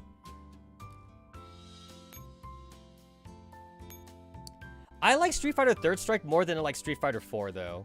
I'm not into Street Fighter 4, but Street Fighter Third Strike was my jam. In a certain room with a Gryffindor. Given the height difference here, and the fact that we're 240 meters above sea level, if I fire down. SV98 slides her finger along the touchscreen as she checks the map on the tablet in front of her. Mutters to herself. That would be equivalent to roughly 850 meters in a straight line. Copies notes. The weather forecast predicts a humidity of 60%, what the temperature is. Are you doing math problems again? Ah, it's you, SVD. Hey, remember when SVD used to be meta? Yeah, that was ages ago. That was back in Vanilla Girls Frontline, before fairies were a thing. Man, I remember the good old team. WA2000, SVD, and Kaliko. That was like the class. No. The real classic. WA2000, SVD, Kaliko, Grizzly. And then like either you put it in contender or you put in You put in like who else did we have? 5-7. There we go. 5-7. Yeah. If you had 5-7, but 5-7 was like Hoxie back in the day though. If you didn't have 5-7, you could use Stetchkin then, because Stetchkin was like 5-7 light for most people. But yeah, man, I remember Grizzly used to be part of the WA 2000 team. That's some old school shit right there. It's just a standard patrol mission. There's no need to be so paranoid. Even if there are enemies, they're probably nothing more than some third-rate SF maggots. Oh, Railrod, yeah. Yeah, Railrod takes me back. Railrod also you could put in for the WA 2000 team. Although, like, you kind of got, like, all the rate of fire buffs you needed from just Kaliko alone. So you didn't really need Railrod. Kaliko by herself was already good enough. We still need to prepare. SVD leans in closer for a look. Yeah, when she gets her mod, Railrod would be useful again. Yeah, I'm waiting for the mod to come in. I've already given the mod a try, using the Girls Frontline simulator. So, what kind of preparations are you making? I found a few positions on the map that could be potential snap-em spots. I need to calculate the exact distance to targets in each direction for each of those positions. Huh, that's pretty hard working of you. But don't you think you're kind of wasting your efforts? How can you say that? You need to plan ahead in order to shoot accurately and effectively. This battlefield has heavy vegetation, and the terrain is very uneven. While there are a lot of elevated locations that can serve as shooting platforms, there are lots of blind spots as well. Why not wait until tomorrow and decide where to set up rather than worry yourself for nothing now? It's because there's so many uncertain elements about the battlefield that we need to eliminate as many of them as possible before the mission starts. Why are there stubborn nerd dolls like you? Nerd! Listen, a real elite doesn't waste her efforts on pointless things like this. For instance, I only channel my efforts into meaningful directions. But... God, I hate that there was no transition. Holy crap. Legit, for a second, I thought that SVD just turned into Groza. I hate that there's no transition for that. We got a mission tomorrow. Have you got too much space in your neurocloud? You think it doesn't need clearing up? Is that why you still aren't going to sleep? Or do I hear someone volunteering to stay up all night to wake me up tomorrow? Leader! They call her leader. That means she's a fucking Persona Pro tag. It's good that you're passionate about your mission and your work. Frankly speaking, I wasn't planning to turn in on time either. But AK-47's already asleep, so if you want to discuss operational planning, would you mind taking the others in consideration as well? That's all from me. Good night, my adorable little junior. My kohai. Are you alright? Would you like some tea? Or perhaps coffee? No, it's alright. I just feel that if you want to score a bullseye, you have to put in an appropriate amount of work. Well, I don't want to see my teammate overstrain themselves and end up failing to show their stuff when the time comes. In any case, you should get some rest. There's still a lot of time until we can set up tomorrow night. You can calmly work out your plans then. Roger, leader. These calculations are not a waste of effort. I'll prove that to everyone tomorrow.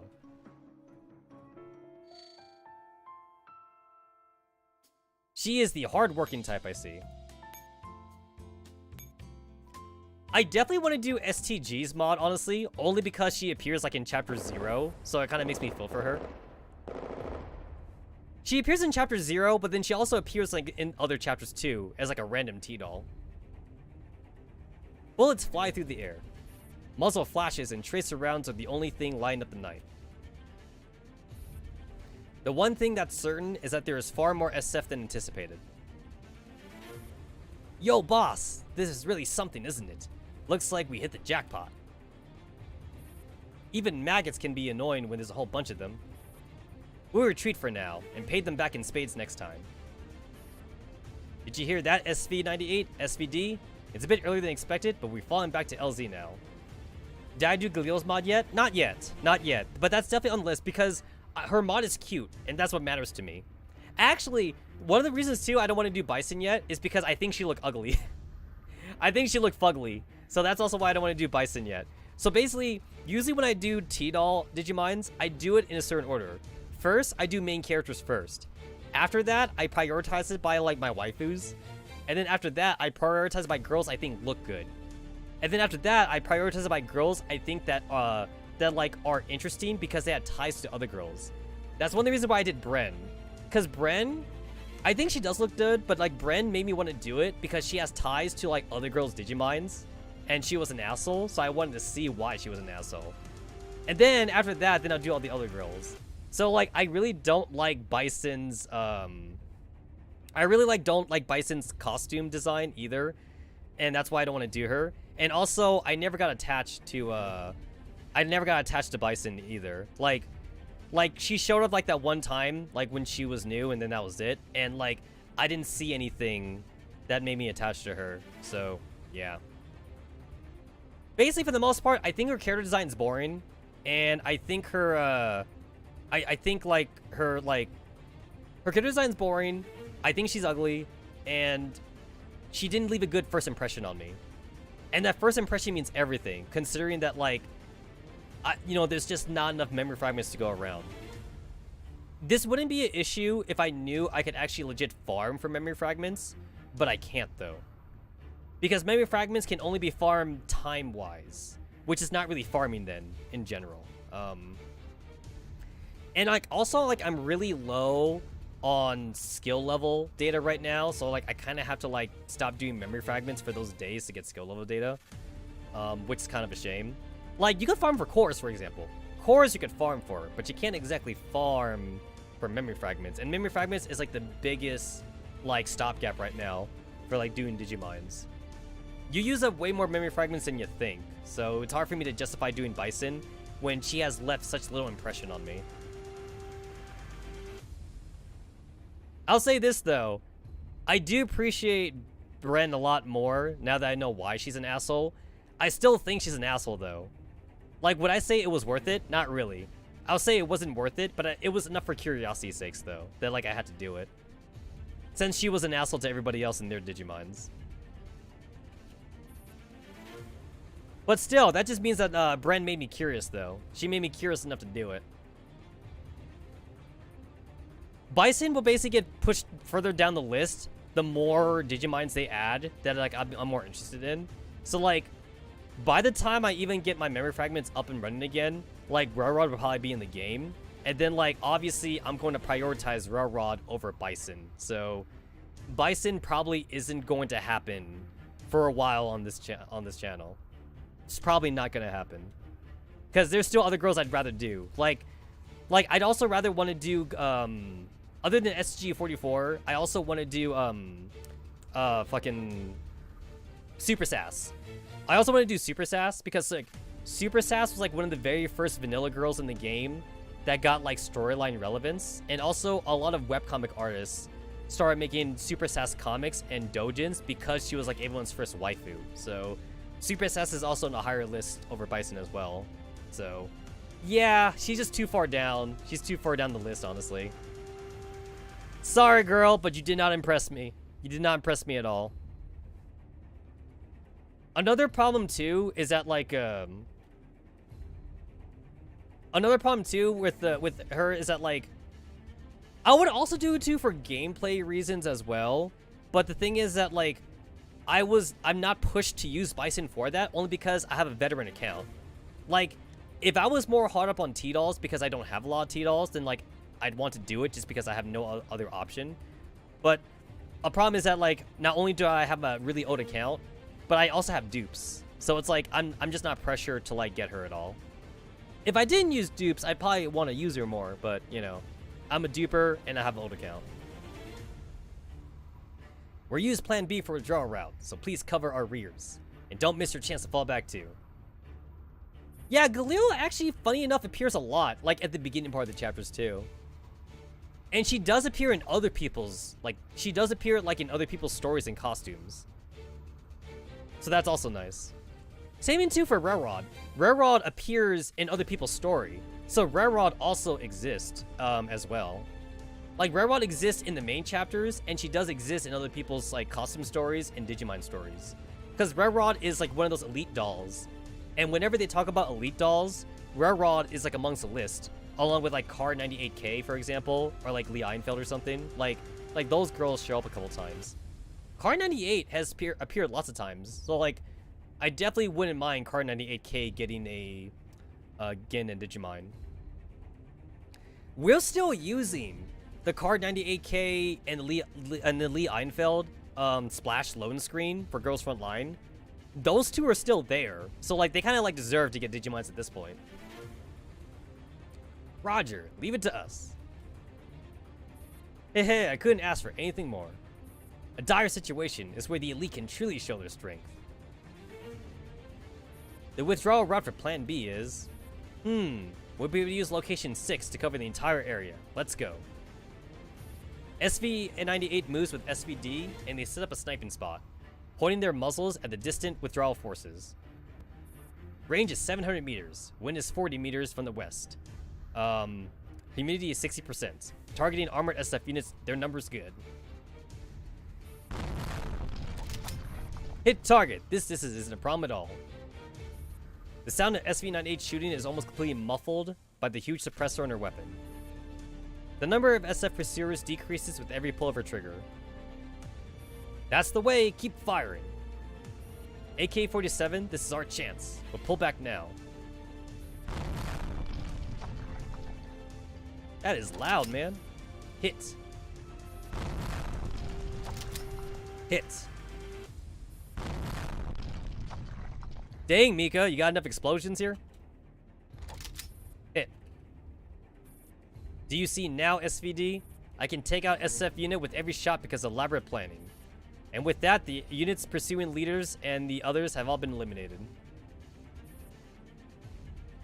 OTs, you're 3. Ah, what a pain. AK-47, look out, ambush. Oh, this is bad. This is really bad. AK-47 appears in everyone's story. God damn.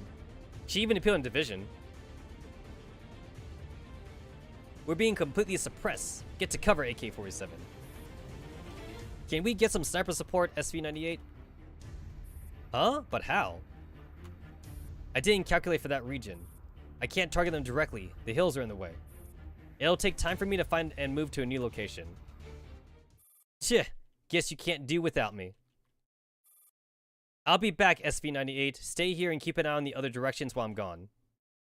Huh? Wait. SV98 slides down the slope from the sniping point and sprints to the other side of the hill. The fight is intense, but it all takes place on the other side of the hill where SV98 can't see. Before long, the sound of gunfire gradually dies down. We're saved! That was close. See that? That's the strength of the elite. I don't want to admit it, but you did help us out a lot. Still, now's not the time to celebrate. There's more where that came from. Everyone, carry on to the evac point. You keep up too, SV98. Right. I can't believe I made a mistake like that. I didn't expect SF troops to show up there. And not for SVD's rescue, if only I'd planned more. SV98 questions herself over and over again until she gets into the evac chopper, but she can't find a clear answer. Julio. See, this is why I try to do it all at once. They fucking leave you on a cliffhanger. So, I never want to, like, do it halfway. At the shooting range in the Griffin base. The sound of gunfire echoes through the range, and scalding hot brass litters the ground. Hit, hit, hit. Aw, man, we got the fucking sad music. Hey, you're the only one still practicing. Shouldn't you call it a day? It's not enough. There's too many areas I need to improve in, if we encounter a situation like that again. About that. You're not suited to this kind of practice, are you? You're not an assault rifle or a submachine gun. SVD looks at the paper targets with SV98 has been shooting at. They're moving rapidly from side to side, and new targets appear at random. It's obvious that a bolt-action rifle can't keep up with this pace. I'm not good at close combat or rapid fire, but if I don't work hard to overcome it, I'll be putting others in danger. Is this a problem you can overcome with just hard work? Every doll has their own strengths and weaknesses. You're one of the elite SVD, so I doubt you'd understand. But for me, I'd be nothing but trash if I couldn't even put in this much effort. Humph. Well, if that's what you think, then I should just leave you to it. SV98 looks at SVD as she leaves, then sighs before pulling out a fresh magazine to reload. I should have thanked her. But if I don't get stronger, how can I face everyone? Isn't it pretty late already? Who's still practicing here? Commander! Holy shit! It's always a treat to see the commander, like, actually have lines in these Digimon stories. Oh shit, look, it's first person. We're using fucking first person pronouns now. I look at the ground, which is strewn through shell casings. There are at least 700 of them here, and they look like they're all rounds from the same caliber. Did you fire off all those rounds by yourself? Don't tell me you were plinking. You like plinking. I did submit a request to Miss Kalina. Please deduct the cost of the rounds. I've used beyond my allowance for my salary. Don't be silly. Wanting to train yourself is a good thing, and I definitely support that. Still, shouldn't there be a limit to it? Or are you still bothered by what happened to your last mission? Commander, it's precisely because of the mistake I made in the previous mission that I have to become stronger. Or rather, I have to become stronger, no matter what. Do you really want to become stronger so badly? Well, we are in a Digimon story right now, so we all know how this ends. Can't I? SV98, do you know why humanity created autonomous dolls in the first place? It's because the population in the workforce declined sharply after the collapse of World War III? That's textbook answer. But if that were all, then ordinary robots would suffice as labor. You wouldn't need autonomous dolls for that. I don't understand then, Commander. In that case, why were we created? I guess, and this is just a guess, since humanity is imperfect, we want friends who are less than perfect. Huh? But why? If you were machines that carried out all orders you were given, then what difference would there be between you and washing machines, or microwave ovens, or military automatons? You mean we can't become military automatons? Why should you? I thought they were a benchmark for us. They have nothing to do with you. You found a place for yourself, and that is here, in Griffin. We are your benchmarks, and we can make mistakes at any time. So are you saying that we deliberately made to be imperfect? We were flawed from the beginning? What is perfection anyway? Quirks and special features are hardly imperfections, don't you think? Special features. So my mistake is a special feature? At the very least, you need to put your problem into perspective. You can't take it lightly, but you can't obsess over it either. There's no point fearing or avoiding it. You need to believe that someday you'll overcome it. I understand, Commander. But as I am now, I just don't know what I should do. While you're confused, the fact is that you've already found the answer, haven't you? Hmm? At the very least, you managed to grasp your own weaknesses and limitations during this time. That's a first step to becoming stronger. I think so. I know what my limitations are. But actually, IOP just contacted us recently. Huh? Do you mean... As SV98 listens to me, her eyes widen. They start glinting brightly with excitement. Ah shit, Digimon time. I'm kind of sad that we don't get to see like the actual Digimon process though. We never get to see the processes for the actual Digimining other than the main characters. That's like the only time. Everyone else, they kind of like just like time. They kind of like just timestamp it. We get like a time skip essentially.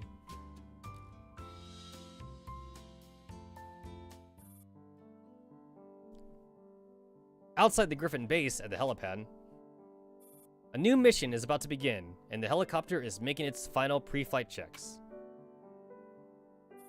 Wow, that's a pretty fancy outfit you got there, 98. You look completely different, blockhead. How does it feel? Well, where should I begin, in technical terms? My fire control core was replaced, more target tracking and memory functions were added. My sensory reception radius and... Huh? What? Honestly, it looks like SV98 is still the same mode SV98. That's good. At least we won't have to waste time getting to know a new teammate again. Everything will be as normal. When you say that, it's like the upgrade made no difference at all. Well, even after being upgraded, you're doing the same work anyway, so it's good that nothing's changed. Still, the commander had high hopes for me, and if going to all the trouble of an upgrade made no difference, wouldn't that be a disappointment for the commander and all the people who put together the Neuro upgrade package? And I'd also be letting down everyone on the team. Well, if you mess up again, just leave it to me. Cleaning up after a junior's mistake is nothing for an elite like me.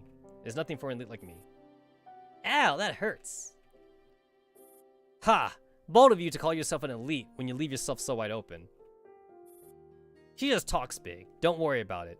Just stay calm and you'll be fine. I know. After all, live combat situations change by the second, so worrying about them now is a waste of time. Besides, SV98 is no longer frowning. Instead, she beams with a confident smile. I'll do my best to take the enemy out with one shot for every kill I make.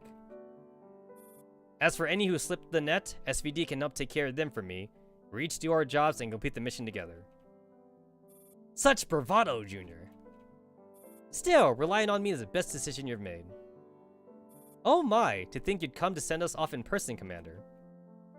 Squad, salute. Though I had many things to do, I made some time to send off the echelon that was about to head off to the front lines. Of course, it's mostly because I had too much time on my schedule last night, and I couldn't be there when SV98 came back from the factory after a neuro upgrade. Personally, I was curious about how she's changed, and I also wanted to ask her how she felt about it all. Still, after seeing the squad salute to me in unison, I realized I already have the answer.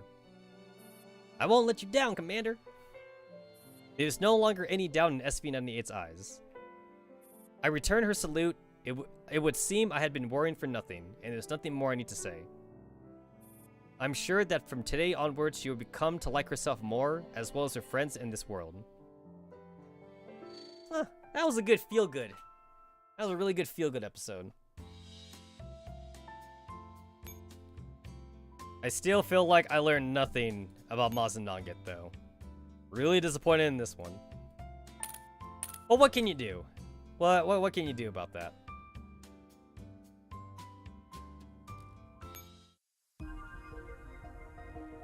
So, the next big upgrade is going to be Team Defy, but that's not going to happen for a while, so I could go ahead and, like, waste resources on upgrades that I don't actually need.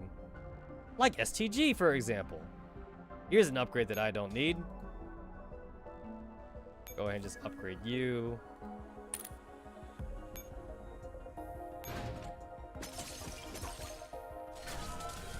God, this is such like a resource sink, honestly. It's a super money sink. There's no reason why the neuro upgrade needs to be like this expensive in game, other than the fact that like it's obviously for like old time veterans who like have more shit than they know what to do with. Because to be fair, I wouldn't know what else to do with my combat reports. Since I'm so stingy, I level them up the old-fashioned way.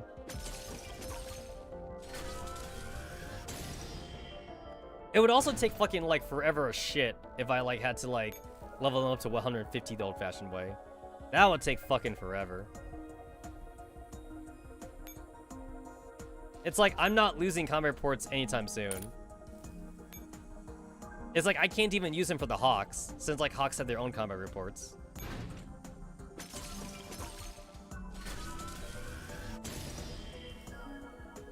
God, her art's so good. It's so fucking good. Still wondering if I want to dupe Kaliko. I kind of feel like I want to dupe her to level 2 at least.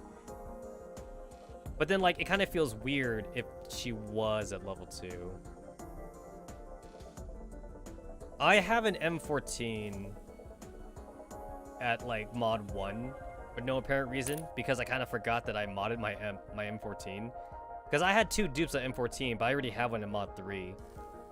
45 though, like that one was no accident. I wanted to do this one just in case I wanted a second 45, but I'm finding the reasoning for that like a lot less enticing nowadays. I don't seem to have a reason for that now.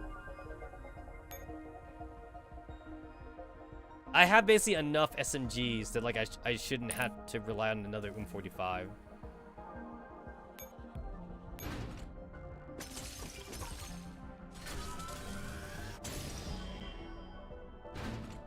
Oof, 1600. That's a pretty steep price. I guess I'll just keep super sass at level 2 for now. I'll like come back to this later. Still wondering about these dupes.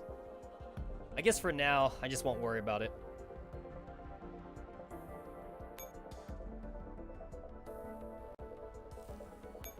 I'll get you though. I'll get you to mod 2.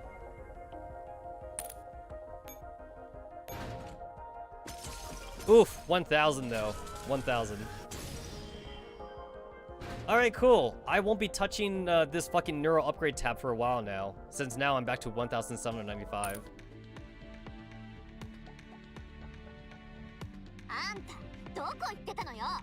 Alright, cool. I actually still need to do my daily quest of like clearing maps, but like that's gonna be boring to watch on stream. So like I'll just do that on my own time. I'm gonna make myself some dinner, bros. So I will see you guys for the Tuesday stream, which would be the Luftberry chess tournament. And yeah, that's all I got to say on that subject. So see you guys later, and bye-bye. Bye-bye.